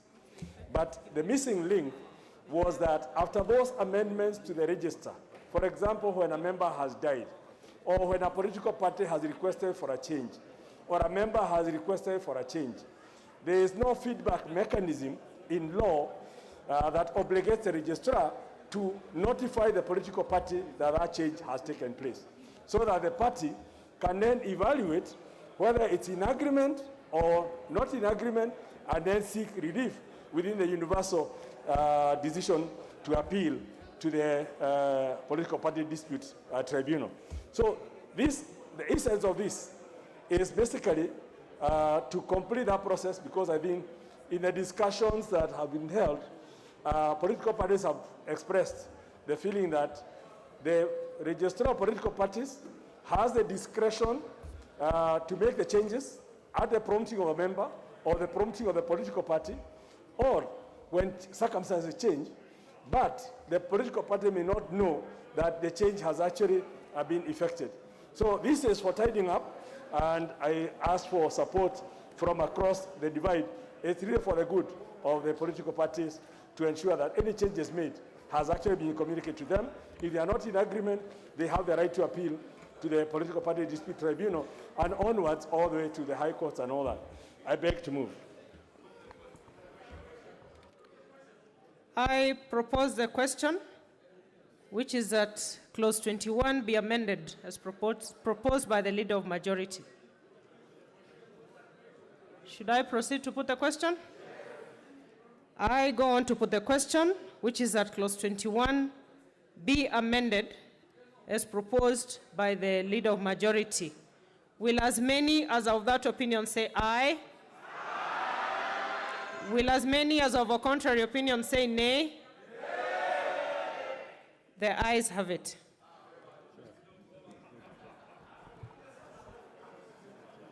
The chairperson, Chairperson Justice.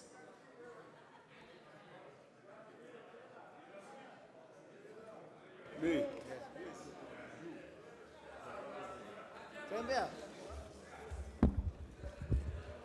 Chairman.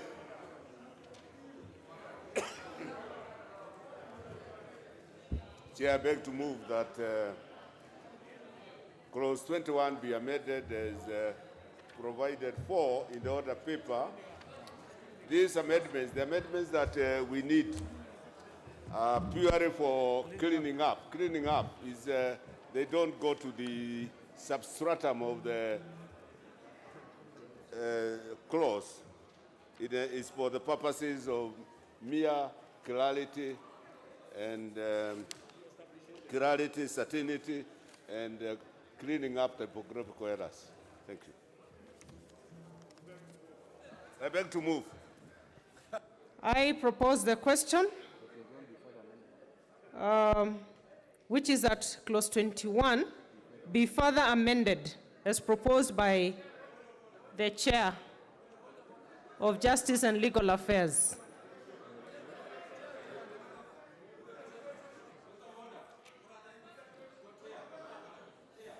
Yes, Honorable Sankok. Honorable Chair, Honorable Gedi, Honorable, you don't have to ask me about the mask, yet you cannot even keep social distance. My friend, I cannot be intimidated by ODM professional hair class. Honorable and take it Sanko, to the proceed. bank, my friend. Yes. You don't have to just say like... Proceed, Honorable Sanko. Honorable Chair, I don't know what is Honorable Fatuma Gedi is distributing among the members. And you know, there was another sweet that I was given that was being displayed here. Honorable and Sanko. I started feeling dizzy. So, What's your Honorable point Speaker, of order? Yes, she's out of order distributing. She's distributing money. I don't know if it is money or whether it is sweet, but there is something that she's distributing. Honorable Ndindi Nyoro, you want to contribute? Honorable Nyoro. Honorable Chair, I rose on a point of order because, Madam Chair, this is an honorable house. And we make our decisions based on persuasion and based on conviction. But it is abhorrent, Madam Speaker, to see Madam Gendi distributing money, 100,000, to the members to vote on their way, Madam Speaker. We cannot have bribery happening here in this house, Madam Speaker. At the glare of the cameras.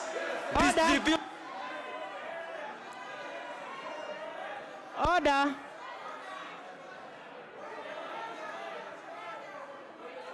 Order. Honorable Gedi. Order. Order, members. Order, members. Honorable Gedi. Honorable Gedi. Honorable Gedi. Yeah. Honorable Gedi. Order. Honorable Gedi, I can see you moving around. I can actually see the Honorable Gedi moving around doing distributions of something. Honorable Gedi, what are you distributing? The sugar level has gone down. Order. Point of order, Madam Chair. Order. Madam Chair, Order. the sugar level of the honorable members have gone down. Sweet. Order.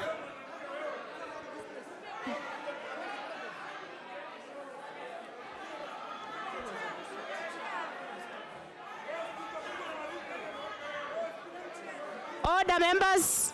Order. I just proposed a question. If no one is willing to contribute further, I'll go on to put the question, which is that clause 22 be further, clause 21 be further amended as proposed by the Chair of Justice and Legal Affairs Committee. Will as many as of that opinion say aye? Will as many as of a contrary opinion say nay? The ayes have it. Now, Honorable Cecily Mbarire.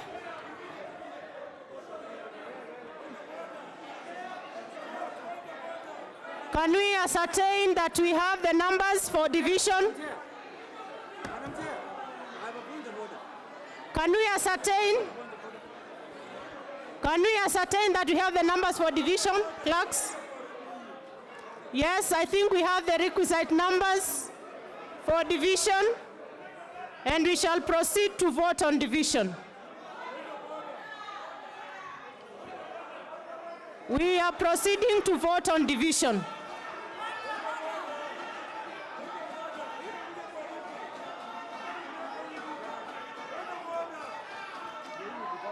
I order that we begin the process of division.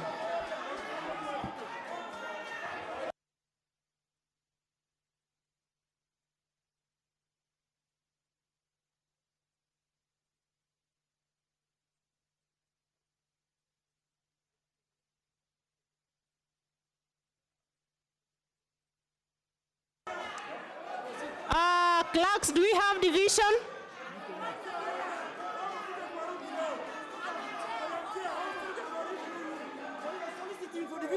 They don't want division.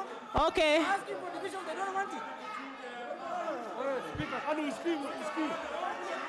Can you speak point of order? Noro cannot get away with that.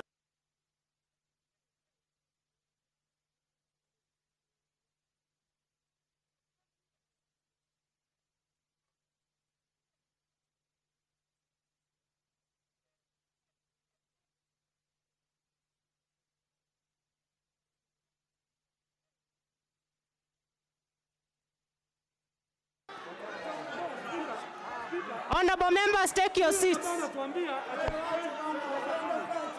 Take your seats, members.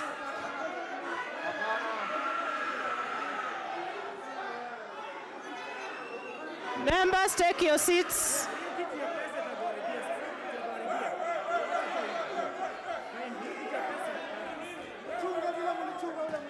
Members, take your seats. Honorable members, take your seats, honorable members.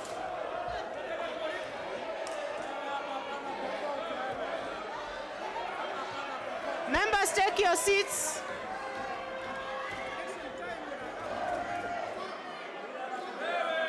Honorable members, take your seats.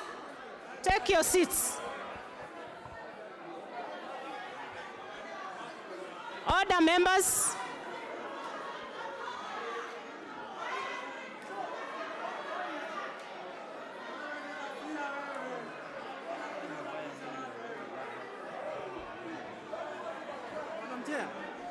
Madam Chair.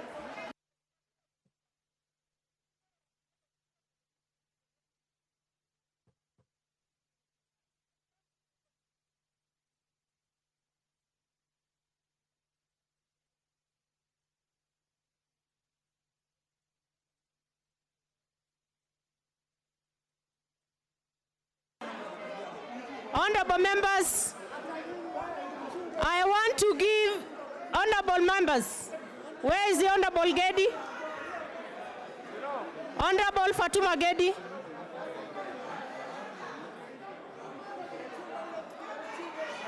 Order, members.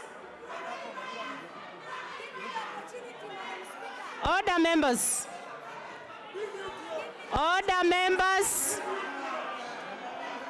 The Honorable Gedi. Honorable Gedi. Give her the mic. Honorable Gedi, just listen to what I'm saying. The Honorable Ndindi Nyoro has said that you're distributing money. I want to give you an opportunity. I have seen you moving around the house. I have seen you moving around the house distributing something. Can you state clearly what it is you are distributing? Honorable Gedi. State whatever it is you are distributing. Madam Chair, it's not true.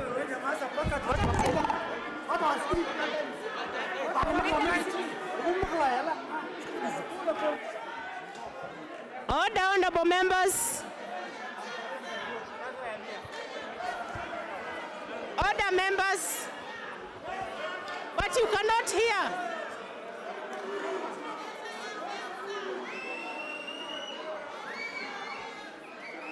Members, please take your seats. Take your seats, honorable members.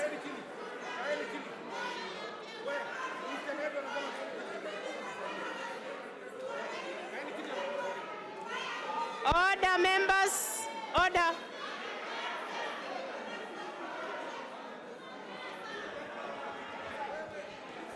Members, take your seats.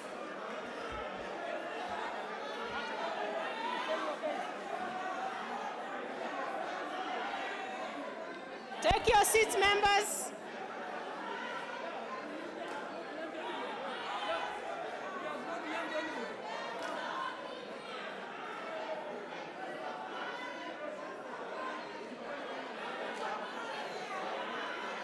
Honorable members,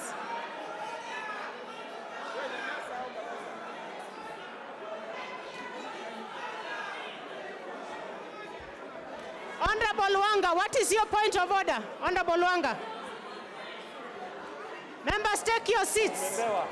Honorable, take your seats. Honorable Speaker, Honorable Chair, Honorable Chair, Honorable Chair, Honorable Ndindi Nyoro, Honorable Ndindi Nyoro rose in his place without any substantiation whatsoever and made a ridiculous claim, totally unfounded.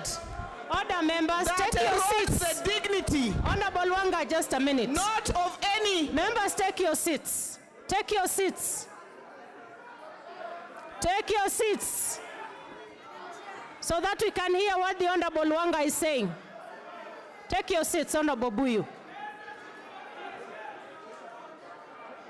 Go on, Honorable Wanga.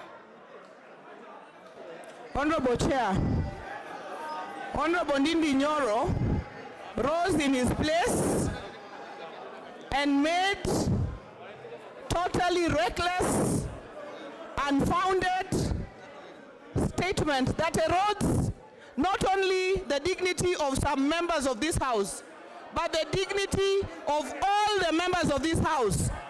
He made an unfounded claim that Honorable Fatuma Gedi was walking around this House giving out money.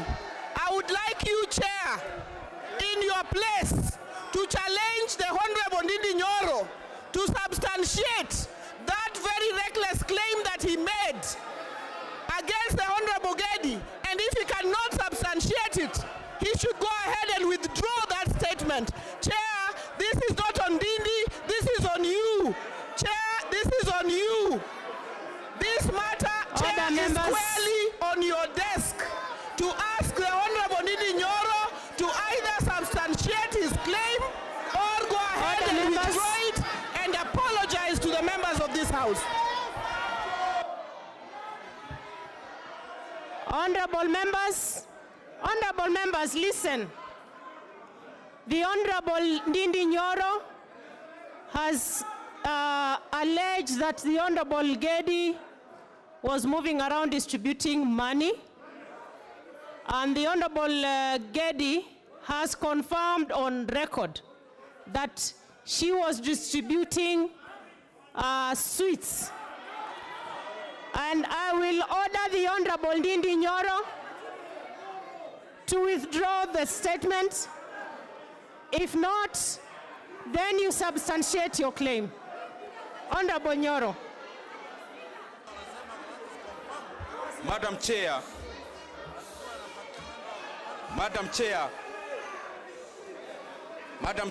I need protection from these hecklers. Madam Chair, I stated here, Madam Speaker, that I saw Honorable Gendi distributing money in tunes of 100,000 and 200,000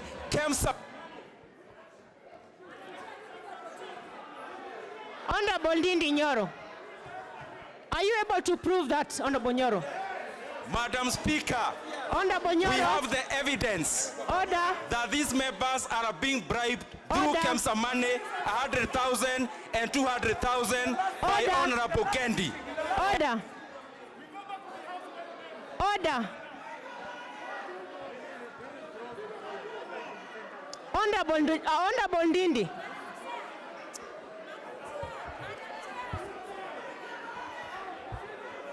Order, members.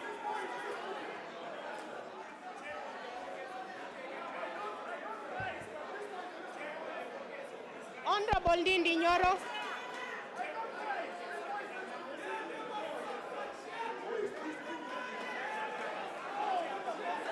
Order, members. Honorable Ndindi Nyoro. Honorable Ndindi Nyoro. You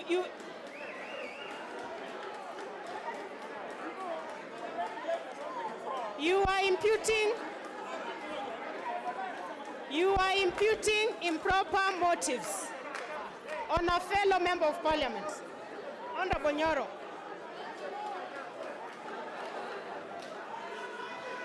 And when you call out a member on such grave allegations, you can only do that, Honorable Ndindi, when you can substantiate.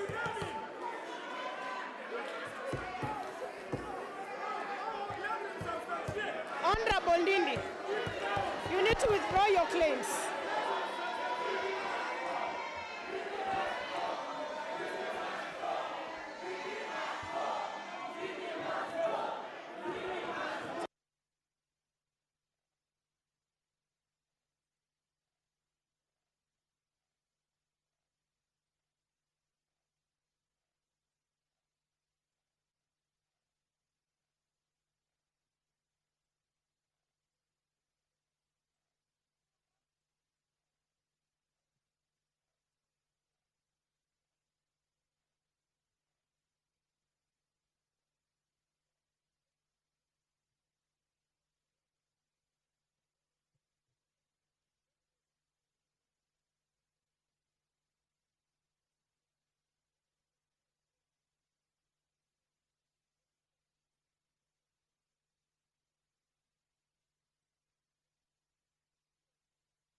Madam Chair. Madam Chair. Madam Chair. Madam Chair. Madam Chair, I need to be heard. Madam Chair. Madam Chair. Madam Chair. Madam Chair, I want to put it very categorically that there has been a threat of bribing honorable members in this house. And Madam Speaker, today we saw money being distributed by Honorable Gandhi to members who are voting for this political party's amendment, Madam Speaker. I want to tell them, you can bribe the honorable members here, but you cannot bribe the people of Kenya. Yes. And as a son of Mau Mau, yes, I cannot be intimidated by these hecklers and COVID billionaires. There is evidence, Madam Speaker, that money was changing hearts in this house, Madam Speaker.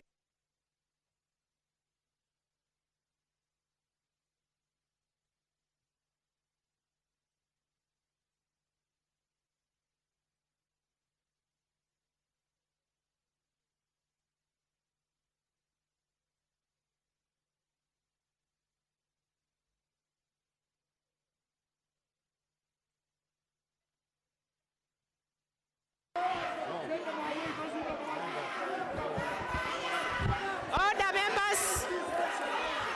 Order.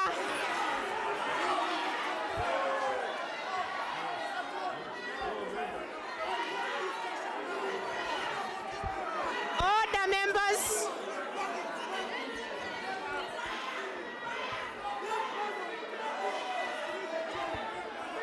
Honorable members. Honorable Ndindi Nyoro. Honorable Ndindi Nyoro.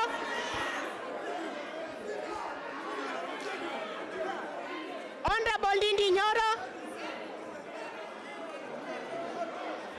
Based on Standing Order 107, having misled the House,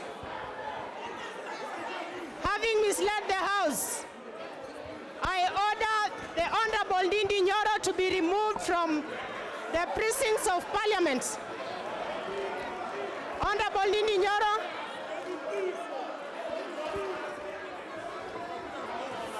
For 2 days, Honorable Nyoro, get out of the House.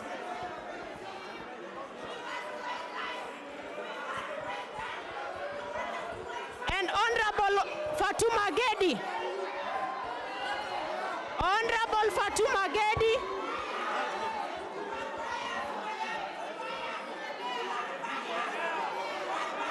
You are out of order for distributing food in the House. You should also get Honorable Fatuma Gedi for disorderly conduct to be out of the precincts of Parliament for a day. They should both leave the House. They should both leave the House. Sergeant at Arms.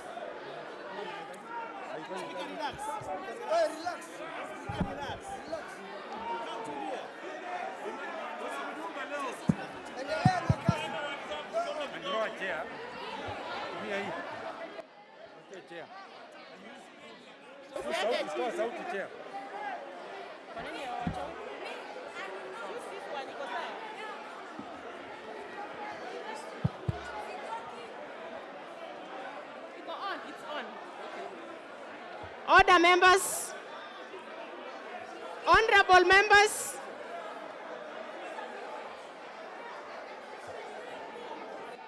Honorable members. I have cited Standing Order 107. To start with, Honorable Ndindi Nyoro, you are in violation of Standing Order 107 for deliberately giving false information to the House, which you are unable to substantiate. On the same note, honorable members, on the same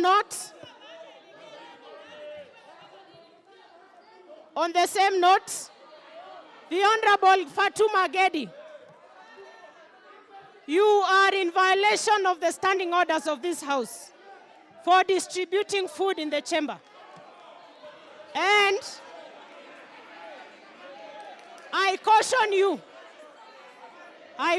you not to distribute food in the House anymore. Sergeant at Arms,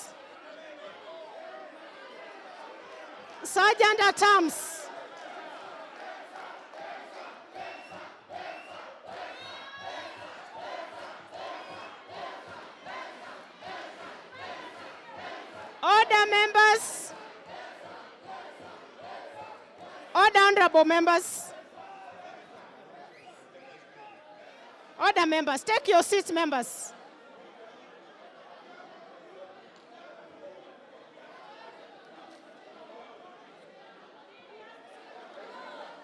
Order, members.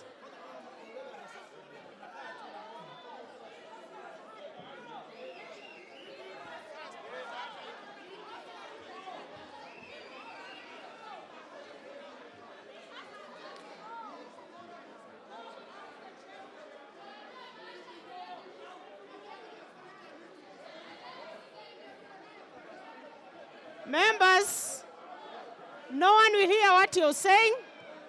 You will not hear what I'm saying. Just take your seats, members. Take your seats.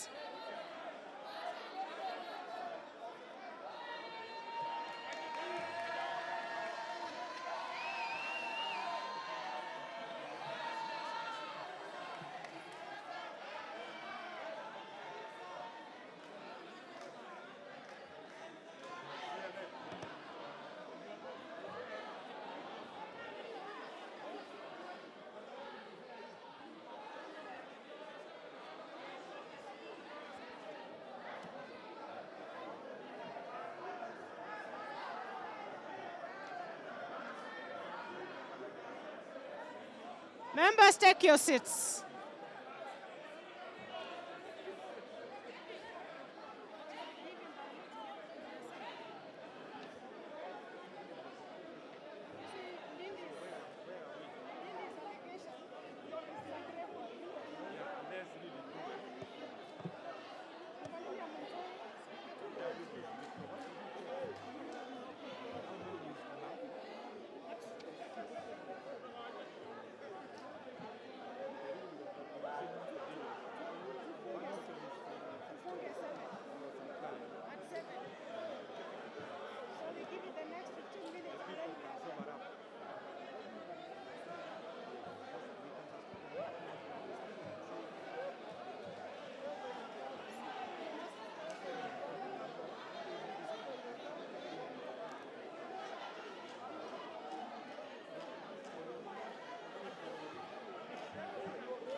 Members, order members.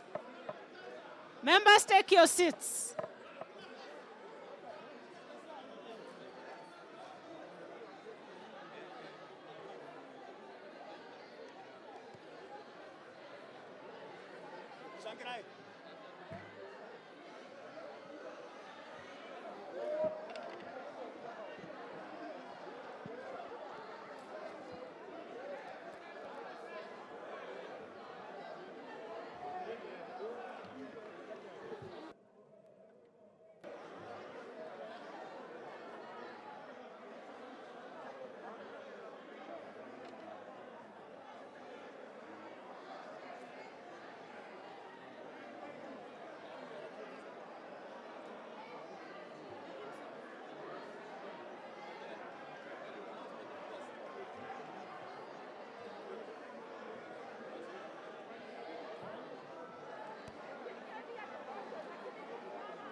No, we will not sit down. I've done the house for 15 minutes one day, I will become a cool down. I've done the house for 10 minutes.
Order, members. Order, honorable members. Honorable members. In order for us to restore order in the House, in order for us to restore order in the House, honorable members, I order the committee, the House to be suspended for 30 minutes. 30 minutes.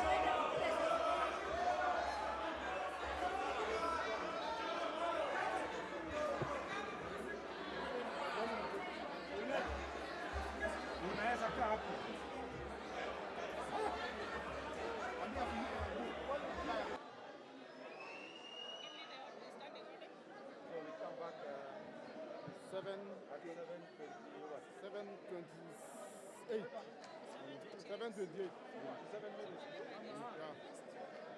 7:23.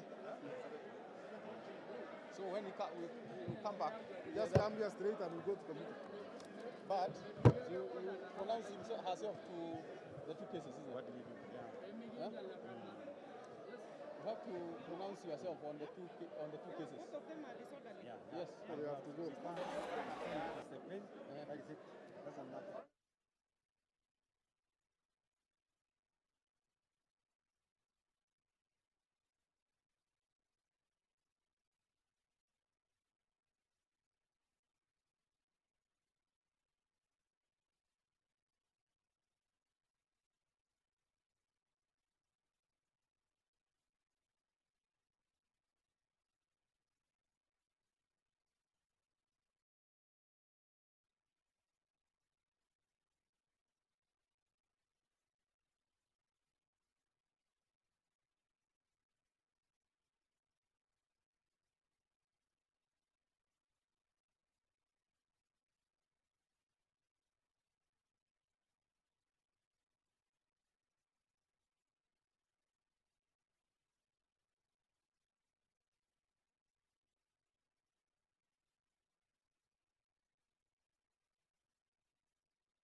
Order, honorable members, take your seats.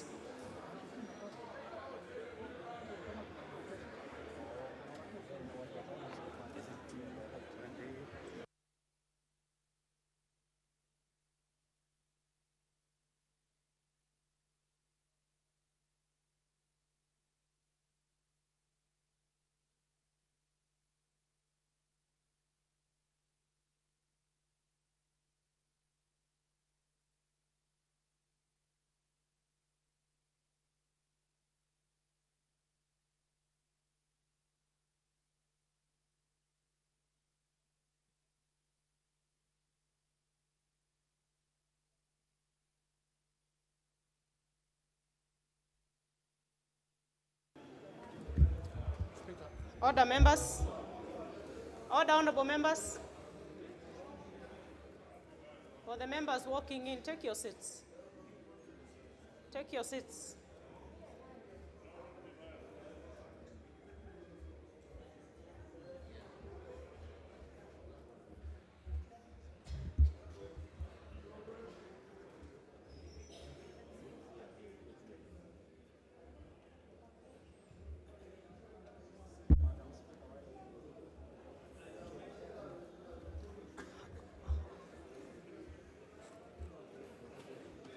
Honorable members, I want to call your attention to Standing Order 107. Honorable members, Standing Order 107 addresses the National Assembly to matters of orderly conduct in the House. And in reference to the issue raised by the Honorable Ndindi Nyoro. Honorable Ndindi Nyoro, as a member of this House, by now all of us should know remarks that would be disparaging on fellow members of Parliament, remarks that would put the House into disrepute, and actually discrediting the integrity of the House. And in that, on the same note, the Honorable Fatuma Gedi, you moved around distributing food in the chamber, which is not allowed. Order, members. Order, members. While on the part of the Honorable Ndindi Nyoro, you provided false information, which you have not been able to substantiate. And in that case, before we proceed, I order that both the Honorable Ndindi Nyoro and Honorable Fatuma Gedi be removed from the precincts of the House for the remainder of the sitting, and then we can proceed. For the remainder of the sitting, the Honorable Fatuma Gedi, the Honorable Ndindi Nyoro, for the remainder of the sitting, I order you to get out of the precincts of Parliament.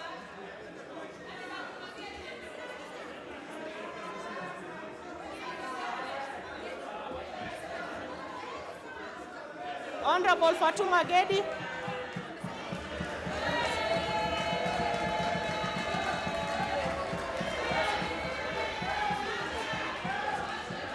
Order.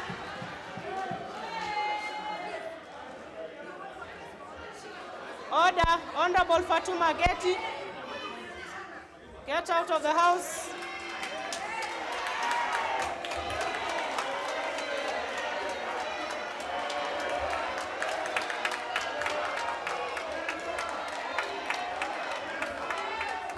Order.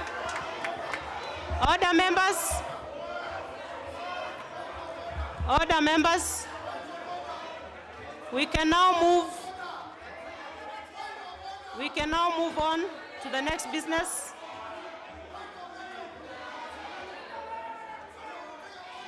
The Speaker cannot be out of order, so you have no point of order to raise. Let us proceed to the next business. Honorable.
Amenipa microphone.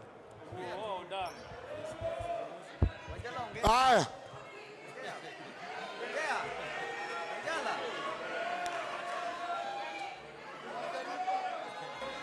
Honorable member, we are back in committee of the whole house. Leader of majority. We were on clause 21. Honorable Chair, I rise on a point of order. And first of all, I wish to congratulate you for restoring order and the wise decision you made. And arising from your own decision, you did indicate that the Honorable Dindi Joro raised some comments that could amount to disparaging of the entire House. Accordingly, Honorable Speaker, Honorable Chair, I would like to ask that you order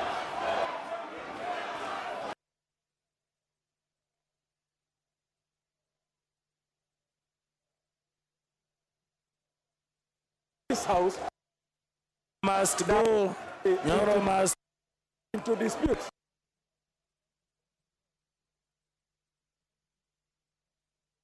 Fact. Order. Order, leader of majority. Order, honorable leader of majority. Honorable leader of majority, surely. I have just made a conclusive ruling, leader of majority. And you are out of order by taking us back. I want to speak, we are proceeding. Let's proceed, honorable members. The Honorable Cecily Mbarire, you know by now that by virtue of the amendment moved by the Honorable Majority Leader and the Committee Chair of JLAC, that your amendment automatically falls. So that is for your information, Honorable Cecily Mbarire, and I think we can proceed. And I go on to put the global question, which is that clause 21, as amended, be part of the bill. Will as many as are of that opinion say aye? Will as many as of a contrary opinion say nay? The ayes have it.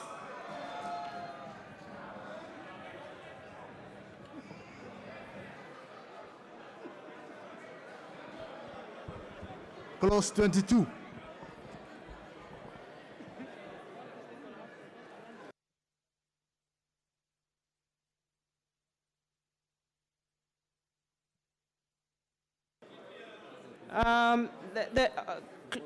Clause 22, we have a proposed amendment.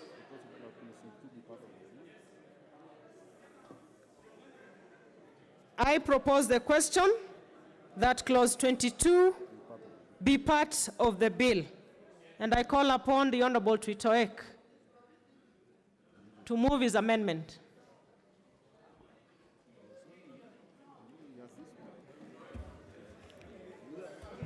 Thank you, Chair, for giving me this opportunity to move this amendment to clause 22. I beg to move that clause 22, section 38A, be amended as spelled out in the order paper. The issue of nominations in political parties is very important. We see this particular clause attempts to give powers to the registrar to manage nominations of political parties. The political parties chair has already been guided by IBC to deposit their nomination rules by a certain time in October. This particular amendment will probably bring confusion to political parties. This proposal is to amend 38A by retaining section AB and adding any other method as established by the political party. Secondly, I also propose that we delete 38C, we delete section 38D, delete the proposed section 38E, and in the proposed section 38F by deleting subsection 2, and deleting the proposed section 38G, and finally the proposed section 38H. I beg to move. Thank you. Honorable members, I propose the question, which is that clause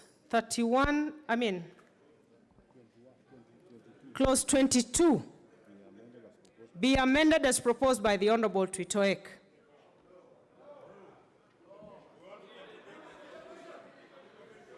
Honorable Duale.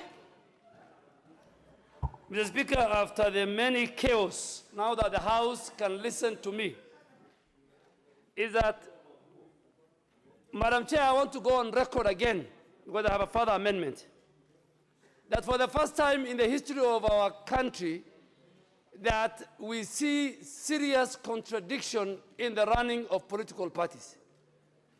Madam Chair, all parties, including the one that I proscribed to, submitted nomination rules and procedures of their party to IBC. And IBC, after due diligence, has given those parties certificate of the powers to conduct free, fair party nominations. This evening, Madam Chair, this House is creating another entity called the Registrar of Political Parties, who will certify a register, who can decide a member who even feels aggrieved in his party not to move to another party or even not to be an independent. And I really want to ask the House that we must look at this amendment for posterity. Let us not look at this amendment and subject ourselves to another. Multi-party democracy was about giving members and parties free, fair. Nomination is key, particularly in certain regions for certain parties. I might not be a victim, but those of you who come from regions where party dominance is key, tonight you might be sending yourselves home in the next election. I beg to rest my case. Honorable Junet. Madam Chair, I stand to oppose this amendment. Madam Chair, I have said earlier that political parties are like membership clubs. And now, when you want to get out from one party to another party, you go to the Registrar of Political Parties office to remove your name from ODM or from UDA or from Jubilee or any party. Madam Chair, it is the responsibility of political parties to keep registers of their membership. So if you are being told, use your membership register to conduct your nomination, why do you want to use people of other parties to participate in your nomination, Madam, if you are not planning mischief? Madam Chair, we must have hygiene in our politics. This bill has come to do hygiene in our politics, where if UDA wants to do a nomination process, it is membership of UDA that participates only. If it is ODM, it is ODM only. If it is Jubilee, it is Jubilee. There are people here who are planning not to have a register. So they want to use the IEBC register. IEBC register is for the general election. It's not for party nominations, Madam Chair. Madam Chair, I come from a party that has conducted nominations for 6, 7 elections. There are people, Madam Chair, can you protect me? Go on, Honorable Junet. Madam Chair, go on. Madam Chair, I am coming from a party that has all the structures to conduct nominations. I am asking other parties to do their work and create structures that can do free and fair nomination. I can see what is happening to Ingirish in Kirinyaga, Madam Chair. It is very unfair. After investing in this party for this long, now she's being told, go away, a newcomer has arrived. Thank you, Madam Chair. Honorable Cecily.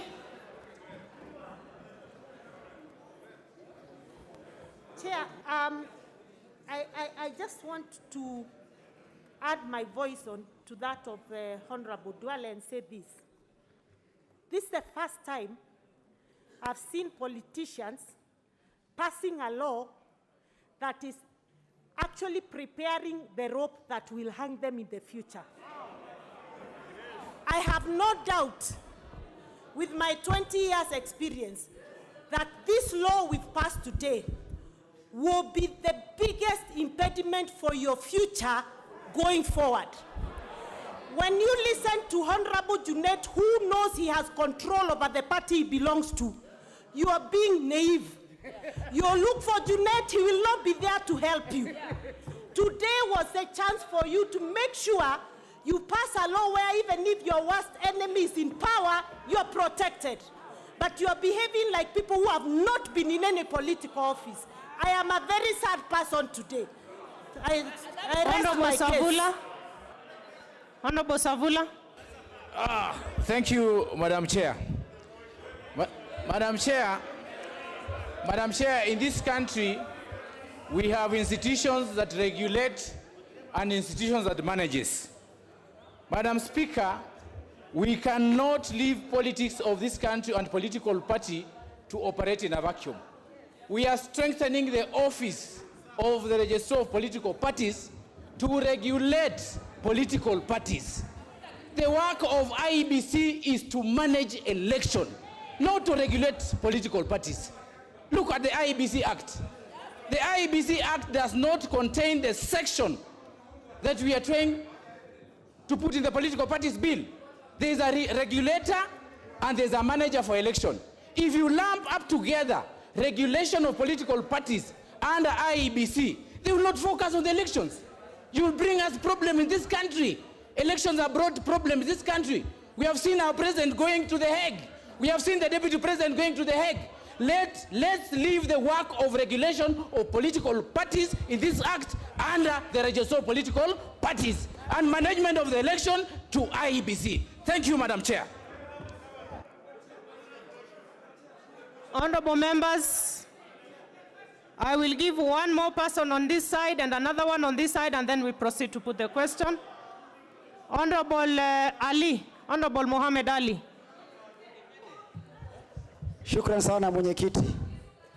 Ningelipenda kusema hivi ama kutoa maoni na kusema ya kwamba sheria hizi ambazo zinajaribu kutungwa hapa katika bunge ni sheria za kuwakandamiza wanasiasa na wahusika watakaotaka kujiunga katika siasa.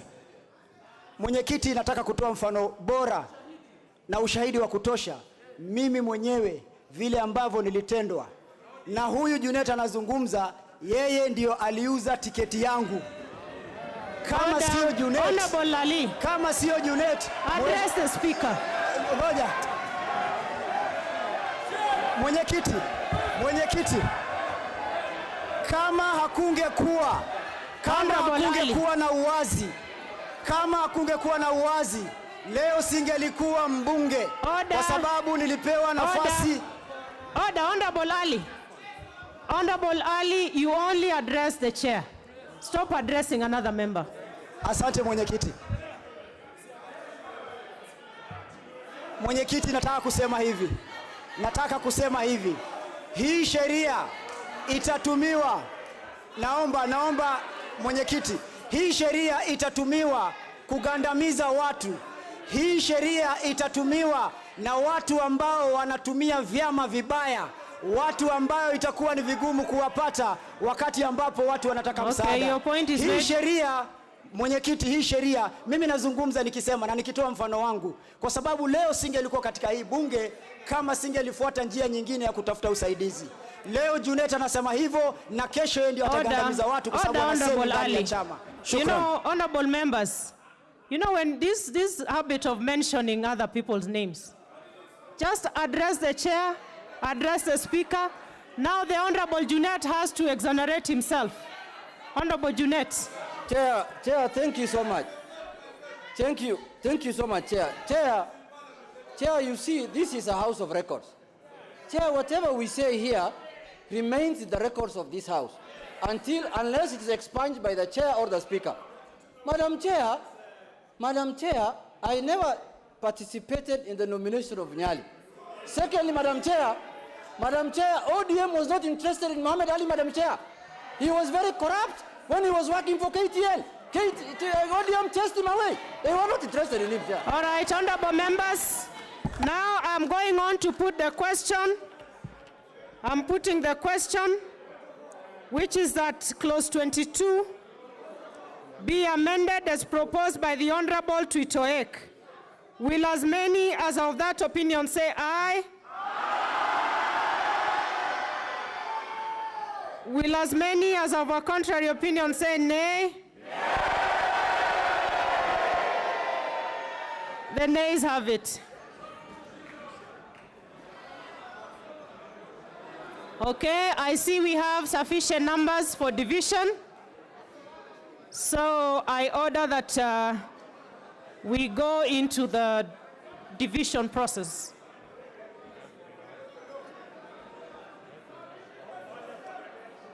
I order for the bell to be rung for 5 minutes. 5 minutes.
Honorable members, our 5 minutes are up.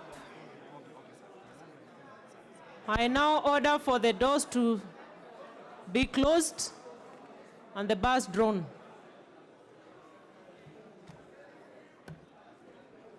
For us to begin voting on the division.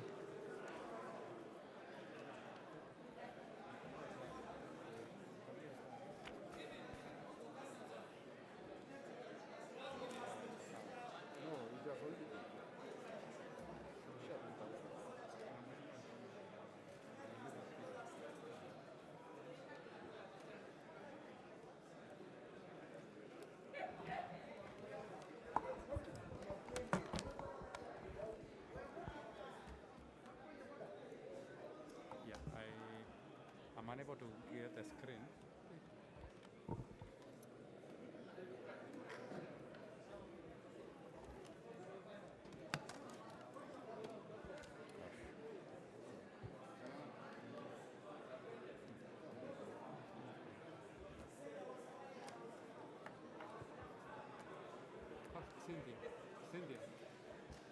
Cynthia. The ICT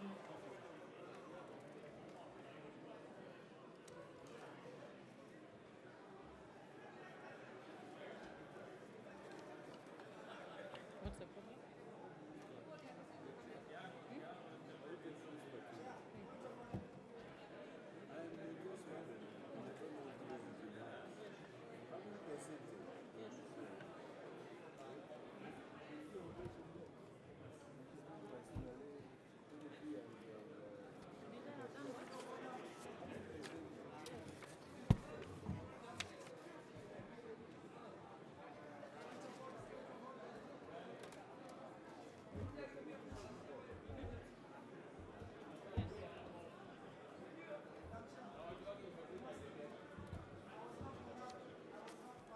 It's overtaken by events. Yeah? It's overtaken by events.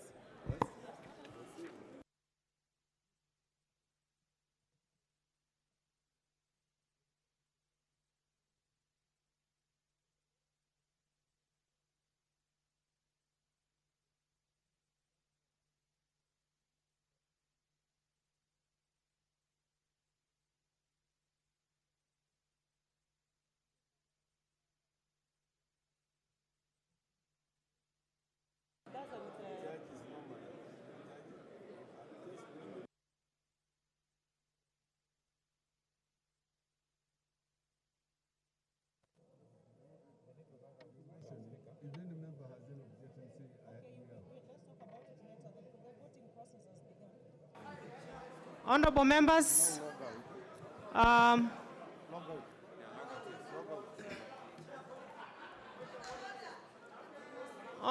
Honorable Mohammed, there is nothing out of order. We are in the process of voting, so there is nothing out of order.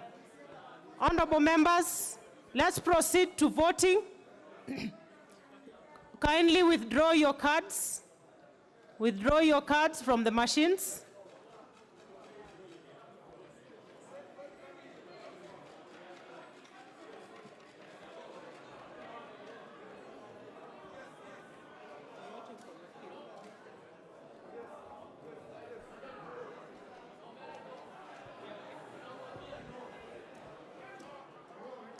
Honorable Gishimu, Honorable Mukago, Honorable Janet Ongera, Honorable Robbie, withdraw your cards. Honorable Nguna,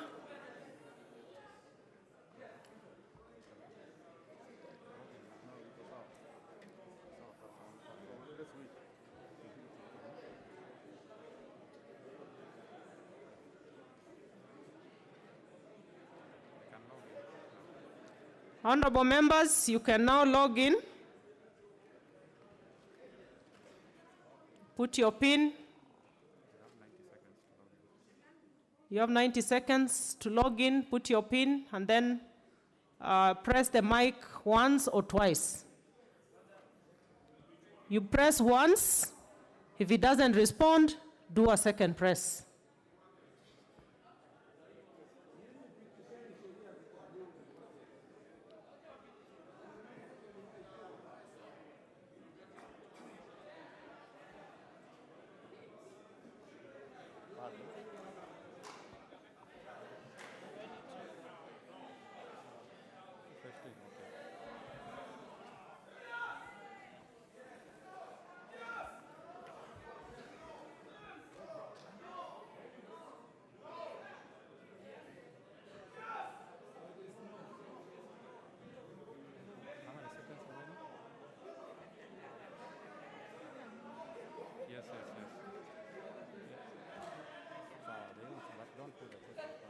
display. Don't display. 20. 15 seconds remaining. 15 seconds to go.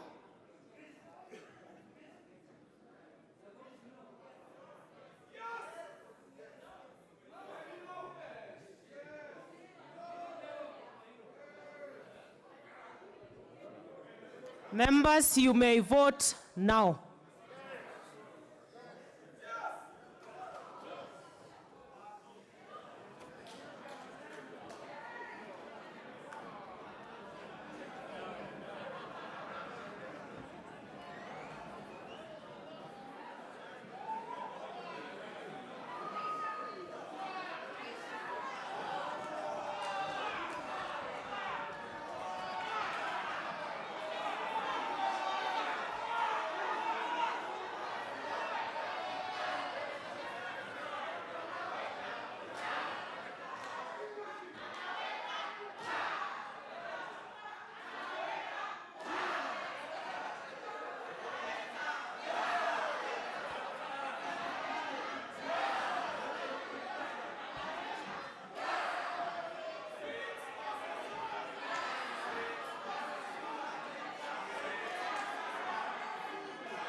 Order, members.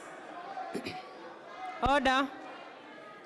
Honorable members, on the division vote on the question that clause 22 be amended as proposed by the Honorable Tuitoek, the results are that the nays voted at 162 members,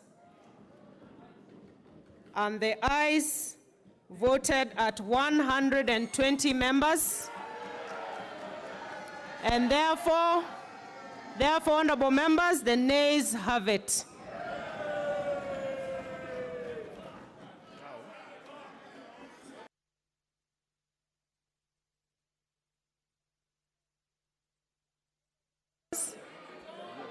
Honorable members, the consequence, I order that the doors be open and the bars drawn open.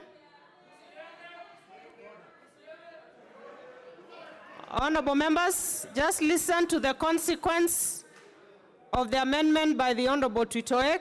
Having failed, we have similar amendments by Honorable Didmas Baraza, which also falls automatically. The one by the Honorable Joseph Limo, yes, those two amendments fall with those of Honorable Tuitoek. Let's go to the Honorable Bunyasi.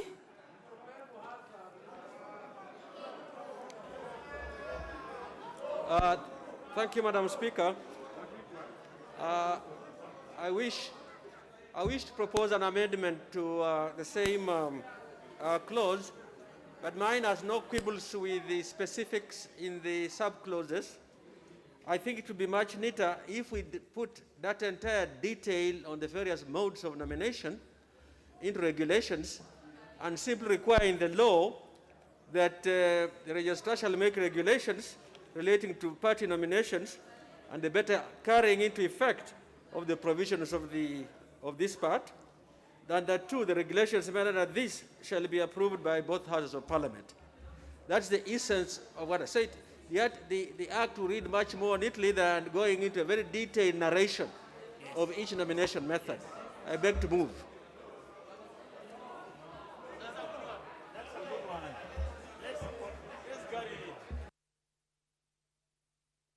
Order, members. I propose the question, which is that clause 22 be amended as proposed by the Honorable Sakwa Bunyasi. Should I go on to put the question? Honorable Duale. Madam Speaker, Madam Chair, we are not a voting machine.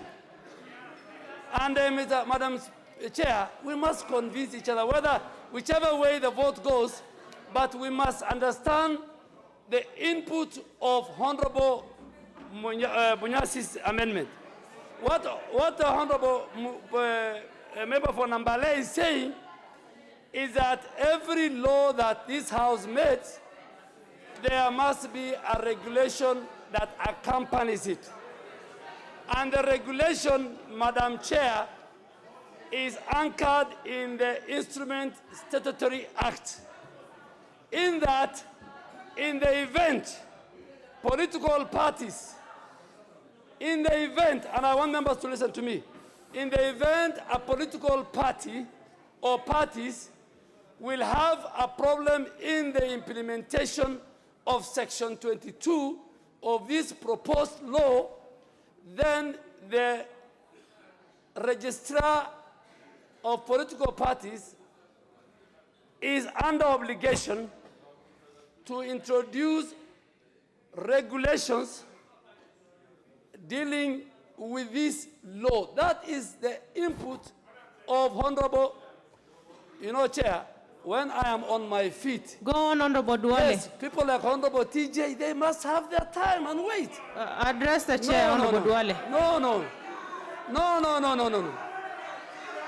Madam Chair. Proceed, Honorable Duale. Madam Chair, the son of Duale has never been and will never be intimidated, bribed.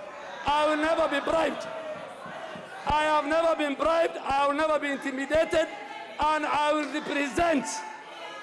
represent the people of Garissa in accordance with the Constitution and the oath I took. So those of you who think, address the chair, Honorable Duale. Those who think I have been here 14 years, they should hold their horses. They should hold their horses. Go on, Honorable Duale. Honorable Duale, you're on Hansard. In my. Just continue. So, Chair, he's saying let us give a proviso that we introduce that the registrar of the political parties will introduce regulations to man this piece of legislation. I support. Honorable Richard Onyonka. Madam Chair, I actually don't know why Honorable Duale is screaming and complaining. Address the chair, Honorable Richard Madam Chair, Onyonka. we are supporting him. We are actually, this amendment, Madam Chair, is a good amendment and it's logical. And what I wanted to say is that there's no reason why something that is so obviously reasonable cannot be agreed upon. Thank you. Honorable Murugara. Thank you, Madam Chair. Madam Chair, I agree with Honorable Onyonka that actually, as proposed by Honorable Bunyasi, this is a very good amendment. As follows. Number one, the registrar is going to make regulations under the relevant section. Those regulations are called statutory instruments. They will go before the delegated legislation committee, where they must be approved. But once they are approved by the Committee on Delegated Legislation, that is the end of it. The proposal by Honorable Bunyasi is that even though the committee is going to approve those regulations, they will have to come to the House so that Parliament can approve. We are trying to give ourselves slightly more power so that we do the right thing. That is a good amendment. Leader of Majority. Honorable Chair, I heavily oppose this amendment by Honorable Bunyasi that is being explained on the sweeter side. But what is not being explained is that Honorable Bunyasi is intending to delete the entire that 8C, which is about the party registers. But coming through a roundabout route to say that he's introducing party regulations on party nominations. Now, the regulations on party nominations are already provided in the bill in clause 25. So, clause 25 already empowers the registrar to make regulations on conducting party nominations. So you cannot amend what is already in the bill. But it's a roundabout way of achieving what could not be achieved by Honorable Toek's amendment. And this amendment must fail. I will go on to put the question, honorable members. Honorable members, I go on to put the question, which is that clause 22 be amended as proposed by the Honorable Sakwa Bunyasi. Will as many as are of that opinion say aye? Aye. Will as many as of a contrary opinion say nay? Nay. The nays have it.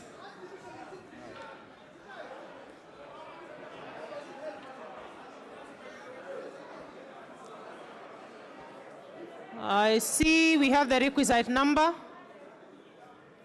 And I order the division bell to be rung for 3 minutes, and then we proceed to voting.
Order, members.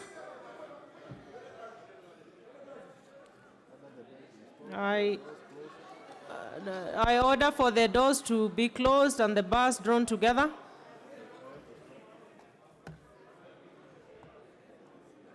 In readiness for voting.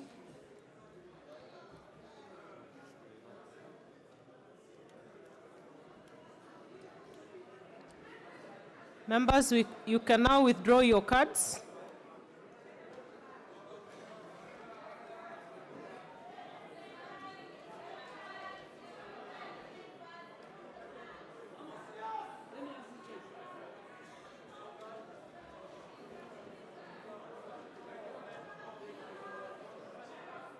Keep withdrawing your cards, members.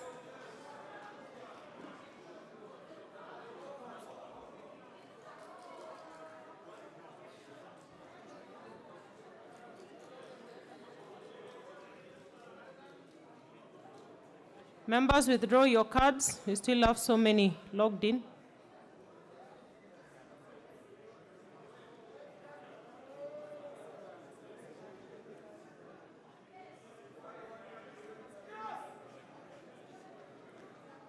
Honorable Hassan Malim,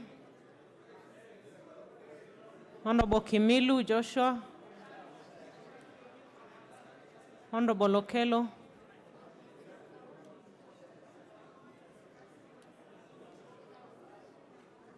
Honorable Hassan Malim, please take out your card.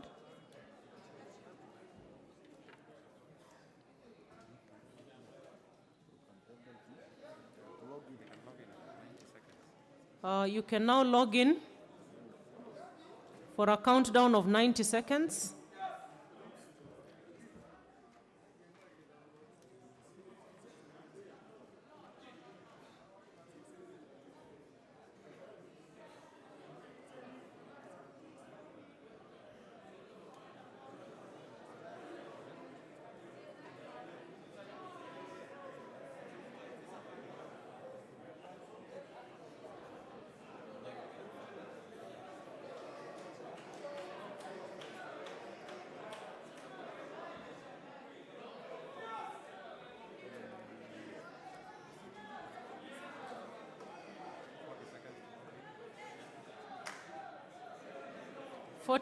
Forty seconds to go.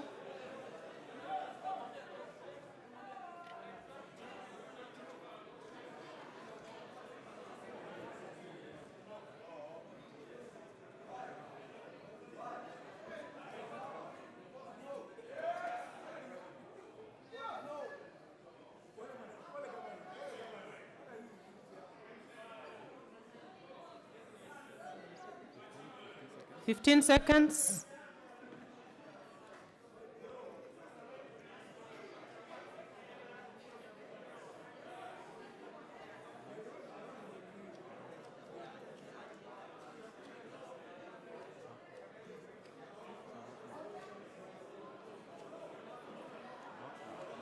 Members, vote now.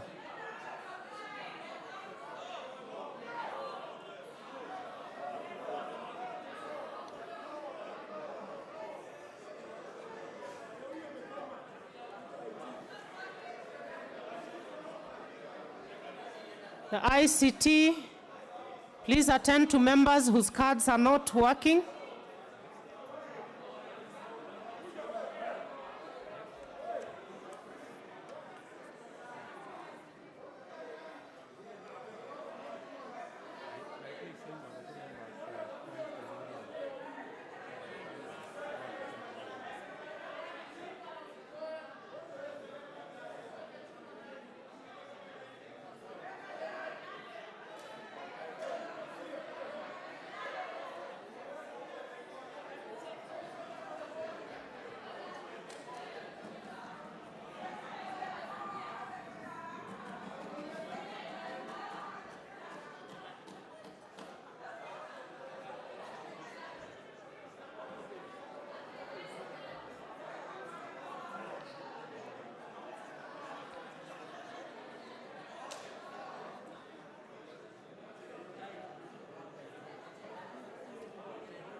Order, members. Order, members. The results. Order. Order, members. I'm reading the results of the division vote. The ayes stand at 118 members, and the nays stand at 158 members, and therefore the nays have it.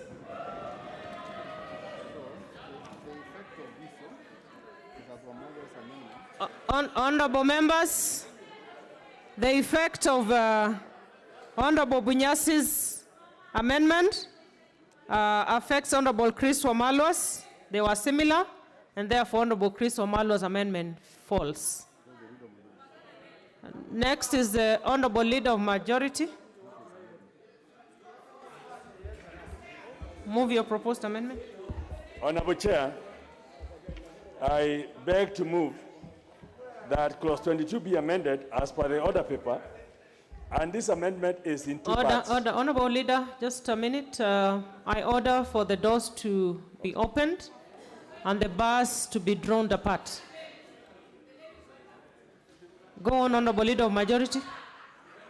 Thank you.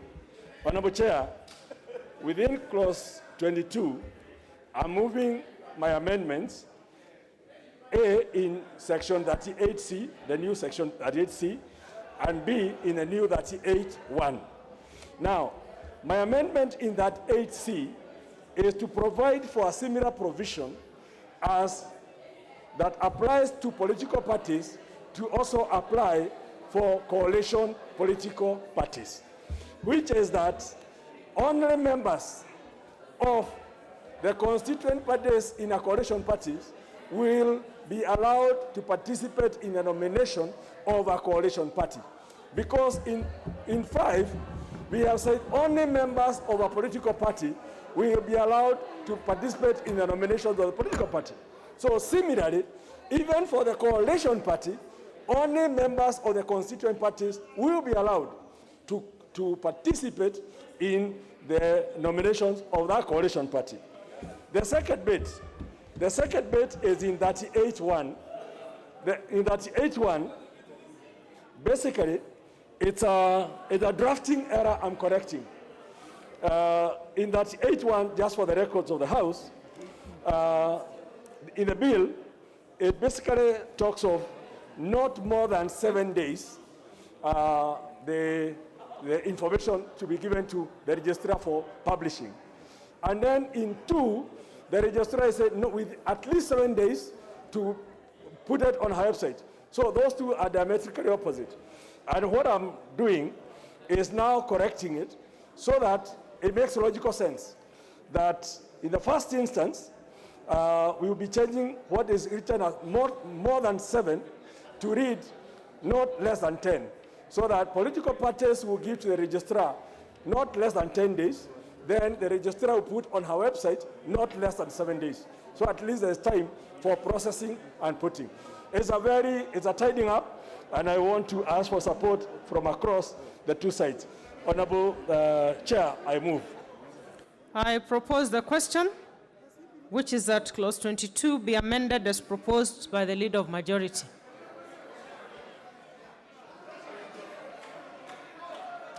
Honorable Ngeno. Madam Chair, I don't know if the Leader of Majority is planning to be, or is contesting to be, I don't know if he's planning to contest to be the registrar of political parties. Or either, I don't know if he's revenging on what sometimes back, I don't know how many years ago, somebody made him leave the position he was holding. Madam Chair, the amendments he's bringing to this House, Madam Chair, are completely outrageous. And I really don't understand how a man of such a caliber, Madam Chair, protect me from... Honorable Ngeno. Yes. Just speak to your point on the amendment by the Leader of Majority. You know, Madam Chair, what I was saying is that the amendments which actually the Leader of Majority is bringing to this House, Madam Chair, are extremely outrageous and unconstitutional. These amendments are going to bring chaos in this country, Madam Chair. Because you know, we are doing amendments while we are approaching an election, and amendments that are going to bring problems to parties.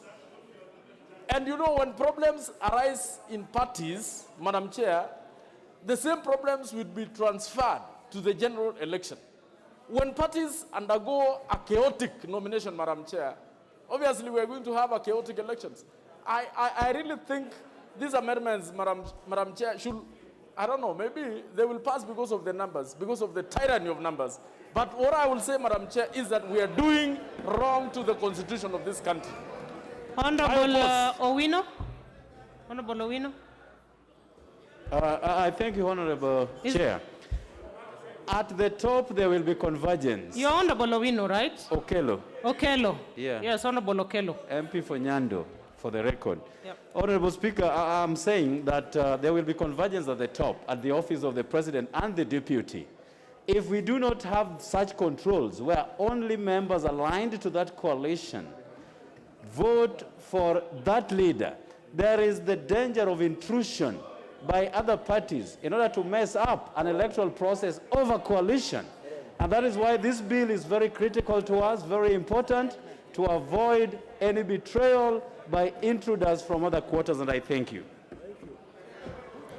I go on to put the question, which is that clause 22 be amended as proposed by the leader of majority. Will as many as of that opinion say aye? Aye. Will as many as of a contrary opinion say nay? Nay. The ayes have it. Next, we have the Honorable Kimani Ichung'wah and Honorable Alice Wahome. I guess Honorable Ichung'wah will go first.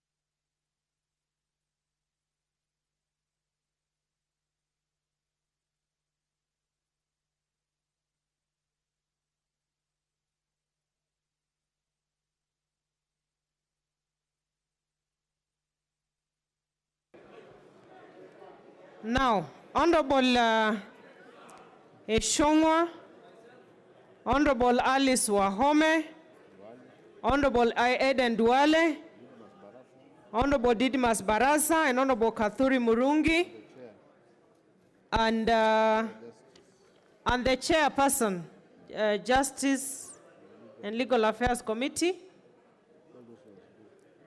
by virtue of the Leader of Majority's amendment going through, these amendments have fallen. They have fallen. The amendments have fallen by those honorable members. Honorable Duale.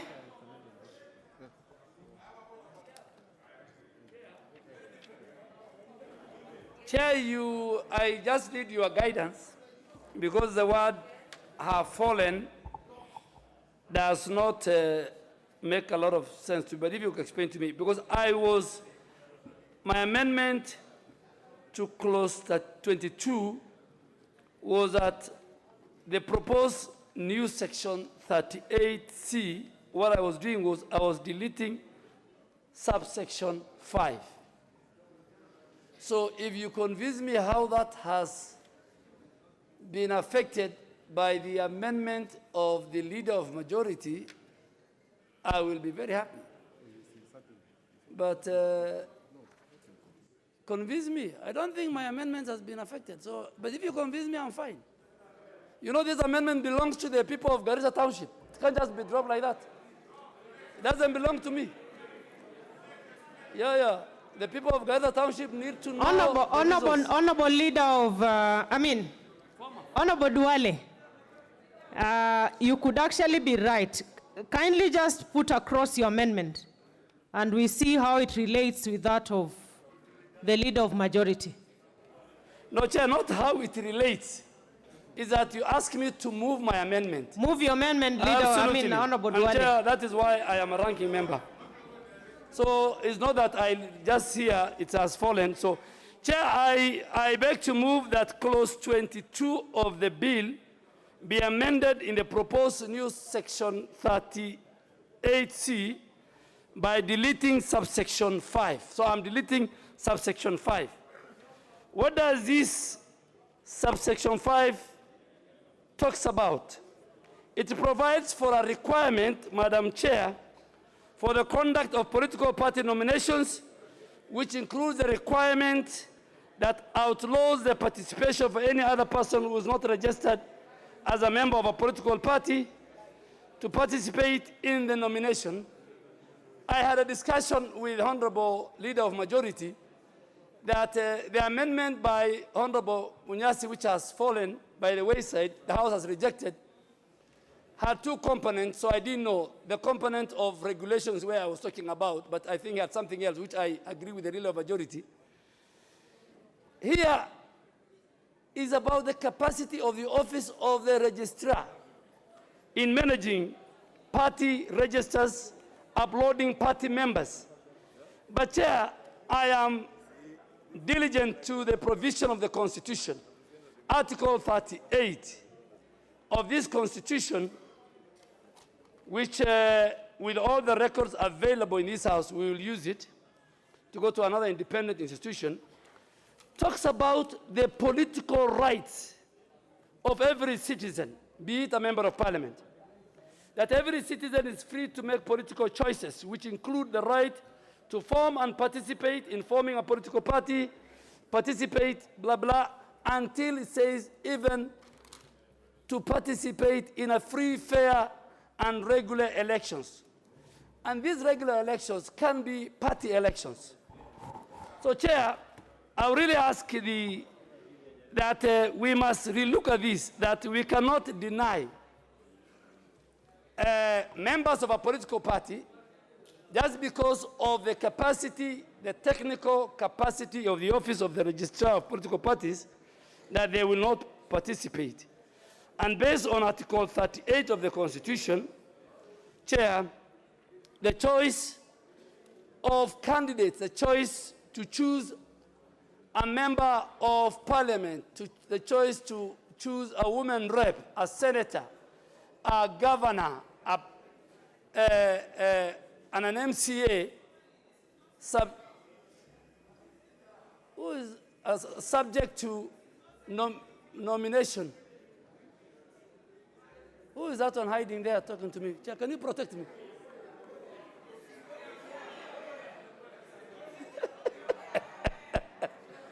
What's wrong with you guys? I have the floor, and I'm representing the people of Garissa.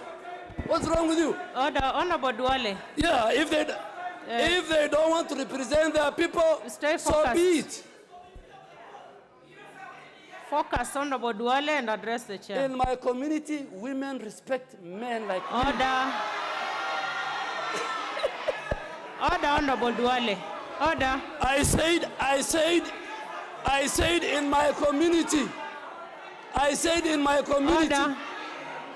Honorable Duale, please continue with your amendment, Okay, Honorable Chair. Duale. Okay, Chair, I will. Chair, I say so. This shall technically lock out many registered voters who maybe because of the technical capacity, I said from my community. So if you don't belong to my community, you can go hang yourself. Yeah, and you'll never be part of my community. Order, Honorable Duale. I beg to move.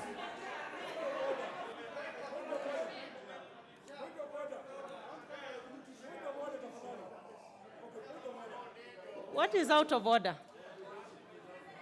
Honorable... no. Honorable Joe, thank you very much. I think Honorable Duale is out of order for him to say that my community, which is 100% Muslims, women respect men. Our women in Islam our women in Islam have rights as well. And the rights of women in Islam is the highest. So please, don't insinuate that the Muslim women are subservient to men. Is unacceptable. All right. Both women and men are quite in order. Order. Order, members. Order, members. Let us proceed. Let us proceed. I propose the question, which is that clause 22 be further amended as proposed by the Honorable Duale. I'll proceed to put the question, which is that clause 22 be amended as proposed by the Honorable Duale. Will as many as of that opinion say aye? Will as many as of a contrary opinion say nay? The nays have it. Honorable members, for the members I had inadvertently indicated that their amendments fall, you actually proceed with them. So let's have the Honorable Kimani Ichung'wah.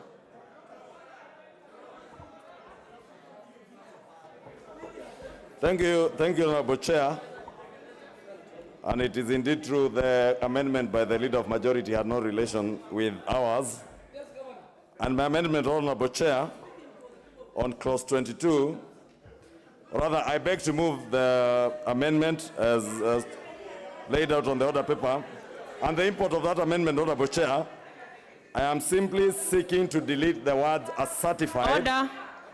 Order, members. Order. Let's hear the Honorable Ichung'wah in silence. Honorable Chair, I was saying I am simply seeking to delete the words as certified in subclause 38C2, which says that a political party that intends to conduct political party nominations under this act shall use a certified register of members for nominations, to replace that with its, for that to read that the party shall use its list, its register of members for the nominations. Again, Honorable Speaker, as in subsection 3, I seek to delete the words apply in writing to the registrar for a certified copy of the register. If you read subsection 3 again, it says that the party intending to conduct political party nominations under this act shall apply in writing to the registrar for a certified copy of the register of members, at least 21 days and all that. And therefore, I seek to delete apply in writing to the registrar for a certified copy and replace that with the word shall and substituting the words submit to the registrar a copy of its register. In essence, it is a question of dealing with going back to the registrar when political parties are conducting political party nominations to have to write to the registrar and ask for a certified copy of their registers. I'm simply giving political parties the option to use their own register that could be maintained by their own parties. If ODM or UDA or Jubilee, the Secretary Generals have a register of their members that they do not need to ask for a certified copy from the registrar for purposes of the nomination. That does not negate the role of the registrar to collate party membership registers across all the 80 registered political parties, but only for purposes of political party nominations, so that we don't legislate today, Honorable Chair, and tomorrow. And when we say we are legislating for prosperity, Honorable Chair, tomorrow, because if you read subsection 5 of that particular clause, it says that you shall not be able to participate in party nominations if you are not a member of a political party. Meaning the import of that, read together with subclause 2 and 3, if you are not in the certified list of members of a political party. If you protect me from the Honorable TJ, and he knows he uses his ears to listen, and they are very wide, not his mouth. Just focus, Honorable Eshongwa. Go on. I was saying, Honorable Chair, if you read 2, 3 together with 5, it means therefore that if you, as a member of parliament who is running for nomination, your name fails to appear in the certified list from the registrar of political parties, then you may not, or rather you shall not participate either to vote or to be voted for in the party nominations. And therefore, all I am doing in this amendment is to remove the issue of seeking certification from the registrar and allowing a party to use its own register of members. A register of members, Honorable Chair, from your own party headquarters, so that if you are enlisted as a member of a political party at your party headquarters, you may participate in party nominations. And Honorable Chair, I beg to, in fact, the Honorable KJ, Honorable Speaker, is whispering behind me. A case example is the case of Raila Odinga missing in 2007. And the same, Honorable Speaker, as I conclude, allow me to say this as I conclude, Honorable Chair. Honorable Chair, those who know that we have been consulting with, there were discussions that we had earlier on the question of determining whether we use the word shall or may. That is a discussion that we had off the records here, Honorable Chair. And I want to say this as I move and as I conclude. We are in January of 2022.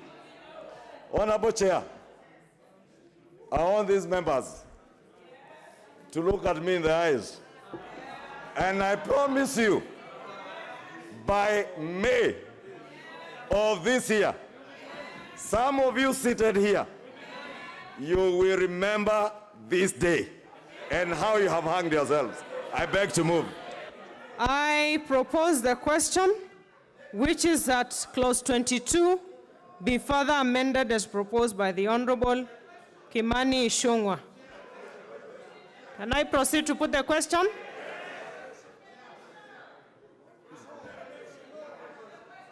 Honorable Sankok. Thank you very much, Honorable Chair. And I don't know why people are so excited when I'm given the mic. Let me have my time. You'll have your own time. And you focus on contributing. Please relax. Focus on contributing, Honorable Sankok. And please protect me, Contribute to the Honorable Ichung'wah's amendment. Yes, Chair, and why I'm asking you for your protection. Just when I was coming in, I almost fall down here because a sergeant at arm snatched an envelope from me, and I think the CCTV You're out of order, Honorable Sankok. No, I have to say the truth. So you're out of order, Honorable Sankok. If you're not speaking to Honorable Ichung'wah's amendment, you're out of order. And I'll proceed to put the question. Which is that clause 22 be amended as proposed by the Honorable Kimani Ichung'wah. Will as many as of that opinion say aye? Aye. Will as many as of a contrary opinion say nay?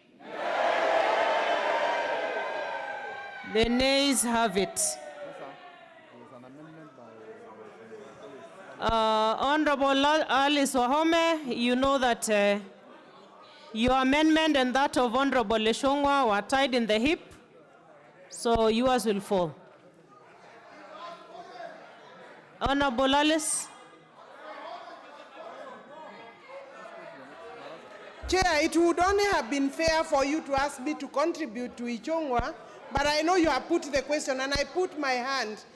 And I appreciate that my amendment is similar to that of Ichongwa. So maybe going forward, it's important that members who have similar amendments and are likely to lose their amendment contribute to the one. Yes, that's a valid point and it's noted. Let's move to the Honorable Didmas Barasa. Honorable Wanga, what is out of order? Thank you, Honorable Chair. Honorable Chair, we are in Committee of the Whole. Could you give some guidance with regards to how you move your amendment in Committee of the Whole, other than having it as making contributions in second reading? Honorable Speaker, I seek your guidance on that matter, so that we are not treated to a 10-minute presentation like we are in second reading. I beg your guidance. Honorable members, you all know that we are not in second reading, and therefore, you make your comments as brief as they can be.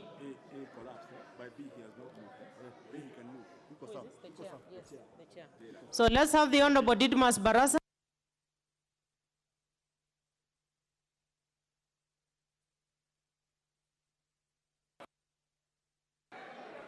Honorable Didmas, is he in the house? So unfortunately, we will have to drop his amendment. But we have the Honorable Kadhuri.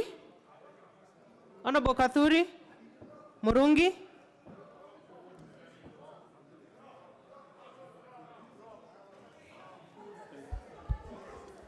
Thank you, Honorable Chair. Honorable Chair, I want to request our colleagues on the other side to be a bit patient. Yes, actually, your amendment is actually similar to that of the Honorable Didmas. Yes, so now that you Didmas is can not go around, on. I want to execute the go on. amendment. Yes, thank you. So, Madam Chair, I beg to move my amendment on clause 22 by amending. I propose that we have a new section at 80C by deleting subsection 2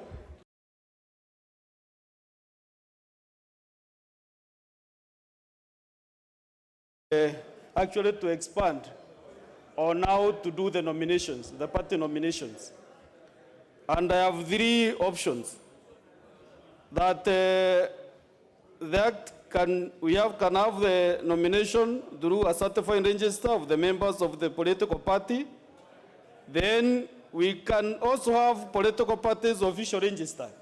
I don't know the reason why we have party officials who are some in this house, and we are not confident that they can be having a very thorough and clean register. So I am proposing that the parties, as the same way Honorable Kemani Echung was proposing, the party officials, which is now the party organ, can have their own register, which can be used for nominations. And number 3, I don't know what is changing this time around, Chair, this time around, because we have been using IMBC register. So since independence, I don't know what is special in the 2022 elections. And for sure, as many members have put it, you will see so many casualties who are in this house in the 2022 elections. So I'm proposing that also the IMBC register can be used for nominations. Since 1963, we have been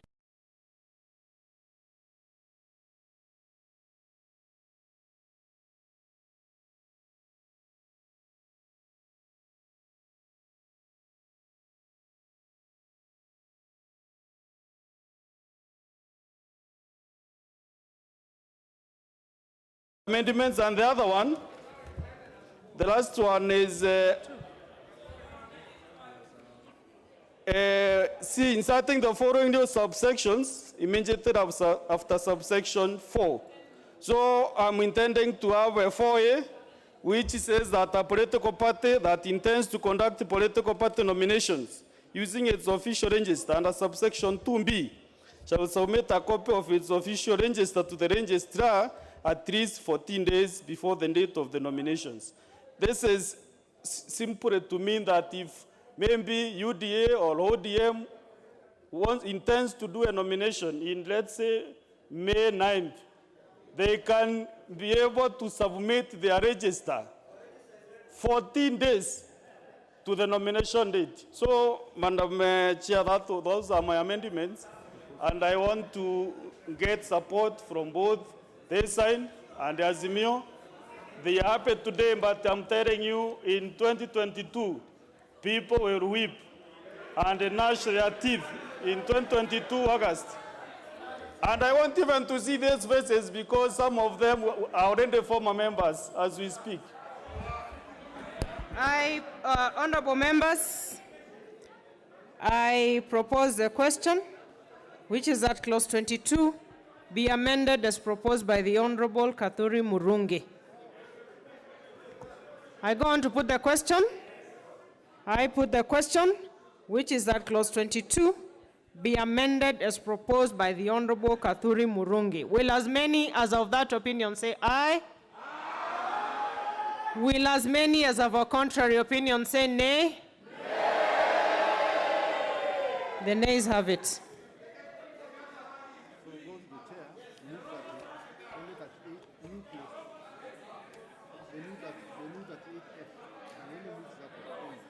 New clause 38F. 38F. The chairperson, Justice and Legal Affairs, you restrict yourself to propose new clause 38F. Madam Chair, I am aware this is not a second reading, but Part A of GRAC's amendment is spent through the amendments by leader of majority.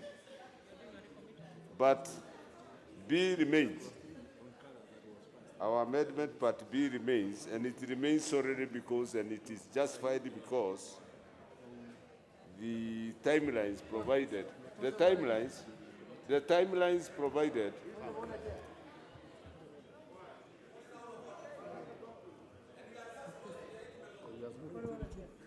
Honorable Junet, what's happening? The chair is moving. Honorable Duale, imputing improper motive on the chair of JLAC saying he is the same age as Nyonjo. Madam Chair, can you clear that? You're out of order, Honorable Junet. Honorable Chair, proceed, Honorable Chair, and please. I didn't hear that, but proceed, Honorable Chair. Honorable Duale may be too young to know that I and Giorgio did not see eye to eye. We were major adversaries, and he joined issue on me every time. But because he sees phobia, he has phobia on every person who opposes him, particularly in demeaning women. When Honorable Chair. Honorable Chair, focus on your amendments. Madam Chair, I was saying that the Part B, which we retain, is restricts itself to timelines for publication in websites and notifications to members. So with those remarks, Madam Chair, I beg to move. But before I sit, it's just tidying up, but, therefore I beg to move. But before I sit, Madam Chair, because this is the only time I have that opportunity, I want to bring to the attention of the House that, Madam Chair, you are a member of GRAC. You are out of order, Honorable Chair. You are a member of GRAC. You have just moved your amendment. You dissented. You have just moved your amendment. Take your seat, Honorable Chair. I go on to propose the question, which is that clause 22 be amended as proposed by the chair of Justice and Legal Affairs Committee. I go on to put the question, which is that clause 22 be amended as proposed by the Chairman, Justice and Legal Affairs Committee. Will as many as of that opinion say aye? Will as many as of a contrary opinion say nay? The ayes have it.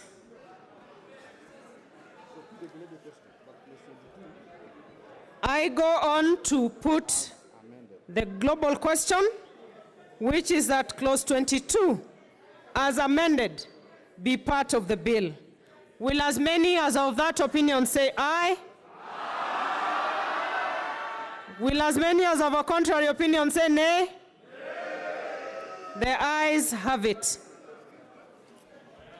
Clause 23.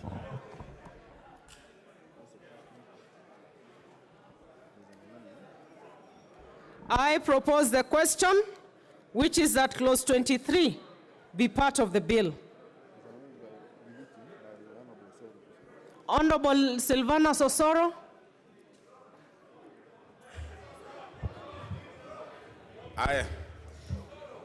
Honorable Chair, I propose that clause 23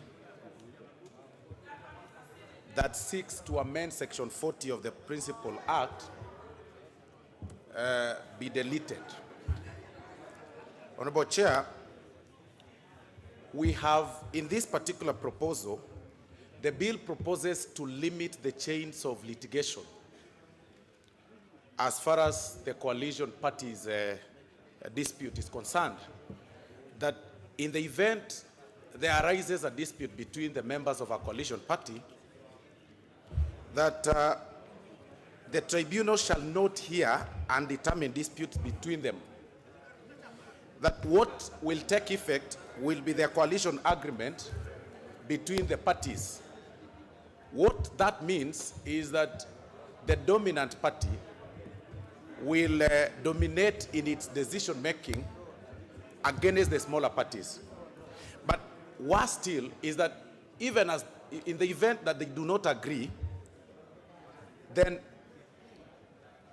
the very bill, the very section directs that the dispute goes directly to the High Court, unlike what happens in the political parties, that upon a dispute within the members, there is an internal mechanism, then the tribunal, then in case you need to appeal, you go now to the higher court. But as it is now in the proposed bill, is that in case of a dispute, if they do not agree within the coalition agreement, they go straight to the High Court, and the appeal stops at the Court of Appeal, which ideally means the chains of litigation are limited. And this really affects the minority in the dominant, in the coalition, whereby perhaps the dominant party takes effect. So I move. I propose the question, which is that clause 23 be amended as proposed by the Honorable Osoro. And I'll proceed to put the question, which is that clause 23 be deleted as proposed by the Honorable Osoro. Will as many as of that opinion say aye? Will as many as of a contrary opinion say nay? The nays have it. The Honorable Chair, Justice and Legal Affairs, on the same clause.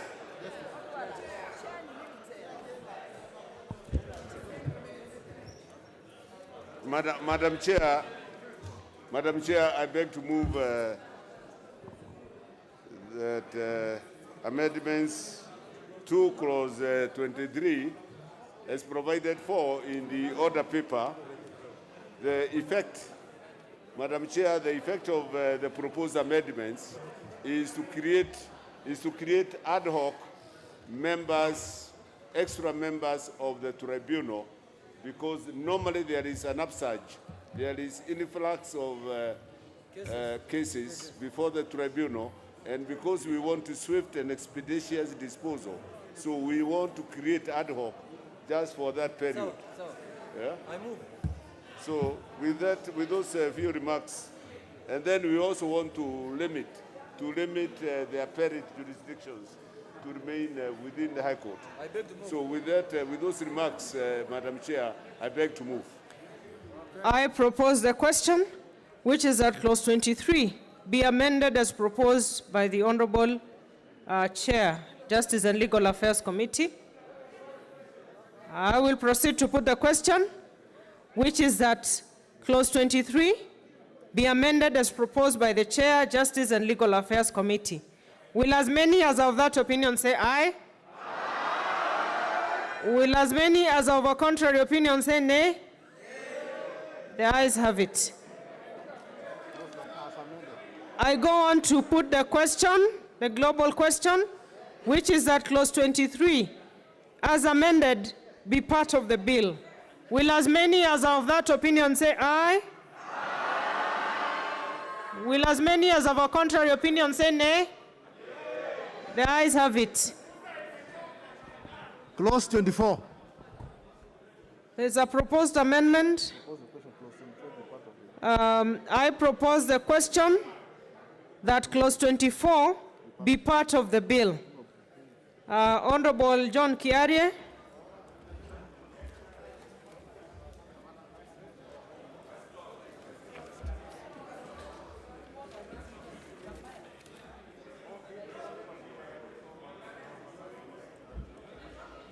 Thank you very much, Madam Speaker.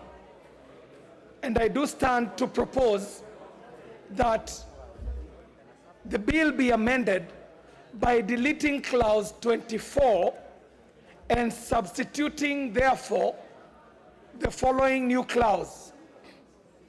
So that 24 now will read, Section 45 of the Principal Act is amended by A, inserting the following new subsection immediately after subsection 1, that a person who enlists another person to be a member of a political party without obtaining the consent of that other person commits an offense, and B, deleting subsection 7 and substituting, therefore, the following new subsection 7, that a member of the board, the registrar, or an employee of the board commits an offense where the member, registrar, employee knowingly subverts the objectives of the Constitution on this act. Madam Speaker, I wish to withdraw this amendment for the following reason, Madam Speaker, that it should have been preceded by earlier amendments that I had brought that were proposing that we expand the office of the registrar from being an individual desk and two assistants who appear in the real sense of the word today as just desk officers at the Attorney General's office, and replace that with a board, because the matters that are being handled by the registrar of political parties today are actually enough to even be handled by an entire commission, Madam Speaker. So for the reason that the earlier amendments that I had proposed were not approved by the Speaker to come to the floor, then even Section B now makes no sense, Madam Speaker. And for that reason, I wish to withdraw this amendment. Thank you very much, Madam Speaker. All right, that amendment stands withdrawn. And I go on to put the question, which is that clause 24 be part of the bill. Will as many as of that opinion say aye? Aye. Will as many as of a contrary opinion say nay? Nay. The ayes have it. Clause 25. I propose the question, which is that clause 25 be part of the bill. There is a proposed deletion by the Leader of Majority, Alice Wahome and Honorable Sylvanus Osoro. The three are similar. Leader of Majority. Honorable Chair, I beg to move that clause 25 be amended by deleting clause 25.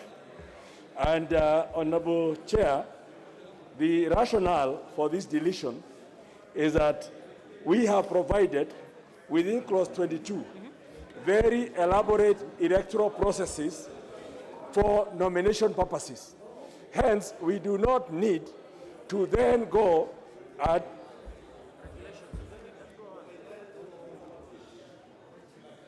we are talking about clause 25.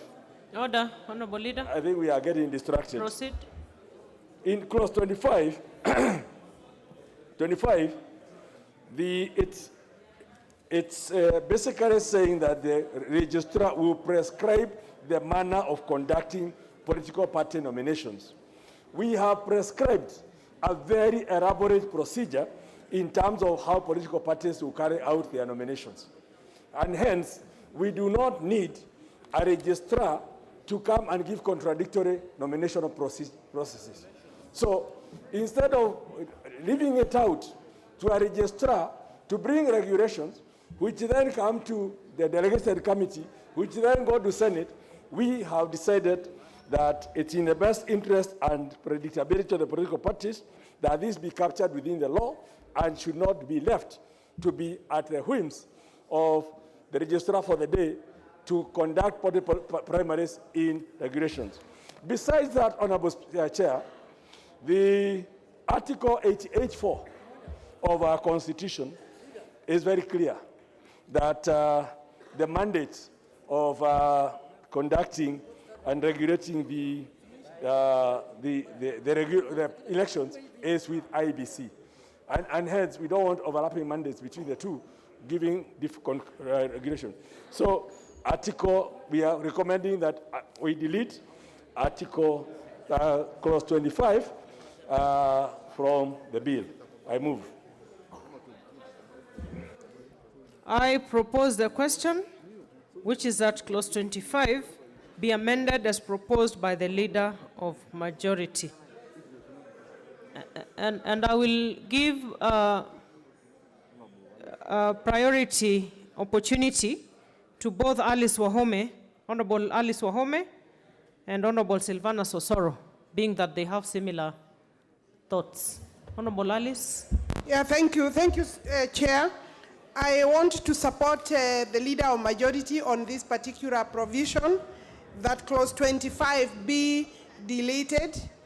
The essence of my own amendment was that I looked at the mandate of the registrar being proposed by that particular clause, and I found, Madam Chair, like the Majority Leader has said, that it was encroaching on the mandate of IEBC, and the electoral process and management of the elections is purely a mandate of IEBC, and IEBC is an independent body.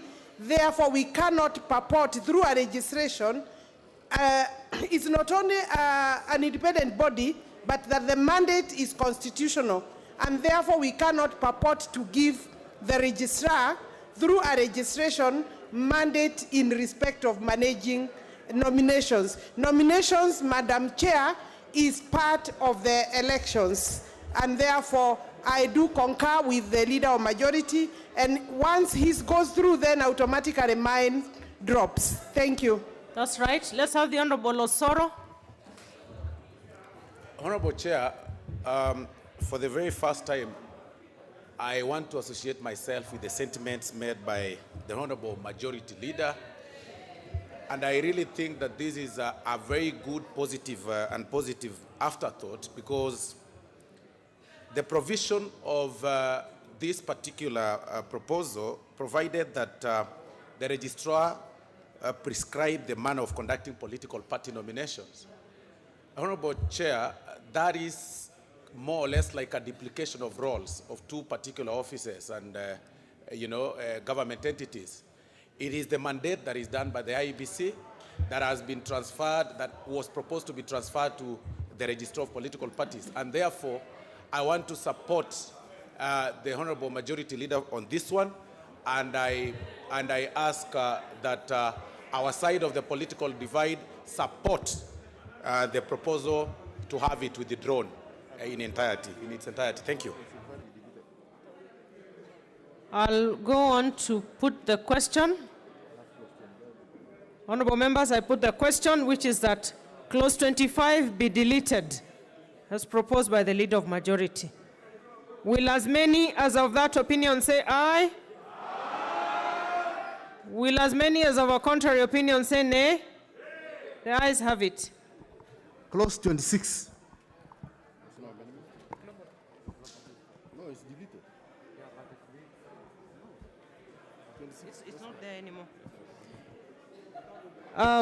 There being no amendments on clause 26, I propose the question, which is that clause 26 be part of the bill.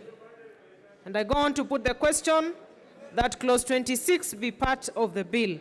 Will as many as of that opinion say aye? Aye. Will as many as of a contrary opinion say nay? Nay. The ayes have it.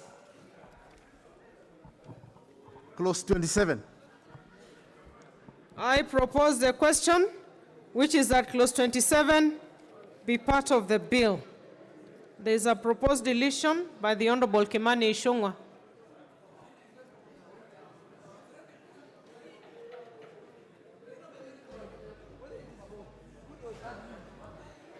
Honorable Chair, this was on consequential amendments to the Elections Act, but was hinged on the other amendment to 22, and I therefore wish to withdraw it since it will have nowhere to sit.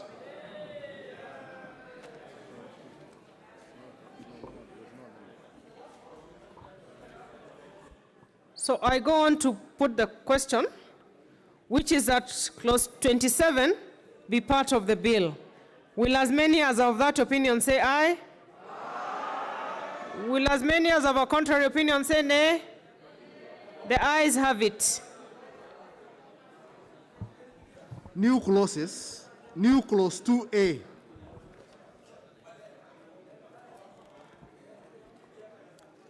I call upon the mover to move second reading of the new clause 2A. Honorable Chair, I beg to move that the new clause 2A be now read a second time.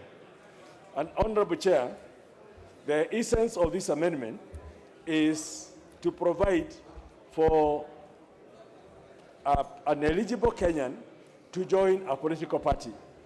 Honorable members may notice that the bill basically covers that people may participate in the formation of a political party. But there's nowhere within the Principal Act that allows members to actually join a political party.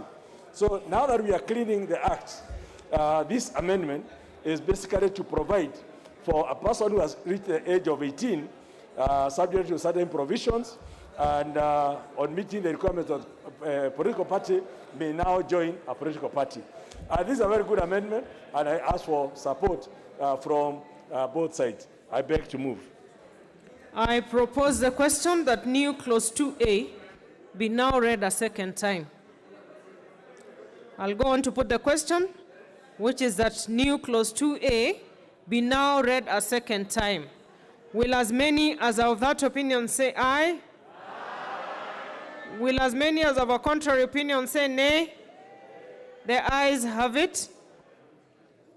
And I propose the question that new clause 2A be part of the bill. Can I go on to put the question? I go on to put the question that new clause 2A be part of the bill. Will as many as of that opinion say aye? Aye. Will as many as of a contrary opinion say nay? The ayes have it. New clause 14A. I call upon the mover to move second reading. Honorable Chair, I beg to move that new clause 14A be now read a second time. And Honorable Chair, when we passed the Act in 2011, it was not harmonized with the Constitution in terms of reference to the basis of sharing of revenue. So within the section 24, it still talks of revenue, the percentage shall be shared based on the national revenue collected. But the Article 218 of the Constitution has now defined that you only share after the division of revenue bill. what is attributable to the national government after removing what belongs to the county government.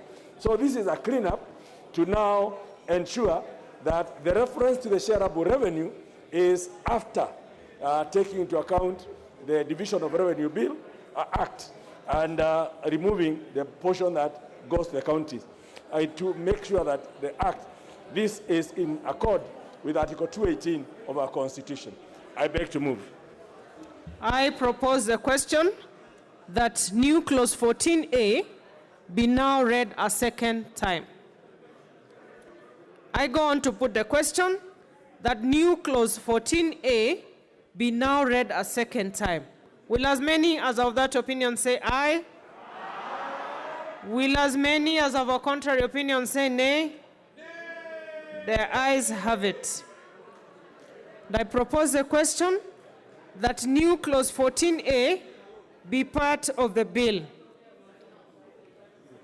I go on to put the question that new clause 14A be part of the bill. Will as many as of that opinion say aye? Will as many as of a contrary opinion say nay? The ayes have it. New clause 19A. Mover? Move second reading. This is the Honorable Caleb Kositany to move second reading of new clause 19A. Honorable Caleb Kositany. Yeah, the member for Belgut was disturbing me here, Madam Speaker. Madam Chair. Thank you, Madam Chair.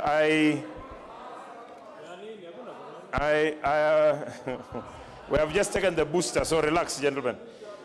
Madam Chair, I beg to move that the bill be amended by deleting clause 1 and substituting, therefore, the following with the following clause. Honorable Caleb, we are on new clause 19A. New clause? 19A. Then that was not my amendment, Madam Speaker, Madam Chair. Oh, 19A, okay, so thank you, I get it. Yes, that I move that Section 33 of the Proceedings Act is amended by inserting the following new subsection immediately after Section 5. 5A, the Office of the Registrar shall ensure reasonable access to its services at the county level and may determine from time to time conduct of its business in any part of the Republic. Madam Chair, the reason why I do this, Madam Chair, is because we are creating an imperial registrar. It is important that every county is able to have a registrar of all the political parties within the county, so that the Office of the Registrar can open an office in every county so that we can have the registrar easily accessible to members of the political office or rather political parties, rather than depending on a central point within Nairobi. Madam Chair, I beg to move.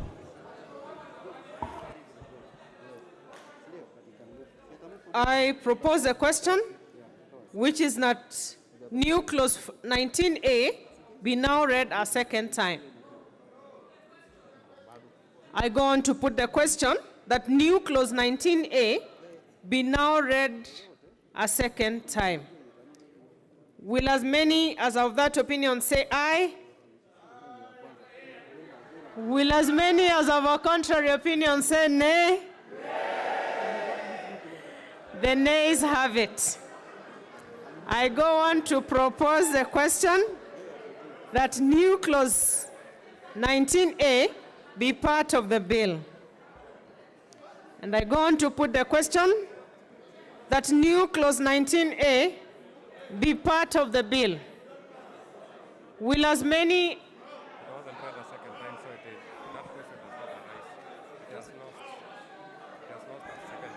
I beg your pardon. There is nothing to move on to because it has suffered its death. New clause 20A.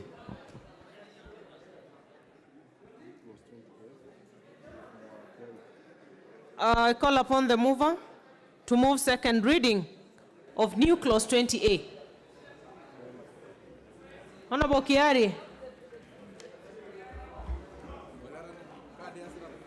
Thank you very much, Madam Speaker.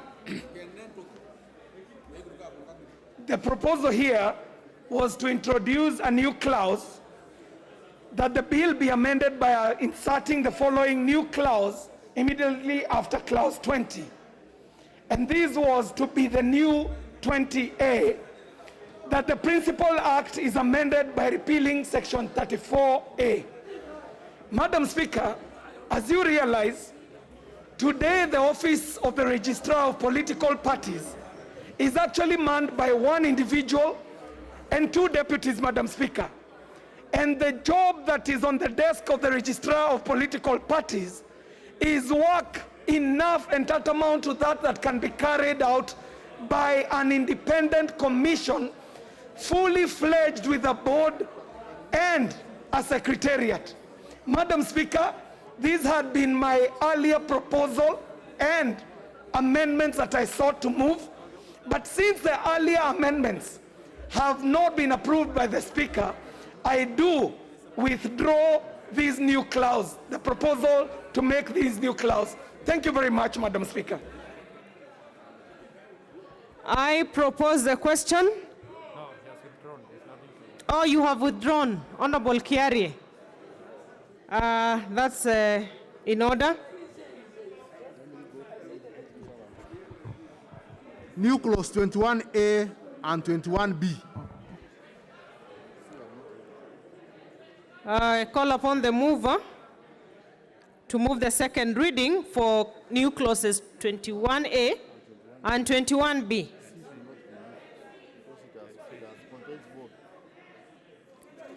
So stick to 21A and 21B. Honorable John Kiari.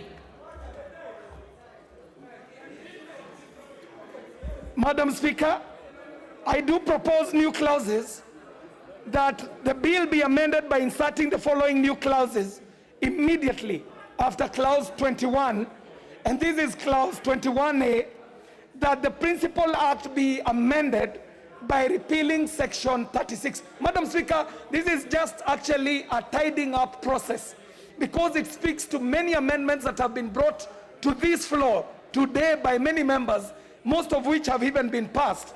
And by repealing section 36, we shall be bringing it, tidying it up so that it is in tune not only with the Constitution but also with amendments that have been made today. Madam Speaker, I also do propose a new clause 21B, that the principal act be amended by repealing section 37 and replacing with the following new section. Madam Speaker, the new section I'm proposing is quite a lengthy one, so I will just say as it appears on the order paper.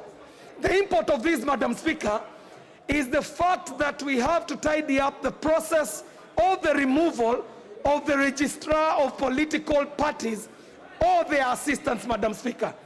This is because this is a person who holds an office in trust for the people of Kenya, Madam Speaker.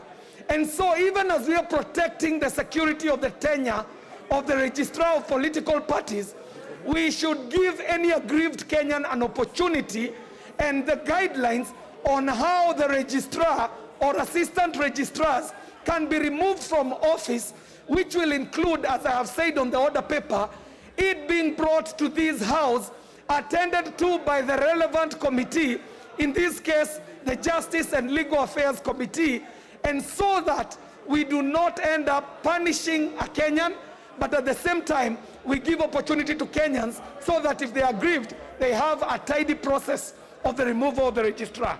Madam Speaker, I do propose the two new sections, section 21A and 21B. Thank you very much, Madam Speaker.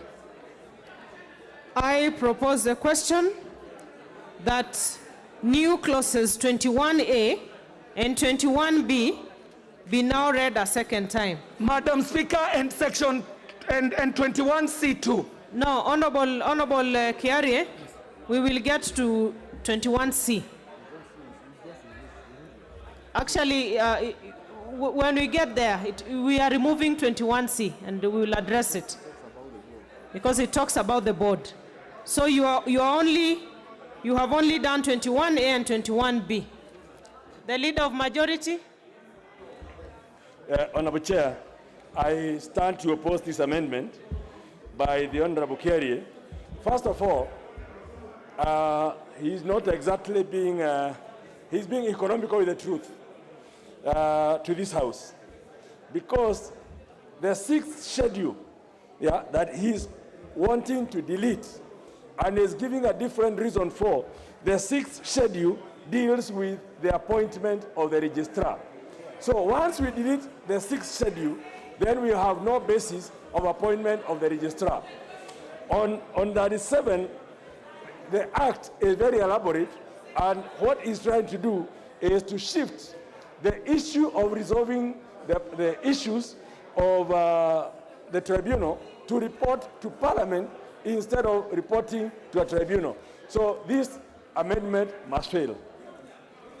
I go on to put the question, which is that new clauses 21A and 21B be now read a second time. Will as many as of that opinion say aye? Will as many as of a contrary opinion say nay? The nays have it. We move to the next. New clause 22A and B. I call upon the mover. Yes.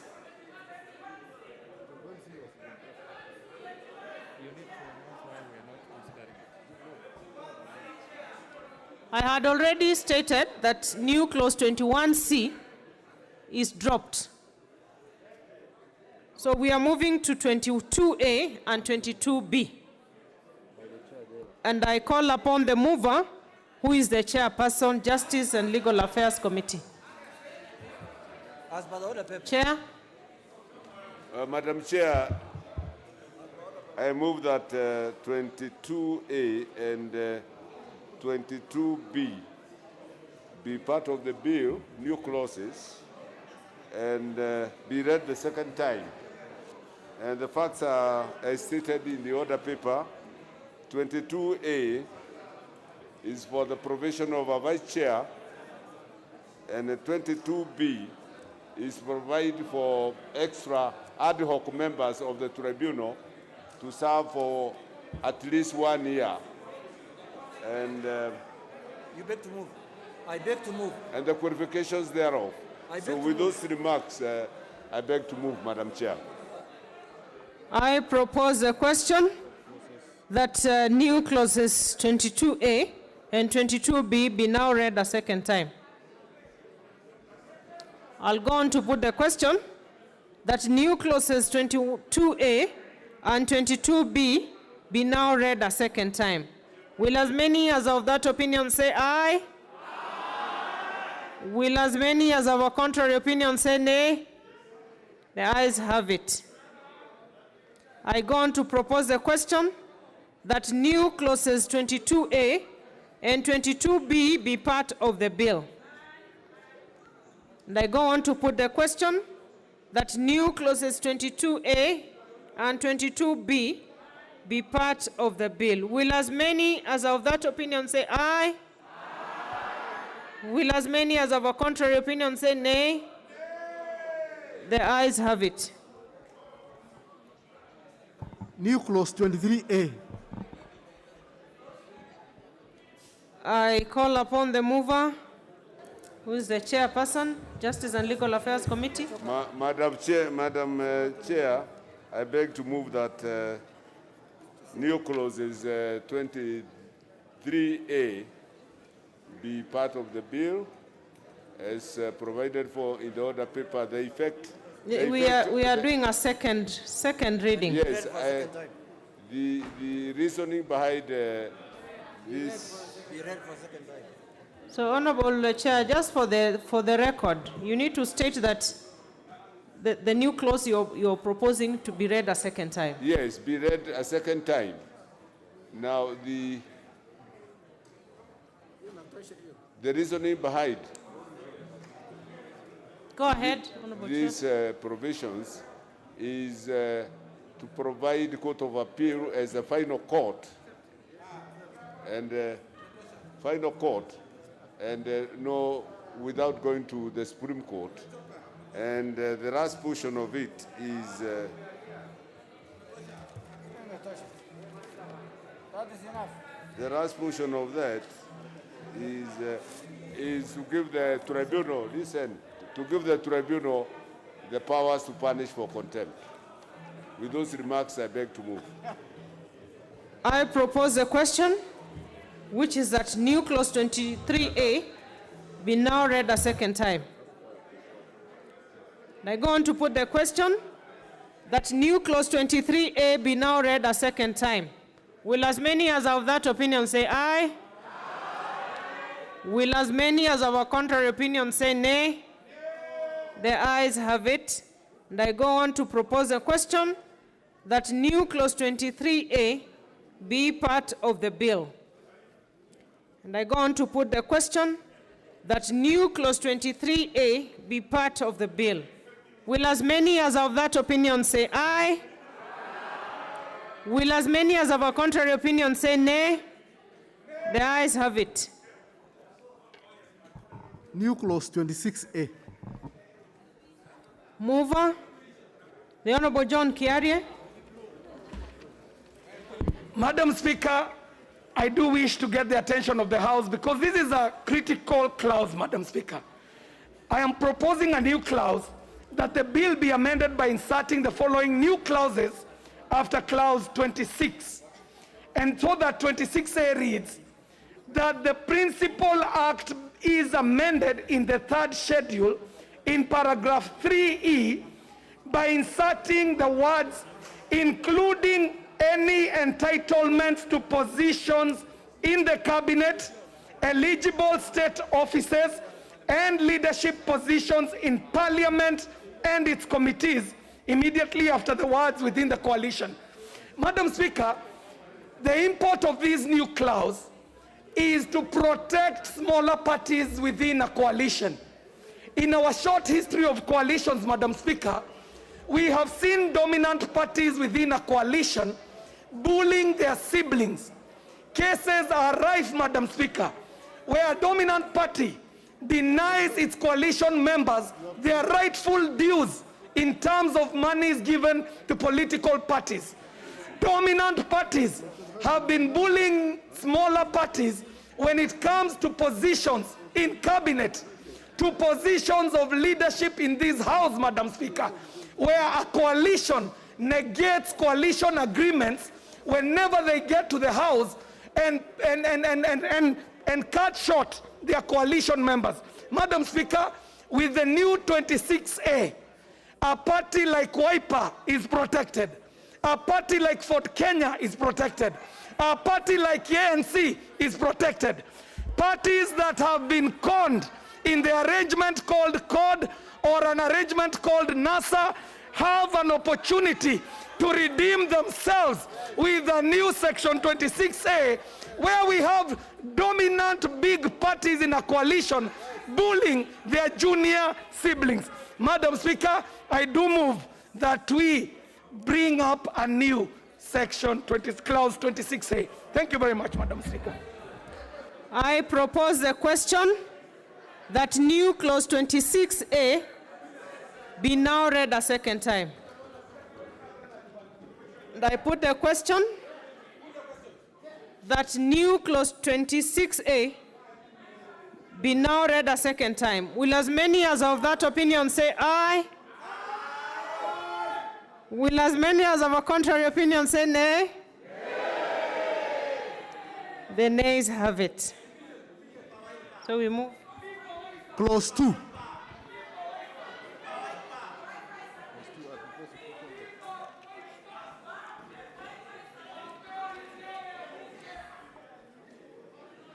I propose a question that clause 2 be part of the bill. And I call upon the Honorable Alice Wahome, who has a deletion.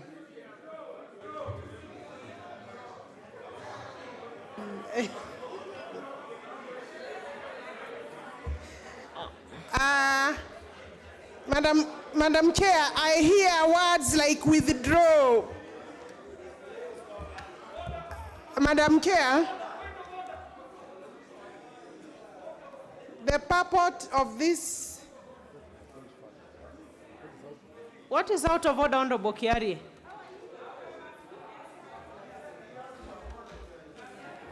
Madam Speaker, it is being brought to my attention that an honorable member is actually smoking in the House, Madam Speaker. I would like to know if the member is in order to be smoking in the House, knowing what the House is, Madam Speaker.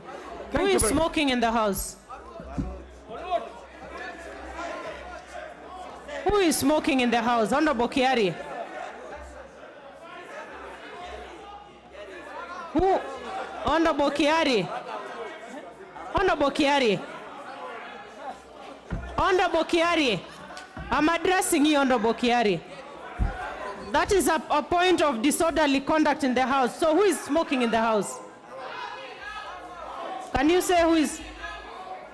And if you're not able to substantiate it, just withdraw it and we move on. Madam Speaker. Because you don't make such statements without substantive evidence on it. Madam Speaker, if my eyesight has failed me, I do withdraw and I apologize. Thank you very much, Madam Speaker. Honorable Alice Wahome, proceed.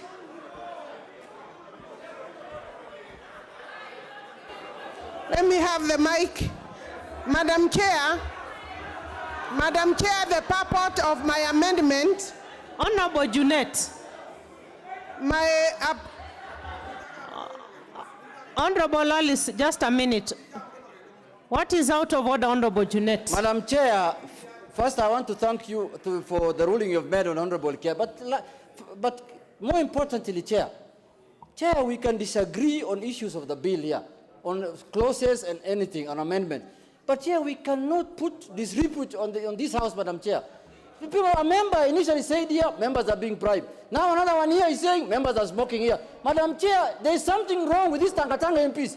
Something has gone bad in their head. Order. Something bad in their head. I already ruled the Honorable Kiari out of order. And members, you are in the glare of cameras. You're being heard by your constituents. Let us maintain the integrity of the House, honorable members. Honorable Alice, proceed. Sorry, Madam Chair, I wanted to make an intervention before I proceed because... No, Honorable Alice Wahome. Honorable Wahome, please, the matter is dispensed with. The matter raised by the Honorable Kiari and the statements made by Honorable Junet, we've dispensed with it. Let's move on. Honorable Alice Wahome. I think, Madam Chair, it's not fair because Honorable Junet has just generalized and called us Tanga. Even that he's supposed to withdraw, and that is my intervention. Madam Speaker, having said that, yes, Madam Speaker. And I think it is important that we do balance some of these sentiments and opportunities to object. Madam Chair, I know that I'm supposed to be moving my amendment on to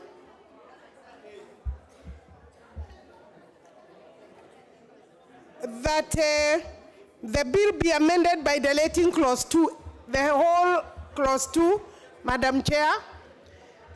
In normal circumstances, Madam Chair, I would have withdrawn, but I do not intend to withdraw. I intend to move this amendment, Madam Chair, because yes, Gladys Wanga, I do not account to you, neither do I respond to you, idiot. Honorable Wahome, please address the chair. Just address the chair and focus on your amendment. Sorry, Madam Chair, but I protest for you to be withdrawing my mic. I don't think that is right. My mic should not be withdrawn. Yes. Honorable Wahome. There is a problem, Madam Chair, because every time I want to speak, Gladys Wanga's mouth is always open, and I must protest in the strongest words possible. I protest. Proceed. I protest. I protest. Proceed, now, Honorable let Alice. me now proceed. Yes. Yes. When did she become my prefect or a prefect of this house? Address the when chair, did you Honorable become the Wahome. prefect?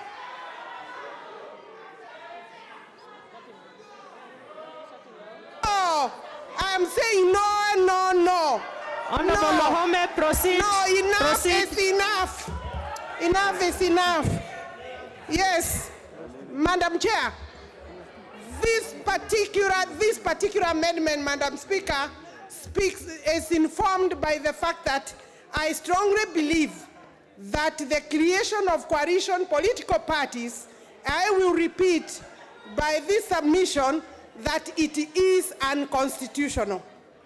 And therefore, and I'm aware that some provisions have already passed. But nevertheless, let me just move my amendment for record purposes. This is a house of records. This is a house of tradition. This house will be able to show by Hansard that I said that there is no room for a coalition political party in Kenya because the Constitution of the Republic of Kenya does not have any name like coalition political party. So everything we have done here about coalition political party is about people who intend to mess up with the Constitution. You know what, Madam Chair? It is not the first time, that this House has made laws that have been found to be unconstitutional. I want to say that this may end up to being one of those that may be found to be unconstitutional. I do not want to be part of that. I therefore move that clause 2 be deleted, Madam Chair. Madam Chair, thank you very much. And honorable members, I beg that you support my proposed amendment. Honorable members, I go on to propose the question that clause 2 be deleted as proposed by the Honorable Alice Wahome. The Leader of Majority. Honorable Chair, the Honorable Member Order, Leader of Majority. Honorable Wanga, what is out of order? Yeah. Honorable Chair, I appreciate that.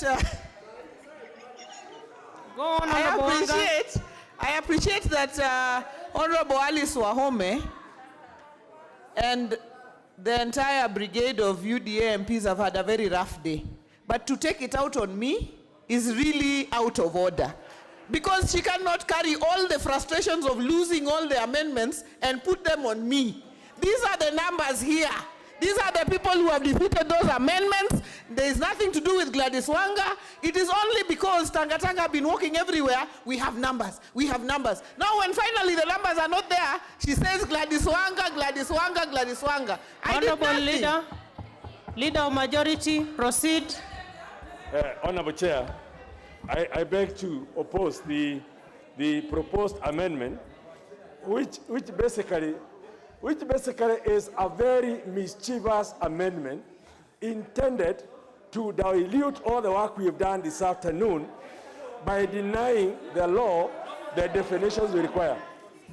But Honorable Chair, I also want to correct, and I said that this the other day, that I respect Honorable Alice Wahome as a lawyer, but I would like to ask her tonight to read Article 108 of the Constitution.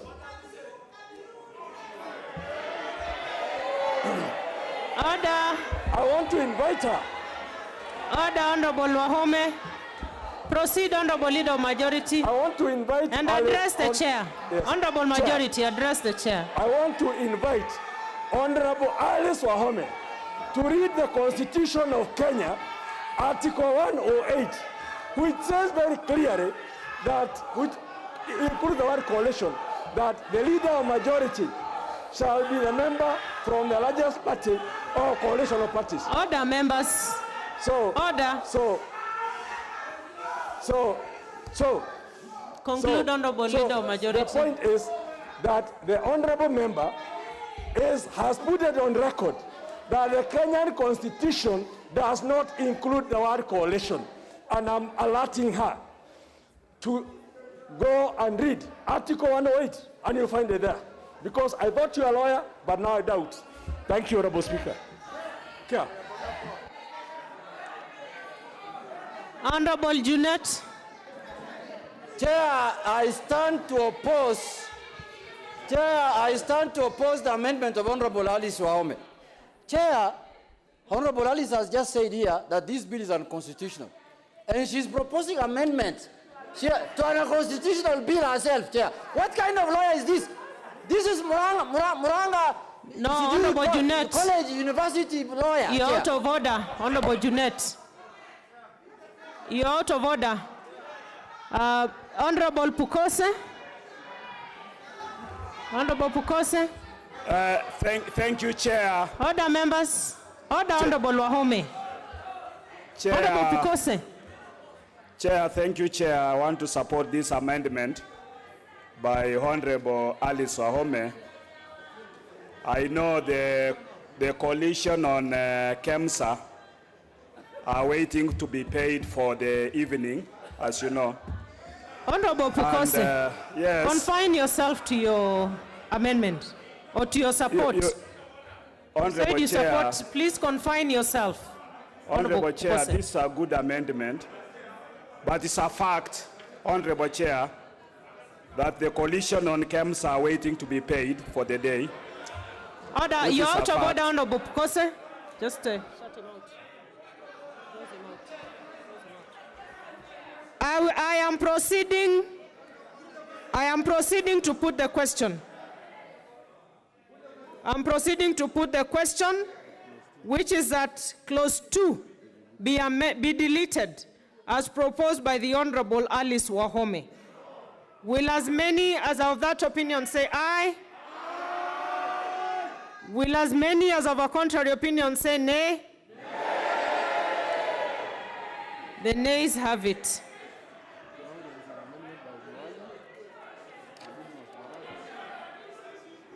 Now we have more amendments by the Honorable Duale and Honorable Didmas Baraza. Honorable Duale. Chair, I don't want to go to sideshows.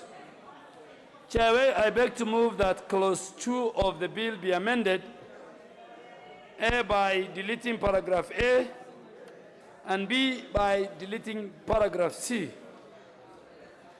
And Chair, if you look at Article 260 of the Constitution, it defines a political party as an association as contemplated in Chapter 7 of the Constitution. Clause 2A of the bill seeks to delete this specific constitutional definition and substitute. Therefore, and it says a political party means an association of citizens with an identifiable ideology or program that is constituted for the purpose of influencing public policy or nominating candidates. Chair, in my view, the Constitution has defined no one, and this Constitution does not allow anyone to modify or alter or attempt to redesign this. Because if you read Article 260 together with Article, I think, 91 of the Constitution, it's well stipulated the functions of a political party. So hence, Clause 2A is a complete departure of Article 260 of the Constitution. And the least, Madam Chair, this bill can do is to cut and paste the constitutional definition, but not introduce a new definition, which is, in my opinion, strange to the Constitution. And that is one of the reasons why I want it deleted, because you are amending a provision of the Constitution through an act of Parliament. And I can tell you, because on this clause, when it goes to those who are mandated by the Constitution in the interpretation, they will listen to what I'm saying. Further, clause 2C of the bill completely introduces new definitions of the term direct nomination, Madam Chair, and indirect nomination, and statement of ideology. Direct party nomination has been defined in this bill, Madam Chair, to mean a process by which, through the registered members, elect its candidates for an election. So, Madam Chair, I propose to delete section A and C, and Honorable Alice Wahome, she is not here, Honorable Alice Wahome, a competent lawyer,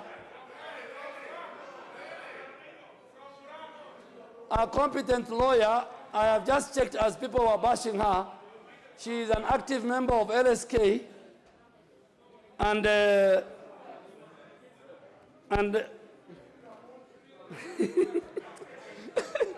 Proceed, Honorable Duale. Madam Chair, it's late in the night, but anyway, just keep. We still have until midnight. So Chair, I think this amendment, my amendment, is based on the provisions of the Constitution, Article 260 and Article 91, and we feel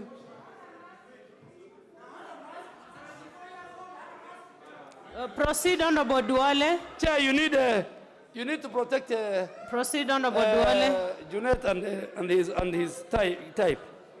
So I think because it is trying to amend the Constitution through the back door, Article 260 and Article 91, I propose that these two sections are deleted. I move.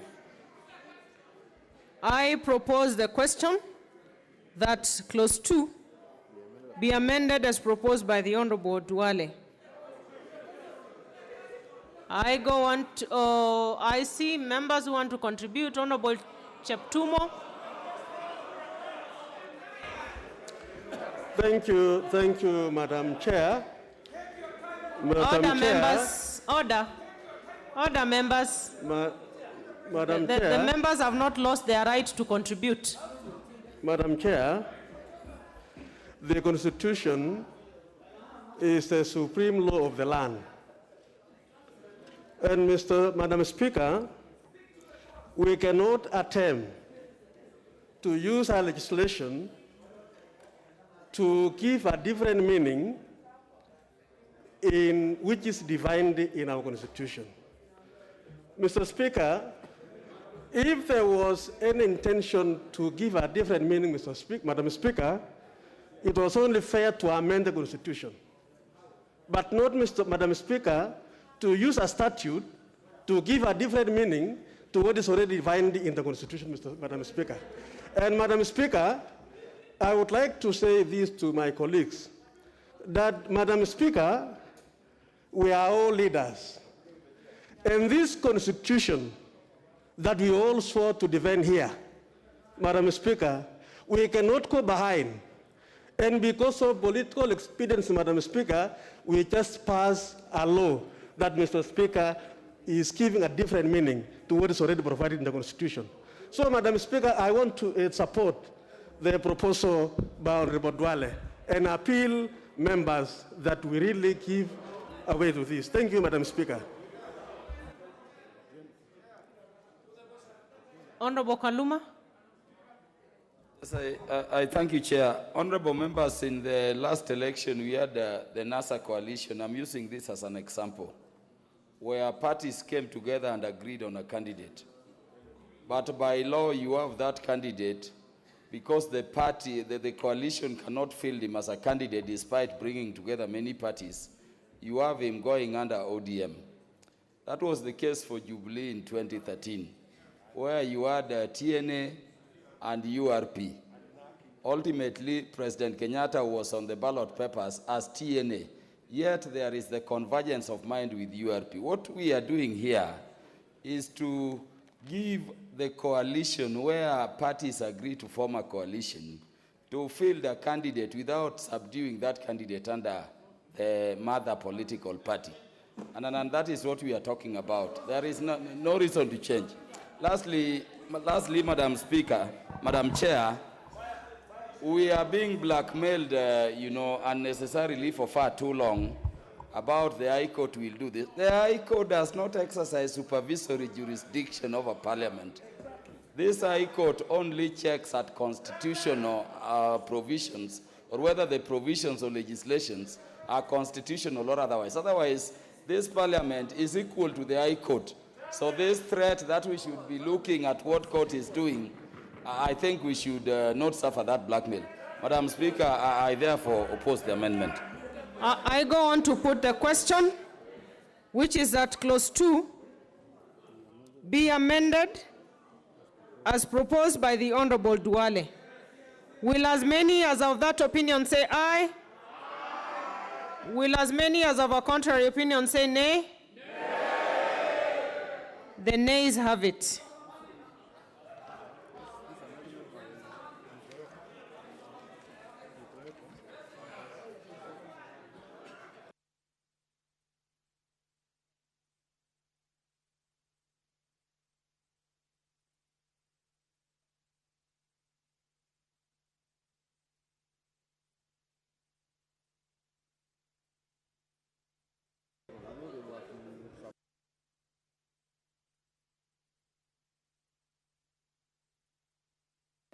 Now, we had amendments proposed by the Honorable Twitoek and Honorable Silvana Sosoro, which, are they in the House? Honorable Twitoek? Honorable Twitoek, you might want to say something about your amendment, because with the passage of Honorable Duales, then yours does not survive. Yes, thank you, Madam Chair, for giving me this opportunity to say something about my amendments. I realized that the 2C, clause 2C, which Honorable Duale had just referred to, was referring to the idea of the issue of, we were referring to the issue of these registered members. Earlier in the clause 22, where the registrar was being given excessive powers, even including certifying registers of members. This particular definition was to address that particular aspect so that members were not restricted to particularly registered members of a party. But however, since the others were not successful, Chair, I think I will withdraw my amendments. Okay. Honorable Osoro.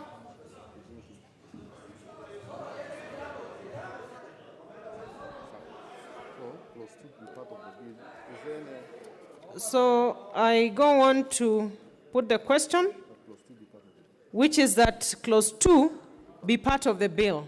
Will as many as of that opinion say aye? Will as many as of a contrary opinion say nay? The ayes have it. Title. I propose the question that the title be part of the bill. And I go on to put the question that the title be the title of the bill. Will as many as of that opinion say aye? Will as many as of a contrary opinion say nay? The ayes have it. Clause 1. I propose a question that there is actually a proposed amendment by the Honorable Kositany. So I propose a question that clause 1 be part of the bill. Honorable Kositany. Honorable Caleb. Thank you, Madam Chair. I believe this is the last amendment we're having in this political parties amendment bill. Madam Chair, I beg to move that the bill be amended by deleting clause 1 and substituting therefore the following new clause. This act may be cited as the Political Parties Amendment Act 2021 and it will come into operation immediately after the next general elections. Madam Chair, I say this because, Madam Chair, we have been called for special sittings. This is a third session we are having, Madam Chair, and all that we have been discussing here, Madam Chair, has got nothing to do with the people we represent in this House.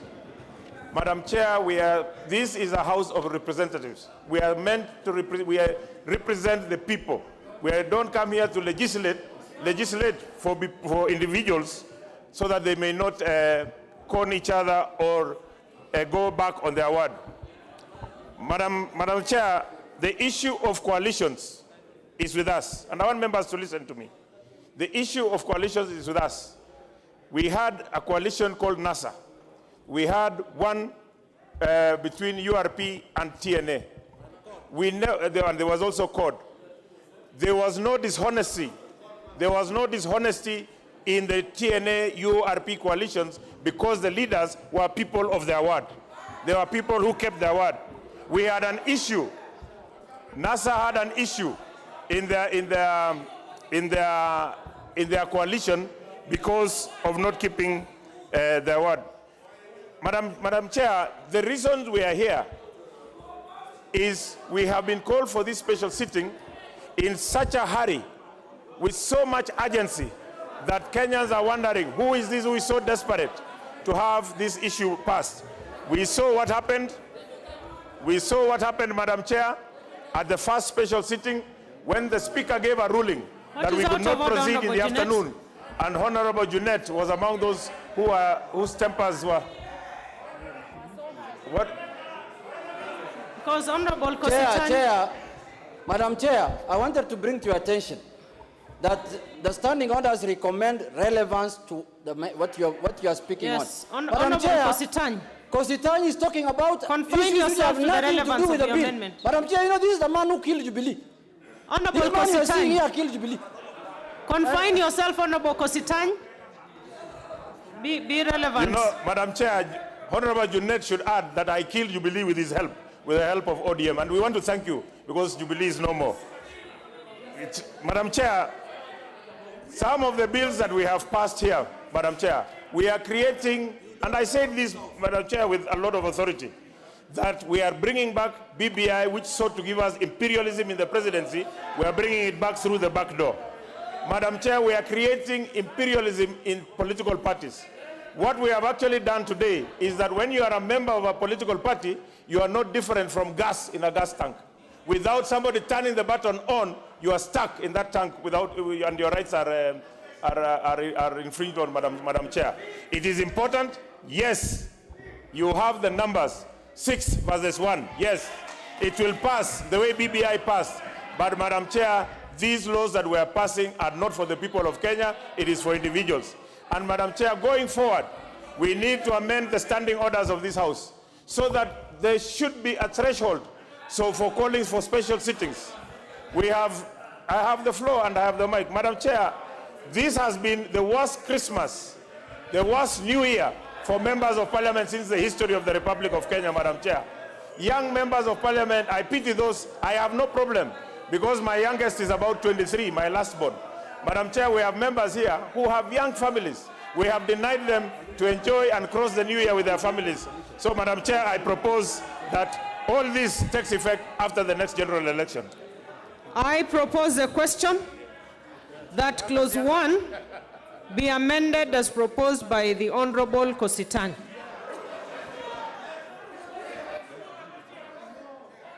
Honorable Jane Kihara.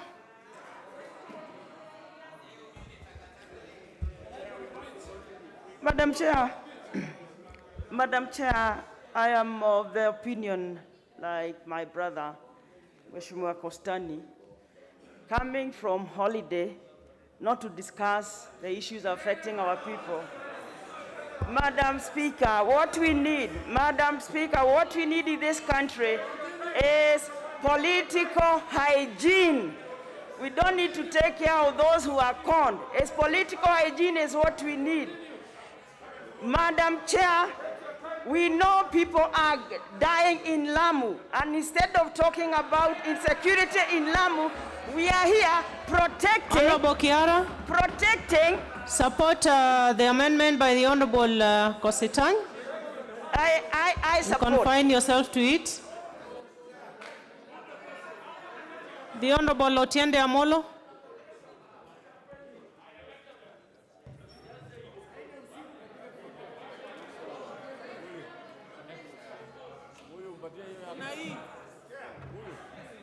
Thank you, Madam Chair.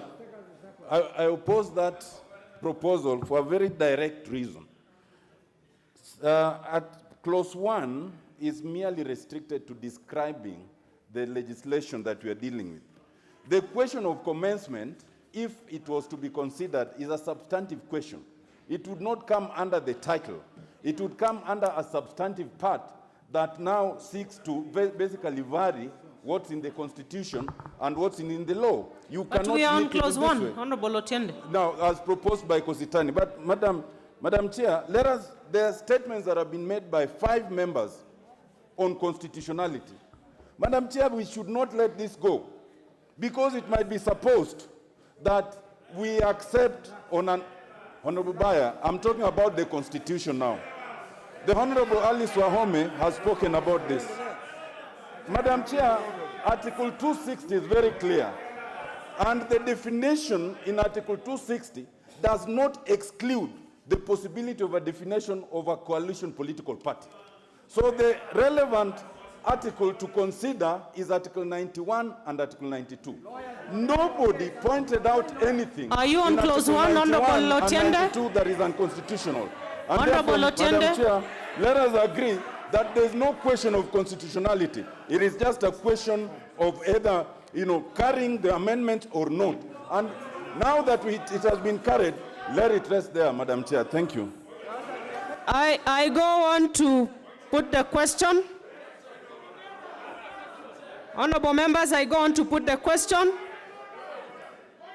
which is that clause 1 be amended as proposed by the Honorable Caleb Kositany. Will as many as of that opinion say aye? Will as many as of a contrary opinion say nay? The nays have it. I put the question that clause 1 be part of the bill. Will as many as of that opinion say aye? Will many as of a contrary opinion say nay? The ayes have it.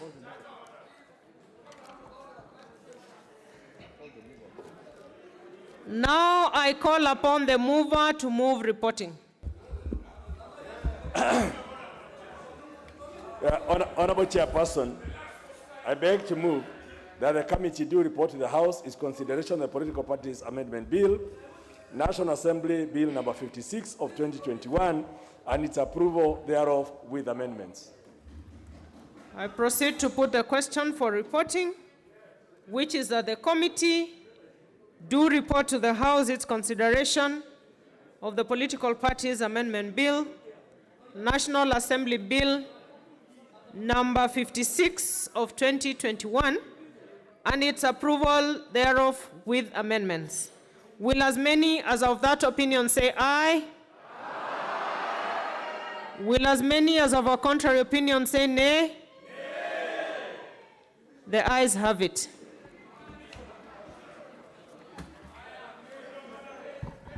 Honorable members, Madam Speaker. Honorable members, Mr. Speaker.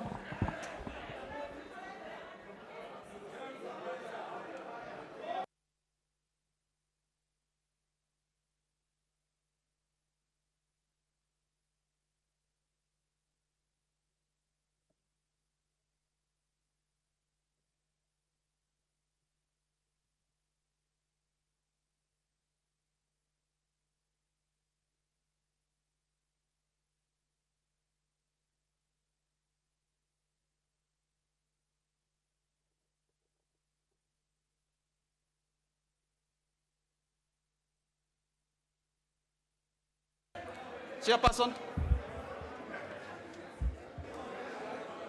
Honorable Speaker, I beg to report that the Committee of the Whole House has considered the Political Parties Amendment Bill, National Assembly Bill number 56 of 2021, and approved the same with amendments. Mover.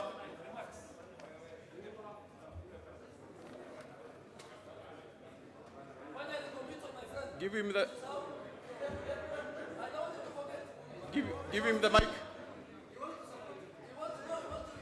Honorable Leader. Honorable Speaker, I beg to move that the House do agree with the committee in the said report, and I also request the Honorable Muturi Kigano to second the motion for agreement with the report of the Committee of the Whole House. Honorable Mutuli Kigano. Just do it there.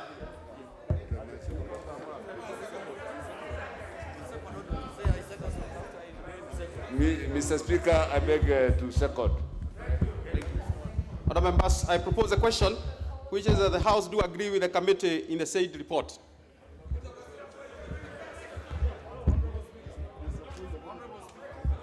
Yes, what is out of order, Honorable Karuma? I thank you, Honorable Speaker. Honorable Speaker, I beg to move that the motion for agreement with the report of the Committee of the Whole House be amended by inserting the following words: subject to recommittal of clause 3. Honorable Speaker, this is the first clause which was treated. The circumstances are not at the matter known. I will not overindulge on it. I move, Honorable Speaker, and I beg the Majority Leader to second.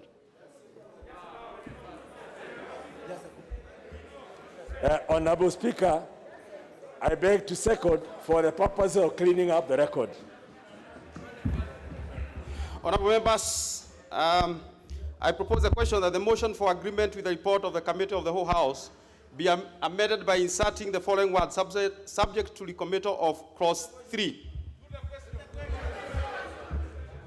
Very well. Honorable members, I put the question that the motion agreement with the report of the Committee of the Whole House be amended by inserting the following words: subject to recommittal of clause 3. Will as many as are of that opinion say aye? Aye.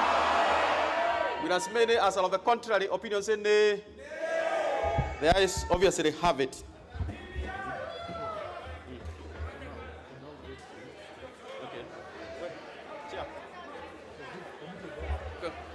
Honorable members, order members. Committee of the Whole House.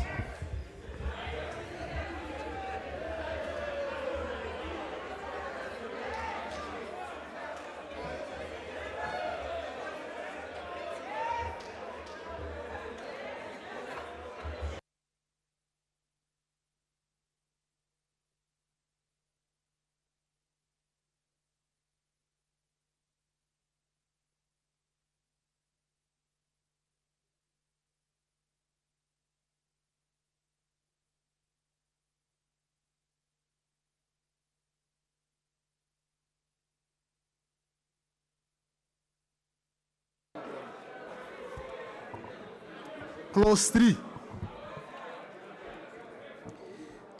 I propose the question, which is that clause 3 be part of the bill.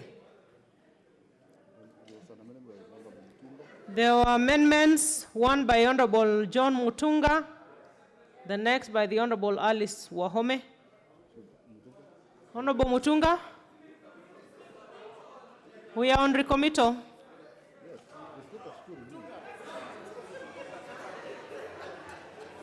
What am I supposed to say?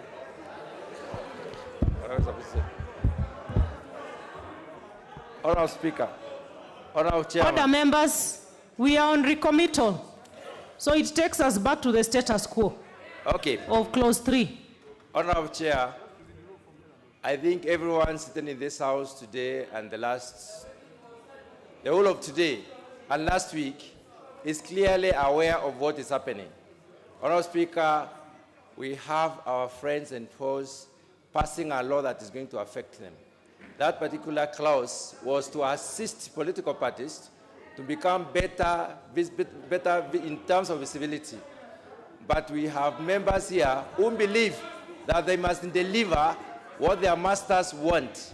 Honorable Speaker, I have no need. I do withdraw that particular clause. Let us hear the Honorable Alice Wahome Master, serve your master. on clause 3. Thank you, Chair, for the opportunity to tell those who I'm alone here, and the people telling me to wear a mask don't even have masks. Chair, there is a recommittal, and we had agreed when the bill passed, the clause passed last time, that once the clause passes, then I dropped mine. I have nothing to add other than to tell these people, today is your day, tomorrow will be our day. You are making a thorny bed for yourselves. You are making a thorny bed for yourselves. I have nothing useful to add. We are dealing with declared, self-declared chaos, dictatorship at its best.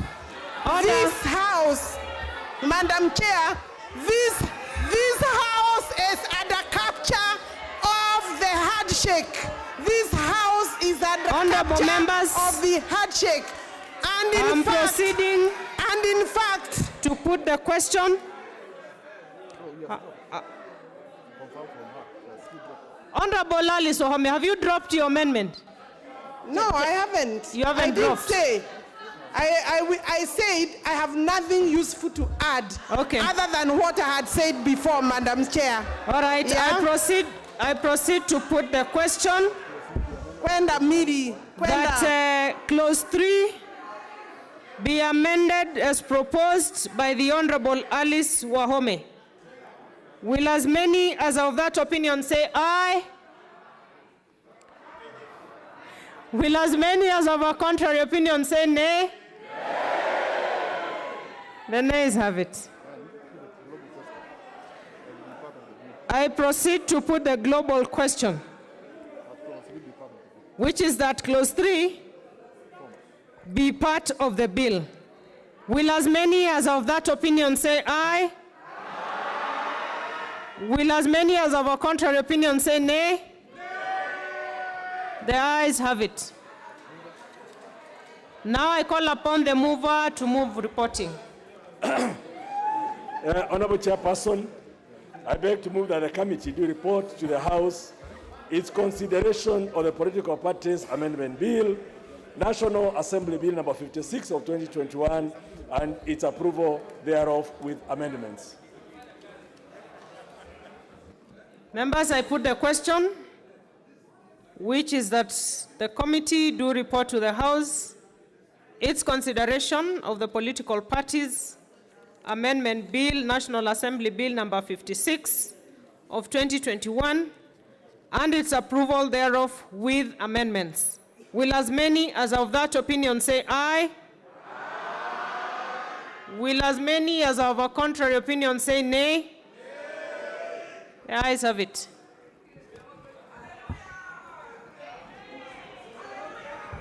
Honorable members, Mr. Speaker.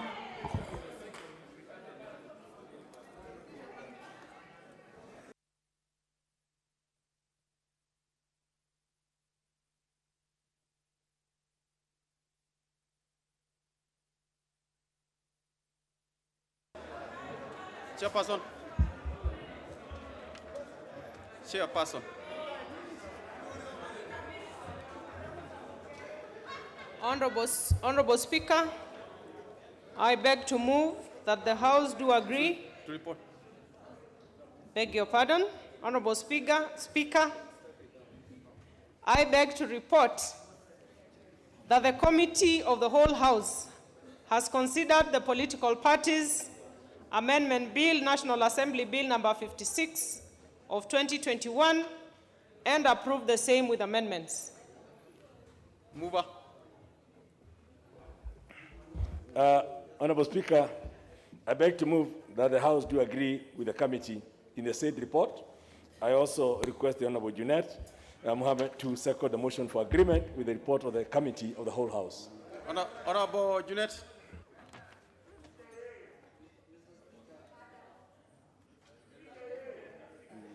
Mr. Speaker, this is very important day. I second.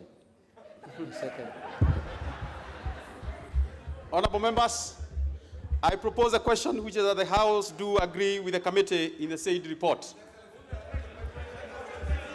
Honorable members, I will put the question which is that the House do agree with the committee in the said report. Will as many as are of that opinion say aye? Aye. Will as many as are of the contrary opinion say nay? Nay. The ayes have it. Mover. Honorable Speaker, I beg to move that the Political Parties Amendment Bill, which is National Assembly Bill number 56 of 2021, be now read at that time. Honorable Speaker, as I move the third reading, I want to thank all the members of this House, regardless of the position they took, because we interrupted your holidays, a time when you are supposed to be with your families, and you actually came to express your democratic right. Honorable Speaker, let me also take this opportunity to thank the speakers for the coordination that they have done. Let me also take this opportunity to thank our staff for the time they have put in. We interrupted their holidays. They were supposed to be with their children for holidays, but they dedicated their time to actually come all the way from the sergeant at arms, who had to do an extra duty to protect all of us, plus all the members. Most importantly, I also want to thank the hardworking committee of JLAC. They dedicated their holiday time to travel, to look for all these consultations, and to bring a report to us. And also all the stakeholders. I know there has been a lot of talk about the public participation, but there has been lots of discussions since 2017, in 2018, in 2019, in 2020, and all the people who have participated in the development of this bill, I really want to thank them. Honorable Speaker, I now beg to move, and I request the Honorable Junet to second. Honorable Junet. Yeah, thank you, Mr. Speaker. Mr. Speaker, I stand to second. But, Mr. Speaker, I want to thank members on some on that side, some on this side, the people who helped us pass this bill. Me, I don't want to thank people who came here to fight us. Mr. Speaker, these people have done a good job. These are good people, Mr. Speaker. These are people who have understood what they are supposed to do. These are people who want to take this country forward, Mr. Speaker. Mr. Speaker, in any contest, there must be a winner and there must be a loser. We have won today as people who are together. The Azimio group, we have won. For sure, Mr. Speaker, we don't want to, we have the bragging rights tonight, Mr. Speaker. We have defeated Tanga Tanga very badly. They are bruised, Mr. Speaker. And I don't know whether they will recover from this one, Mr. Speaker. With those few remarks, Mr. Speaker, I second. Honorable members, I will propose a question which is that the Political Parties Amendment Bill, National Assembly Bill number 56 of 2021, be now read at that time. Order members, at least I'll give two people. I will give two people to speak, one from this side and one from this side. Honorable Adan Duare. Honorable Speaker, today is a great day. It's a great day, and I'm sure the people of Kenya who are watching will make a decision. Honorable Speaker, when this House was called a number of times for the special sitting on this bill, I decided to go to the Hansard room.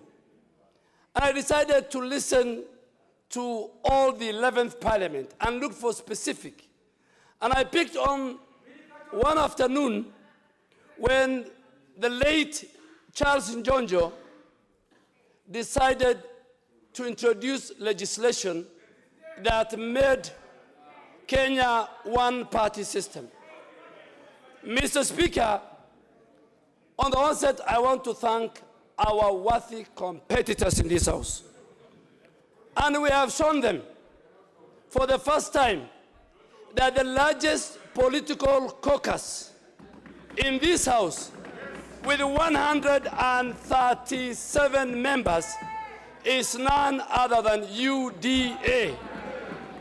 Mr. Speaker, may I go on record to thank the office of the Speaker, the office of the clerk, the many men and women who serve in the legal department, who sometimes I could call late in the night, who I could call them at short notice, to make sure that the people of Garissa Township and the brigade that I caucus around the UDA, ideas and amendments are executed. Mr. Speaker, as we retreat back to our homes, some of us, we will walk with our conscience very high. We will go home, have dinner, shower, and sleep. And I'm sure some other people will be around Parliament building for about 2 hours. What they will be doing, I don't know. And I don't want to speculate. Mr. Speaker, I want to go into history. I want to go into history that this House has passed a bill, a proposed bill. This bill will go to the Senate within the reading of Article 109 and 110. This bill, if in the event the Senate even do a comma, I will have another opportunity on this floor to deal with this bill. If this House disagrees with the Senate in that comma, this bill will end up in mediation. And Mr. Speaker, so as you retreat and you go to many other offices within the building, I want to prove, Mr. Speaker, within the building can mean your own offices. Relax. It can mean your own offices. It can be, why are you guilty? I did not say anything. It can mean the bar. It can be the lounge. I'm only saying, as you go to other within the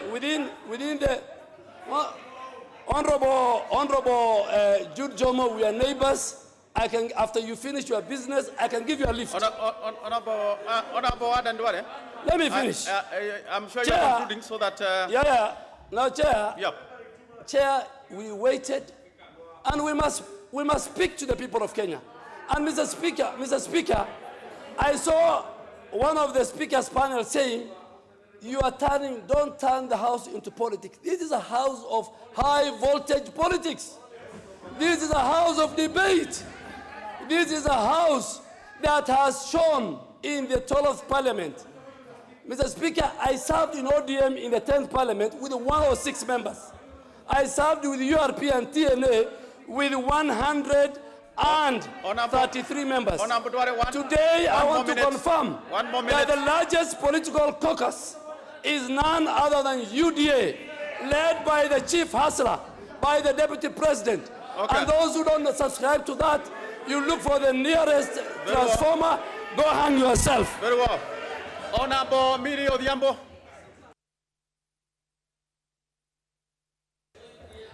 Thank you, Mr. Speaker, for giving me this opportunity. Mr. Speaker, of course, I support the third reading. And Mr. Speaker, I just want to say one or two things. Mr. Speaker, first of all, I want to say it is a fallacy. And I'm actually noting that Duale is running because he does not want to hear when I give him facts. But I want to tell him before he goes that UDA is not the largest conglomerate of anything. Because in UDA they have Chama cha Mashinani, in UDA they have Chama cha Wadansas, in UDA they have KANU, in UDA they have ODM with Aisha, in UDA they have Jubilee, in UDA, even here, their Secretary General is an official member of ODM. So you are just people who are living a fantasy about a large party that is not large. Mr. Speaker, they've been talking to us about numbers outside there. When they have come here, we have discovered the numbers they are talking about are telephone numbers. They are not numbers of members in the House. When it has come to where the rubber hits the road, we have discovered the numbers that UDA has. Telephone numbers, Mr. Speaker. Mr. Speaker, I also just want to say something. That UDA keeps talking and threatening us about courts. And I hope the courts are listening. As a lawyer, I want to advise that do not be seen as courts to be aligned to one side of a political divide. Because UDA cannot purport to say that when the numbers have defeated them here, on issues which are not even constitutional, they want to tell us we are going to court. Why? And I want to tell you something. And my dear sister, Honorable Alice Wahome, kept telling us, and my sister Cecily Mbarire, Chair, there are two things, Speaker, that shocked me. That when I was sitting here, I thank the Almighty God that in my lifetime, I saw Alice Wahome singing Bado Mapambano. Mr. Speaker, in my lifetime, I heard them saying Tibim. Mr. Speaker, in my lifetime, I heard them asking us to be mindful that we are a house that we need to make law for posterity. We have been preaching this since I joined this parliament. So I am glad that finally you are converted. But you should not be converted for 2 minutes. Be converted for life. Make laws for posterity. And I'm glad that even as you are saying that this may come for mediation or whatever, please let us learn to sober up as a house. Mr. Speaker, finally, I want to challenge the House leadership. That, Mr. Speaker, we have disagreed even in this House before. But what the House leadership is doing, perhaps no other member will raise this with you, but I want to raise it with the Speaker. We are reducing this House to a joke. How do we allow in this House for people to come in particulars? How do we allow in this House for members to come tying laces? How do we allow in this House the kind of the things that people have been doing here? Mr. Speaker, there is a level and lies that people tell here without even blurting, and impartiality of some of the speakers, Mr. Speaker. I've been pressing a point of order since I came in the morning. But you see the same people being given a point of order, especially when there's one speaker. Mr. Speaker, when you sit, I'm not talking about you. When you sit there, you have done fairly well, Mr. Speaker. Very well. But when members, when you sit there as the speaker, guide the House, guide the House properly, Mr. Speaker. Thank you. Order members. Order members. Order members. I indicated I will have one member from this side, and from this side we must proceed now. Honorable members, I have confirmed that the House is properly constituted for purposes of making a decision. Therefore, I put the question, which is that the Political Parties Amendment Bill, National Assembly Bill number 56 of 2021 be now read at that time. Will as many as are of that opinion say aye? Aye. Will as many as are of the contrary opinion say nay? Nay. The ayes have it. Honorable members. Just a minute, sir. A bill for an act of parliament to amend the Political Parties Act and for connected purposes. Other members, as you know, there was more business, and I'm sure the majority don't want to speak to it. You can call the next order. Order number 9, the Public Procurement and Asset Disposal Amendment Bill, National Assembly Bill number 32 of 2021. Second reading. Honorable Speaker, I believe the members have been here for quite a long time. And given my earlier comments about them sacrificing their time and also wanting to be on the ground, I would wish to step down the item appearing at order number 9 until a time when the House Business Committee will next allocate a time on the order paper. And accordingly, even then, consequently, item number 10 will stand in consequence, stood down. And I want to thank members for being here. Enjoy the rest of your holiday.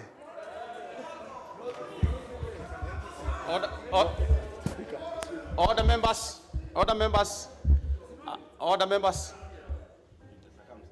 Well, in the circumstances now that we had more business from the listed for the majority leader, I agree with what he has said, and therefore the 3 days are considered as spent.